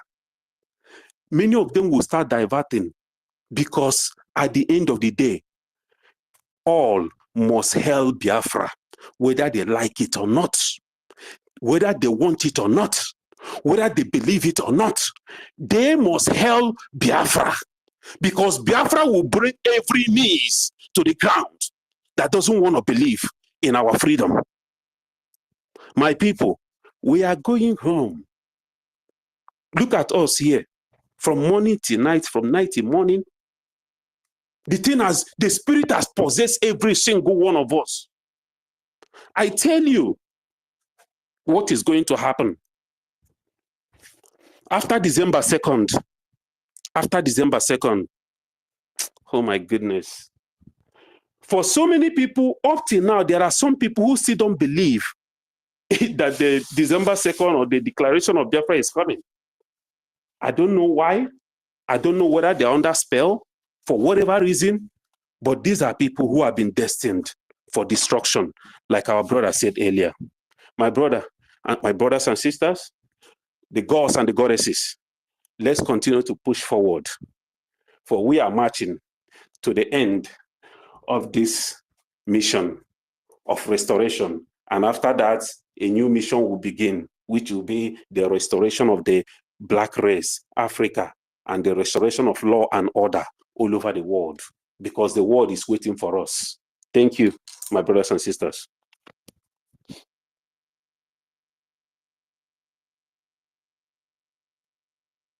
Thank you so much. Helen, can you hear me? Yeah. Okay, thank you. Thank you. Thank you, Mighty God. Thank you for that. The spirit of Biafra is in every single one of us. Biafra is what we seek. Biafra is what we shall get. Nothing is going to stop anybody, any one of us. We will get this freedom. And Chukwukika Biama knows exactly how this freedom will come. And that's what Mazinam Dekano has told us, that it's going to be like how he's coming out, just like how the Prime Minister says, it's going to be in a spectacular way. This freedom, no human being will claim that they did it. It's Chukwukika Biama that will do it. These are every hurdle you see along the way. These are the mountains that Mazinam Dekano said we will climb various different mountains. Everything shall overcome it. And at the end of the day, we will get Biafra. This is all what we are getting. It cannot even get worse than this. We will get all sorts of things, but we will succumb it, we will go past it. And we will go to another challenge, we will succumb it, we will go past it. And that is what is going to happen till we get Biafra. We are not scared, we are ready, we are prepared. The shafts have been taken from the wheat. We are ready for this fight. And we will win this fight. We have won it, because one thing about the human brain, the capacity for the human brain to have a strong belief, it's enormous. Because the strong belief we have, it is just nothing that can stop us. Nothing. And that is why when these zoo terrorists, jihadis, army, when they bring them to Biafra land, before even getting there, they know they have lost the war. Because the fright in these young men when they are bringing them into Biafra land, it is unbelievable. They are already, before even getting there to Biafra land, they've lost the war. And the other day, just 2 days ago, I saw the I saw one of the I think is it the Dragon Squad or a member who was showing us how the Nigerian army was throwing bomb. You could see their aircraft flying around and everything. You know, how many bombs have they thrown? How many people's home have they burned? How many people's businesses have their farms have they thrown bomb on? And yet Biafrans are still standing. They have lost this war. And I can tell you, you see the chief of army staff every day. He's there he's there on the TV. I have never seen a chief of army staff that is practically every week he's there. Every week when you notice, check. It's either he's in the paper or he's on the media. He's every time coming. It's like another church. They are preaching. They are not like our prime minister, which is talk and do. Their own is just talk. They think the particular propaganda will win this war. No, propaganda is not going to win this war. That is what they don't realize. This was General C.G. Musa, he called himself. Listen to what he has said here. And I'm very happy because the media has refused to talk about the asymmetric warfare that is happening in Biafra land. But we thank God, as the media is not talking about it, Musa himself is coming to the media to tell everybody. So at least the record is set straight. And we want the record to be set straight. So he who leads this comes out to tell, and the whole media is gagged. Gagged. They cannot say anything. They cannot mention Biafra Liberation Army. They cannot mention Biafra Defense Forces. They cannot talk about their guerrilla warfare. They cannot talk about how their young men are being killed, slaughtered in Biafra land. They cannot they cannot talk that they are the one bringing insecurity, including the governors that have different security, what they call it, men working for them. They hired a Bubago and all of those people. They are the ones bringing insecurity, and they want to every little place. The whole of the country, the Nigerian, the zoo is infested with security. And these people have the audacity. They come on the media, oh, insecurity in the southeast, insecurity in the southeast, insecurity in the southeast. I don't know what is wrong with them. I don't know where they are seeing their insecurity. And yet, this man is bringing his ugly head out of the woodworks now. They call him the former governor of Ebonyi State, Umahi. He's bringing his ugly head. This time around, I want our prime minister, if our prime minister can hear me, I want you this time around. Umahi must not be given a breathing space. Umahi must not be given a breathing space. The atrocity is committed in Ebonyi State by having that university that he's created, the monster university, and all the way he's bringing jihadists into Ebonyi State. He must not be allowed, must not be given breathing space. He's now talking trash in the media. If you listen to that interview he had, he was talking trash there. And then what he was saying is that what they are now doing is that they've recruited so many people in Ebonyi. They've recruited these young men. They call them forest guard or something like that. It is all a lie. The forest guard, as the people they are recruiting, he was behind Ebubagu, this Umahi. He's now recruiting these forest guards to come and fight the Biafra Liberation Army. That's all he's doing. Because now they've gone round everybody. They've gone round now. They see that this is serious. There's not, they can, all the mercenaries they be recruiting, they can see they are not getting anywhere. So now they are now using what they call the forest guard, recruited these guys to come and fight the Biafran army. And Umahi is leading it. Umahi is leading it.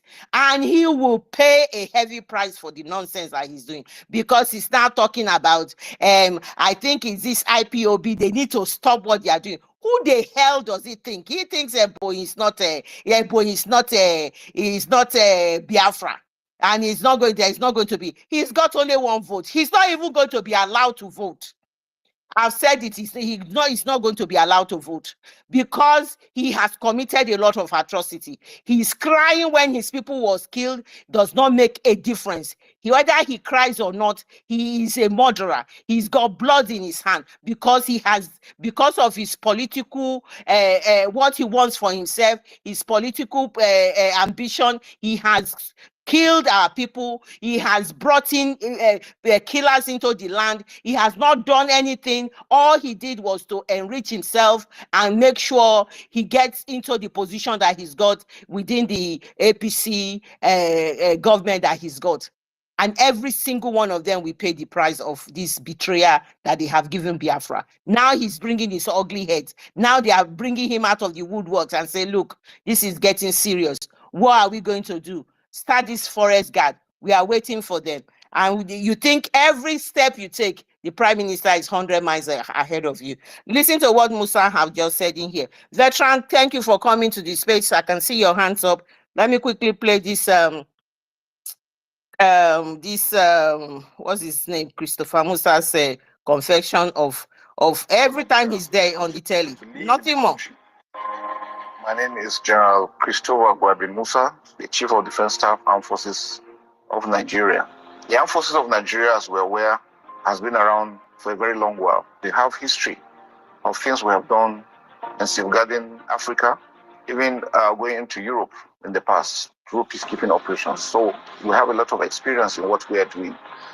Presently, we know Nigeria, as part of the international community, is facing a lot of activities, a lot of challenges that has to do with asymmetric warfare. Non-state actors operating in different parts of the country. In the Northeast, for 15 years still counting, we've had the issues of Boko Haram and ISWAP. North Central, Northwest, we have issues with banditry. South, we have issues of pipeline vandalism, sea piracy. In the Southeast, we have the IKOM, the Imperial People of Biafra, trying to have issues of secessionist tendencies. But all this, the armed forces of Nigeria have remained resolute in what we are doing. We are professional armed forces. We'll continue to enhance, intensify our training, which is key and basic for our troops. We'll also look at the aspects of our troops' welfare. Sorry, I just ended there because I just wanted you to listen to where he says IPOB, the indigenous people of Biafra, sensational tendency, he says. These guys are just a joker. They come out and put those things out there, and they know the fact. They will never say the truth. Well, whether they say the truth or not, we know what the truth is. We will carry on with what we do, and like our prime minister keeps saying, they will sleep in Nigeria, and those of them, they will wake up and find that Biafra is here, and that is what is going to happen. So let them be saying we have secession tendency. That's what we are doing. It's just tendency. Yet you are telling your Tucano aircraft, air bomb or whatever to come and bomb. And then you're bringing your ground troops you bomb and soften the terrain. Then you bring your ground troops to come and kill innocent people. And then you are saying all of this nonsense. But at the end of the day, I wanted us to know that he has mentioned it. He is doing asymmetric warfare. He said it clearly. And he keeps saying Southeast. Let them continue with their Southeast record. We know we are from the south of the country called Nigeria. So like Prime Minister said, I don't know where they got their geography from. They must have twisted the map of Nigeria when they found out that we are from the Southeast. Thank you so much. Veteran Dragon, the mic is yours. Please, Claire, check your DM, please. I'll send you a message there. All right, thank you. Yeah, thank you. I want to thank my Honorable Minister for Information and Communication, Mazi Simon, Honorable Aparawa. Thank you so much. Clara Dina, I want to thank you. Your voice sounds so loud and clear, and each time our women are talking, I am so impressed and emboldened. I want to thank Helen Peters. All of you are great and mighty warriors in the effort to restore our sovereignty. I want to thank you, Mighty Dot. I want to thank you, Nonso. I want to thank you, Magdaki, and everyone on space, any other minister that is here, and all our gallant men who are all in space warring and making our voices heard on daily basis. I want to thank my Prime Minister, Mazi Simon Ekpa. Before I go to the topic, I just want to make some general comments first. Yesterday, there was this space that was going on, and this man they call Grandmaster was saying that Enugu is not part of Biafra and that it should be counted out of Biafra. So another person called Americano said to him, can you just put up a poll and ask, is Enugu part of Biafra? And he couldn't agree. He was just dancing around. Americano said, just put up a small poll. You have about some thousands of followers. Just put up a small poll asking the Enugu people, are you for Biafra or not? This man, I'm wondering why he called himself Grandmaster. You are Grandmaster, they are giving you a solution, just put up a post, you have some thousands of followers, let them vote and say they are not for Biafra. He was dodging it and dodging it and dodging it. Another man, Benchus, was there. Benchus said, we have told the Nigerian military to vacate Biafra land. And if they don't, any one of them we find there, we are going to eliminate the person. Oh, everybody, they started shouting. Grandmaster said, I am not there. I am not there. The other one they call Africana, Abi Africana, Abi what? Say, I am not there, I am not there. The other one they call me, say, hey, don't, this is my space, so don't call me. I say, these are cowards. These are cowards. Hey, cowards. You can see the kind of people that are making noise on Twitter space, on a space. You can see the kind of people that are making noise. They don't have the liver. They don't have the liver. They are all cowards. Enemies are occupying your territory. And we are saying we are going to eliminate them. And you are crying, shouting, don't call my name, don't mention me. Yay. So I want to thank you all of you one more time for all the courage you have exhibited and the way you are waging this war. We have said it, our Prime Minister have said it, he has come to finish this and it's going to be once and for all. And I want to also thank our Supreme Leader who is now still being incarcerated. I pray that the Lord will continue to strengthen him and embolden him. He will remain resolute because there is this scripture in the Bible that says, if they had known, they would not have crucified the Prince of Peace. If Nigeria had known that the new dimension that our leader prophesied will only come when he has been kidnapped, they would not have attempted that. Now look at what is happening today. Nigeria is in turmoil just because the new dimension is in place. Now going to our topic about was Simon Ekpa born 1929 women massacre and 1966 genocide Ndị Uchu. You see, this question should be directed to the so-called Nigerian authorities and the one Nigerianists and all the saboteurs in Biafra land who are making claims that are not founded.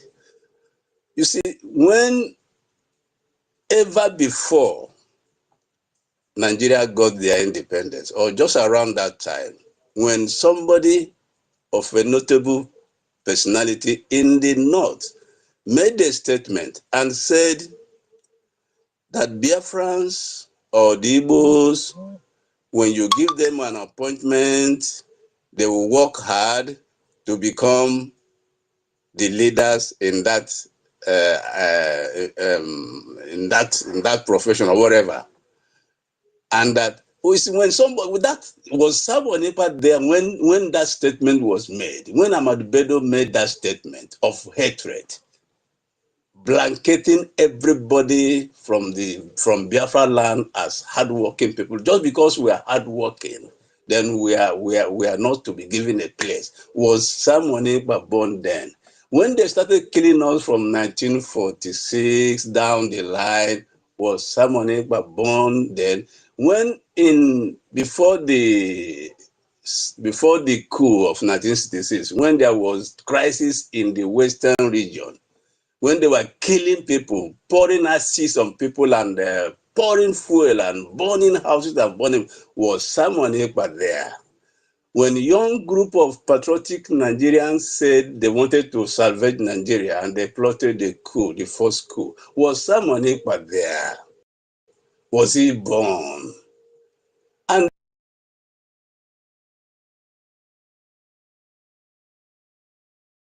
the Civil War, when the program was going on and they were killing Biafrans and killing them in their thousands, was Simon Ekpa born? Then you ask them, before the Civil War, they had to go to Aburi. They had a very nice discussion. They arrived at an agreement. Was Simon Ekpa there in that conference? Was he at Accra? Was he in that conference? Was he born? When they came back, Ojukwu had a confidence that, yes, we have gotten peace. Was Simon Ekpa there?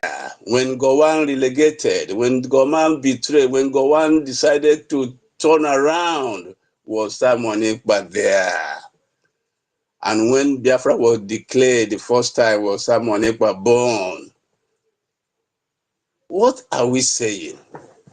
That a man has risen up to say enough is enough. The killing has been going on. You can just keep on and keep on and keep on and keep on mentioning incidences and period that the Biafrans have been massacred and killed. Was Simon Ekpa born? Was he there? Now, God has brought him on the scene. So whatever anybody is talking, whatever noise they are making, one thing is clear, our mind is made up. We have said enough is enough. And there is no two way about it. We have decided to take our fate in our hands. We have tried to make sure that this Nigeria works. What have we not done? What have we not done? We have done everything humanly possible to make sure that this so-called Nigeria functioned and worked. But we have come to the conclusion that nothing can be done to make this country to work. To make this their country to work. Nothing can be done. It is dead. It cannot be revived. So whatever anybody is saying, whatever anybody is doing against what we are doing, it means nothing to us. Our minds are made up. We have said enough is enough, and nothing can be beautiful and encouraging than for a government to have over 50 million votes, telling them, go ahead, fight for us, liberate us. Nothing can be so emboldened. So my prime minister has enough backing. The people have spoken. Any other person, any other voice you are hearing here and there, they are voices in the minority. In democracy, we always say majority carries the vote and the minority will only have their say. So let them keep talking. Let them keep having their say. One thing is clear. Very soon we shall generate a document, a mandate signed by delegates from Biafra with the 40 million, over 50 million votes that we have generated, because I know between now and then it will be more than that. We have what we need to canvass for the recognition of Biafra. So what else? Let them keep talking. Let them say, we don't care. We are already on the move. We have done everything we have to do, and we are now on the verge of our liberation. Let me thank our gallant men who are fighting for us on the field. These boys are doing marvelously well. Elohim will continue to bless them, and wherever they are, boys, continue this fight. You have already won. The enemy is scared. Musa is always crying. He will cry there, he will cry in the radio station, he will go to the Senate, he will go to the House of Reps, he will cry. What a general. What a general. No wonder. No wonder. He's a general that was not commissioned on the field. So, Biafrans, what else? Look at the way our prime minister neutralized these people when they came use our government to institute that wisdom is too much. He prayed for 1,000 men wisdom and God answered him. You see, when they made that announcement that there's going to be, I was really troubled. I said, when is my prime minister going to reply? When is he going to? When is he going to? When he came, he surprised me with the kind of wisdom he exhibited. I doff my hat for him. This man is called of God. He's not just an ordinary human being. God is in him working wonders. Look at the wisdom he displayed. He beat them in their own game. He neutralized their propaganda, malicious propaganda. He neutralized it. by saying because they have dragged our government name into this, let's just leave them. I love this, our Prime Minister. He knows the road. His template is very, very authentic. We are going to Biafra. Very soon, we all be gathered. I will be seeing Clara Dane. By the grace of God, I will be seeing Helen Peters. I will be seeing Mighty Dot. I will see Akbarawa. I will see Van Van Van. We will see all of us. And we will sing and dance and praise Elohim on the streets of Biafra. So we're almost there. Thank you, every one of you, for what you are doing. Continue. Very soon, we shall redeclare Biafra. Thank you, every one of you, in the mighty name of Yeshua. Amen. He said, thank you, Veteran Dragon, too, for that. Just you have just said, just to seal exactly what you have just said, that the Prime Minister already has a template and he's going to finish the job. Listen to what he says here. This is just this is what is going to be at the end. Let me just start. Design a way of comparison anywhere in the world. We have designed a way, a pathway to exit Nigeria that no other people have used in the past. And we call it the multidimensional approach. After the declaration, we will make sure that all the terrorists in Biafra land is eliminated. Until one person is remaining from them, we will still eliminate that person. At the end of the day, we are going to sit on the round table and Nigeria will grant and accept and approve the referendum that the Biafra government in exile and the homeland have conducted. That's the way it is going to end. Go and mark my word. We will kill them. These terrorists that are coming to kill our people. Okoma community has been burned and people have been killed. Innocent Nigerians don't call themselves Nigerians. Many of them will identify with Nigeria. They have killed them. Many of them who identify themselves as Biafrans, they have also killed them. And one thing is that nobody will kill us again without revenge. We will retaliate brutally. And I'm telling you that every Nigeria wearing uniform person in Biafra land remain a wanted person.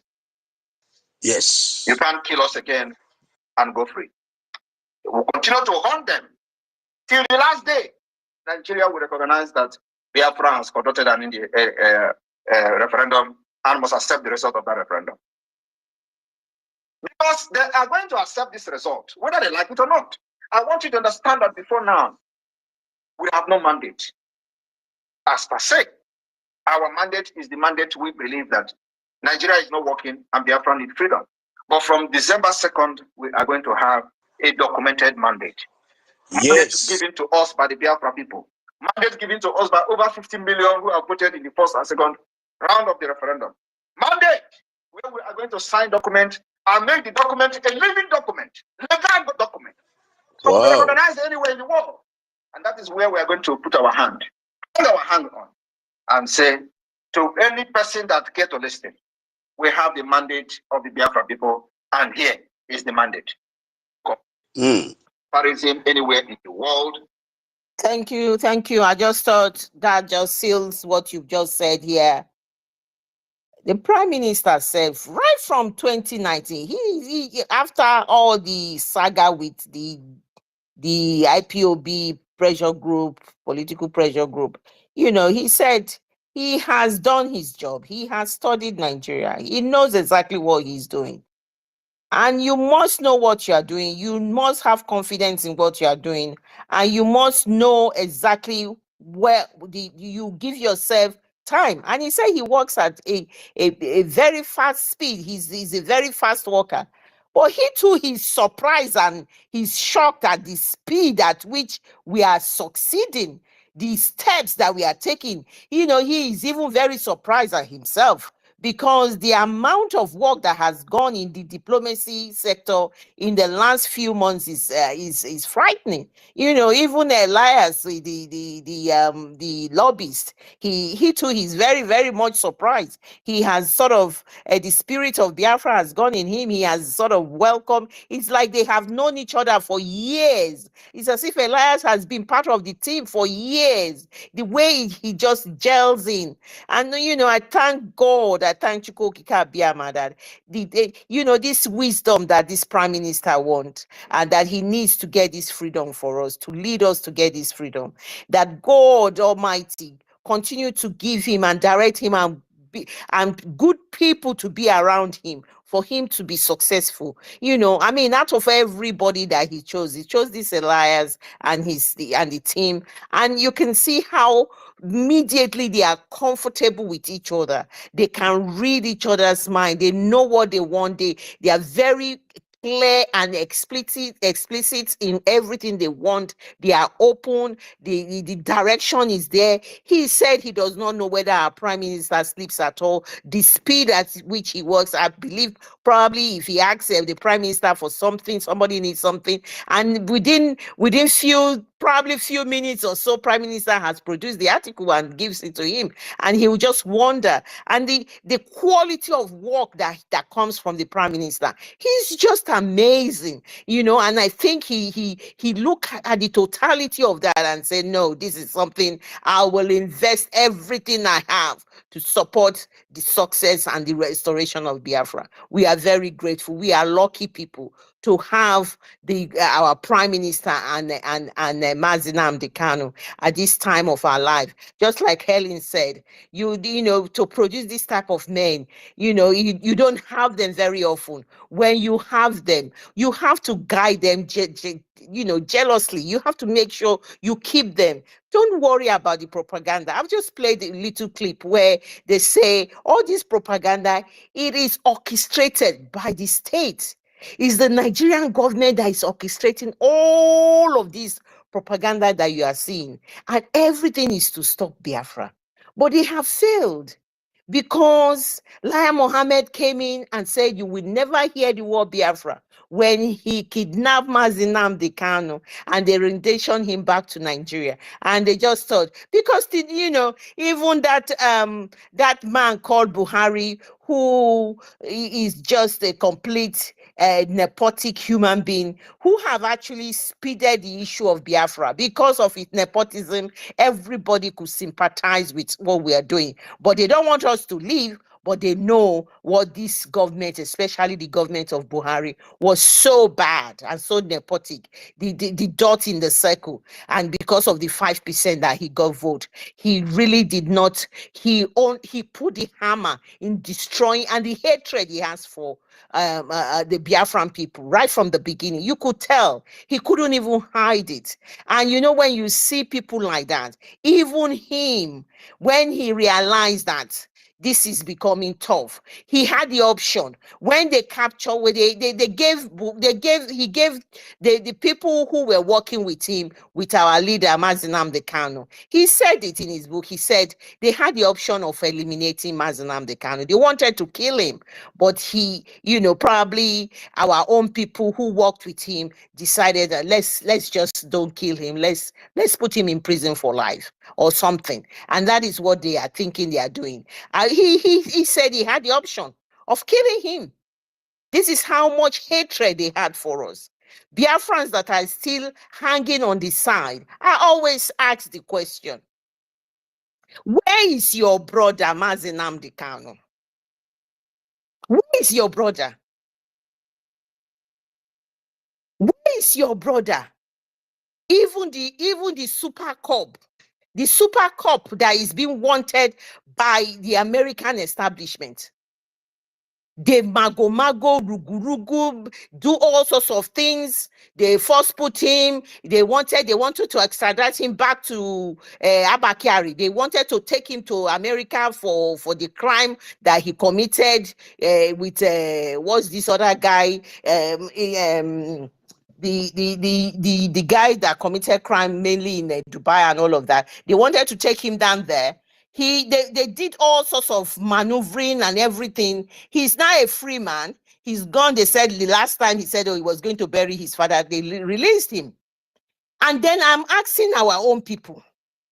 That man has committed so much atrocity. He's killed so many people. He's a corrupt man. He's everything. They released their own son. I'm asking these people, especially some of the people Stanley was addressing, where is your brother? Where is your brother? And then you fall into the propaganda of the state. The state is committing genocide against Biafra. They are orchestrating hatred of a particular race And that is genocide.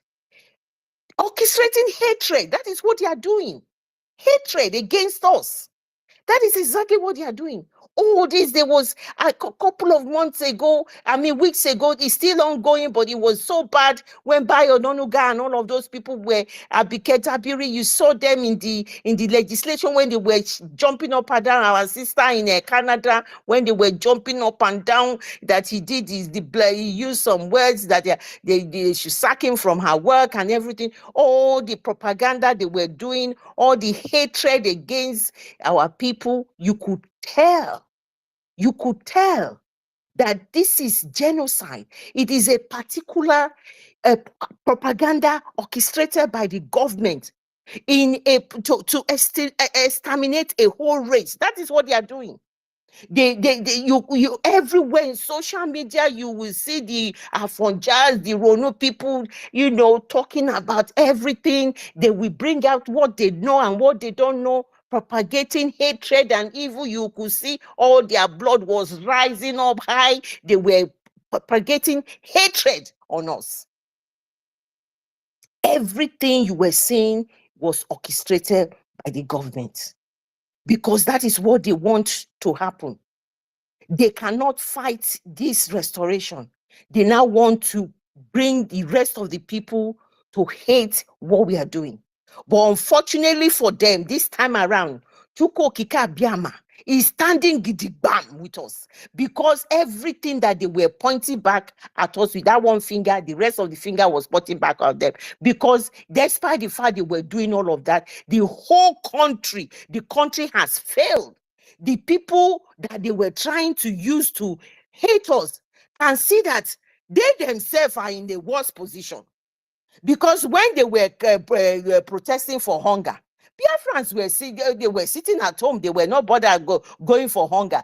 Not that they were not hungry, but they had conditioned themselves, because they have been hated all along. They never go into any government establishment. They were creating their own business themselves. So the hunger was not affecting them as it was affecting these other people. So they could tell that these people you want us to hate on, we are even worse than them. So where does this thing start from? So that is why everything they will do, just like our Prime Minister said, they will continue to fail until Biafra will come.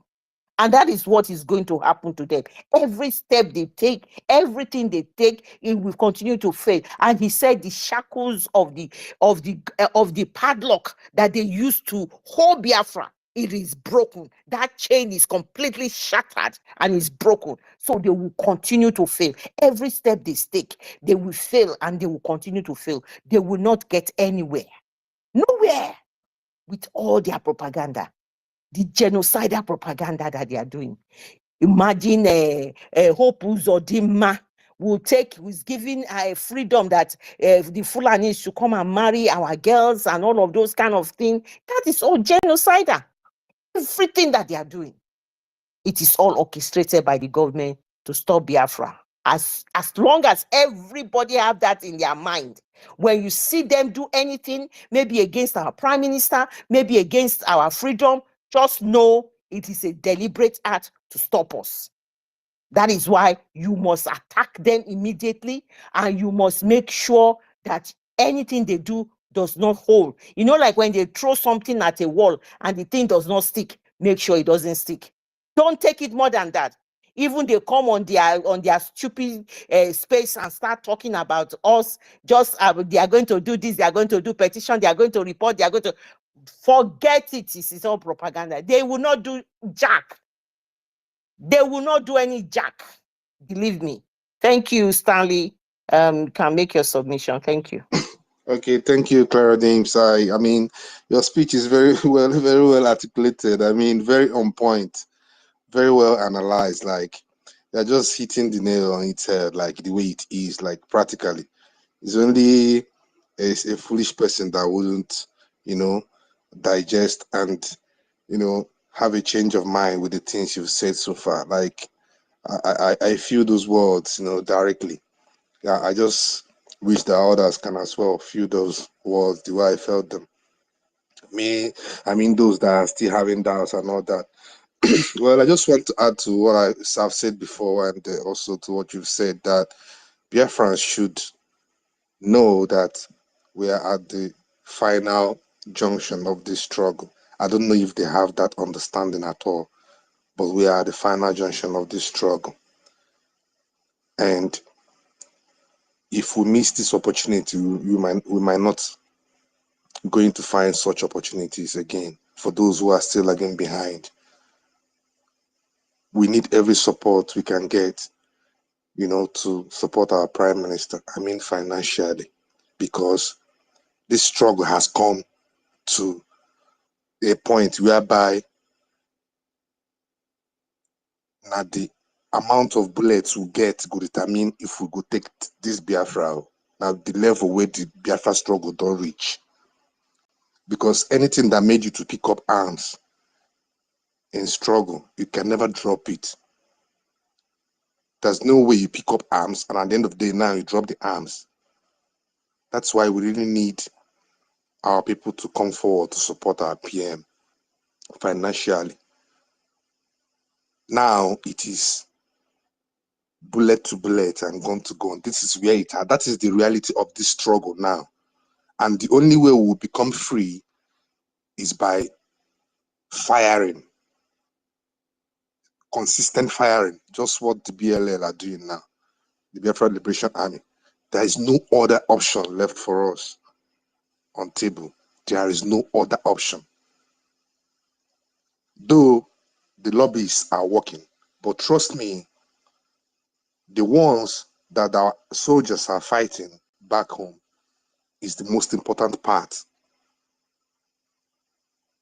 Because even if the lobbying are lobbying in Washington and we are not doing anything back home, it still won't be effective. Defense is very, very expensive. And the opportunity we have now is that the Nigerian military is weak.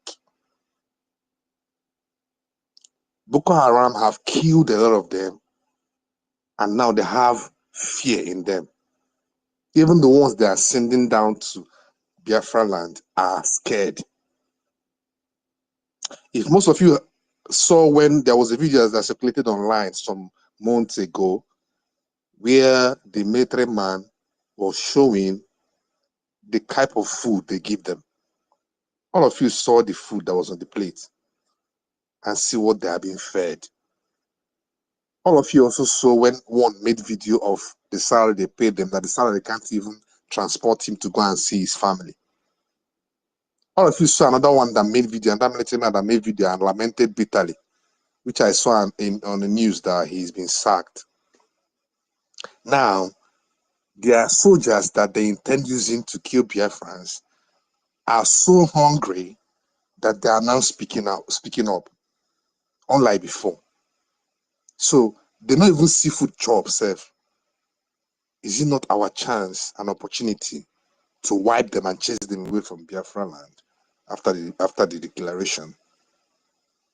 But we cannot fight them with stones. We have to shoot them. And more people will still be recruited. All I'm trying to say is it is an opportunity we should capitalize on. Their weakness now. Nobody's even willing to join again to start with. They even beg. Because if you see how they keep posting about the recruitment, you know that they are pleading. They are begging. Because previously, they don't post the thing and repost about their recruitment like this before. Now they post it, another person will post. Even some Eastern governors, they post themselves, and some senators, which is not supposed to be like that. It's supposed to be the only the Nigerian army. But nobody's willing to join. They are not well paid. They are killed excessively, and most of them have started realizing the secret behind the Boko Haram stuff, that the governments had hands in it, and they are being deceived. Look at how Biafra different forces are killing them like rats. At some point, I started questioning, are these people in Nigerian army that they used to brag that are the best in Africa? Biafra army are killing like chicken. It's because they are weak now. If they remember the amount they will get at the month end, it demoralizes them. If they look at the kind of food the government feeds them, it demoralizes them. A weak soldier can't fight. And it's an opportunity we should capitalize on and finish this battle once and for all. Our Prime Minister always say it all the time. We need more sophisticated weapons. This is a reality. I don't know if most of us or some of us are thinking all these things is just a mere words of motivation. Our Prime Minister is not a motivational speaker. Just that sometimes he smiles about things and talk things lightly. But he means them. That's just the kind of person he is. Those things he said is serious. We have to assist as much as we can. There is no other way we are going to achieve this freedom. I don't know how important the freedom is to you, but it's very, very important to me. And I know there is no other way. There's no way around it again. There is no other option again on this table of freedom apart from gun and bullet. That is what we liberate us from Nigeria. As far as Nigeria is concerned, that is the only thing that will make international community to even come for this round table discussion that the audio they just played now, our sister just played now, was talking about, our Prime Minister was talking about. Not by pleading, not by running and hiding.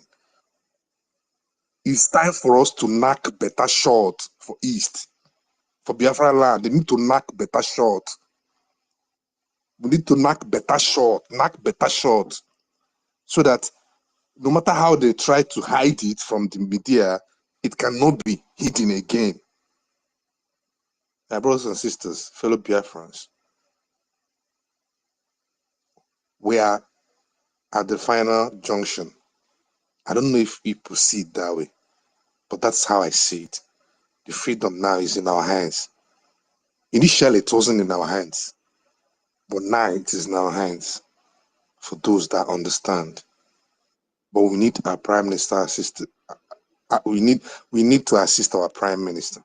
He's not the type that knows how to talk too much.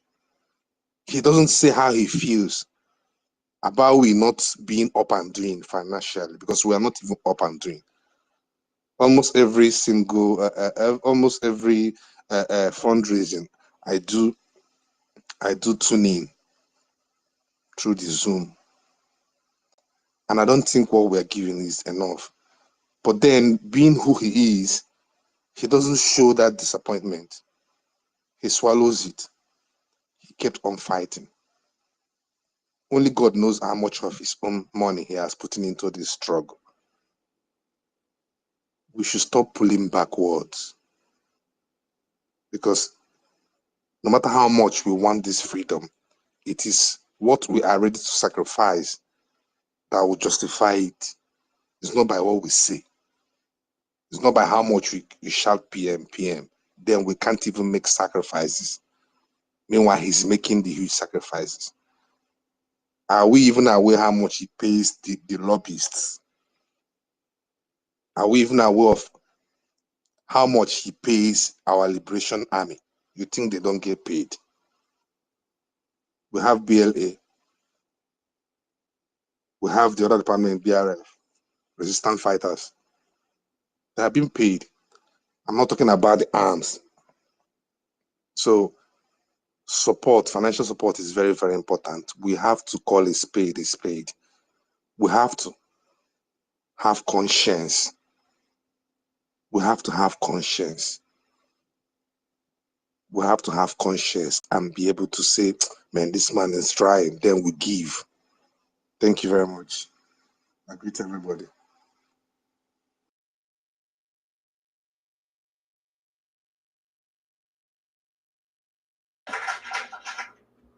Thank you, my brother. You really said it all. Not my PM without donation. Even people from homeland, they are donating. Put that your money for your data. Call your liaison officer, collect it. Collect the money, your receipt. You might be in front seat, while people in Obodoyiwe will be in back seat because they refuse to donate. Donate that your 1,000, 2,000, 1 million. We need it. Vote for your freedom, donate, support. If you are inside that bush without food, or you think you cannot be there, very soon we will start telling all the Igwes. Each village will give us 6 men, 10 men. Even if you are in diaspora.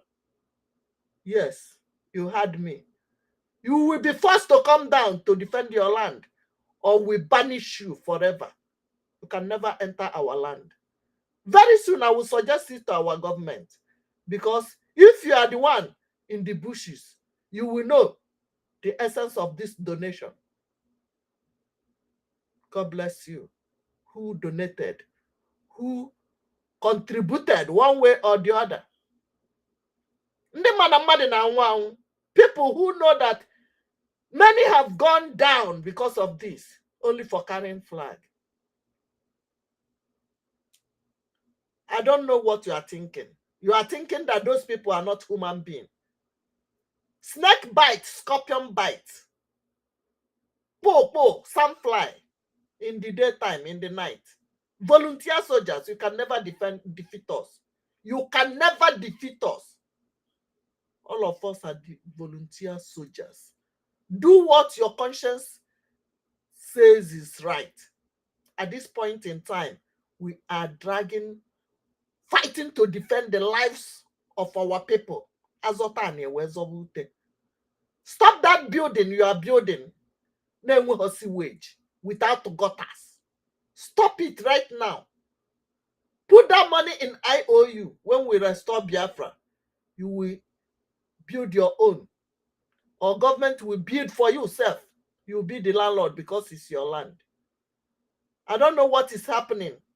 I'm not hearing anybody from Twitter space again. Maybe they have removed them again. See? Are you guys hearing? Oh. In the TikTok,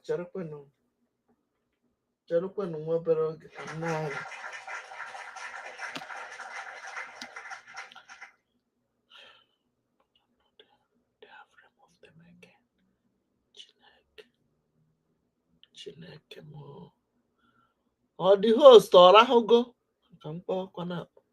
Honorable son, what is going on? Anyway, I don't know. Let me see.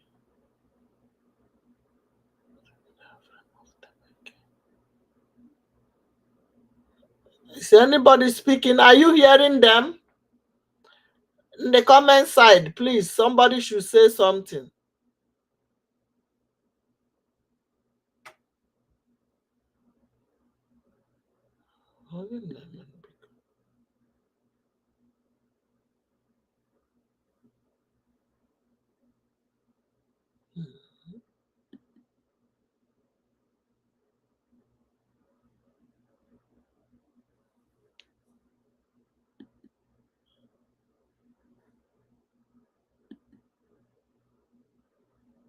Nothing.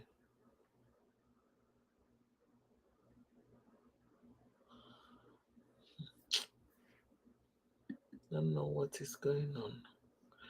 Hold on 1 second. Are you guys hearing them? Hold on. I'm honorable son.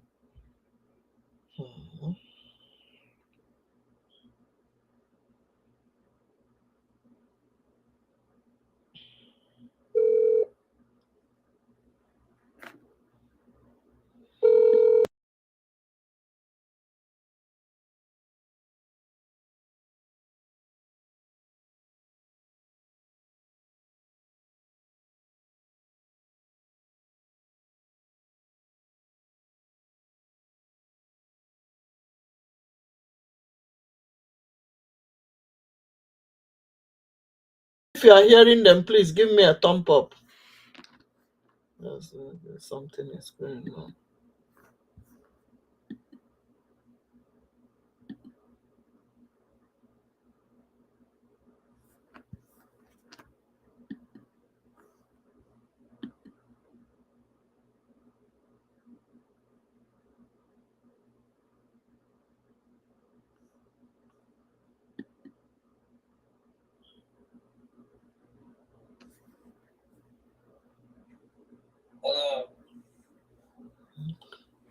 I'm back now. I'm back.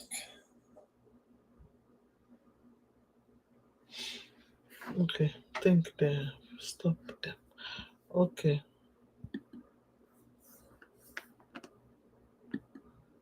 Okay, we're gonna end it. I think they have ended it and he's not picking. Okay, Biafrans, keep doing what you are doing. Keep voting, keep supporting, keep donating. Good night from here.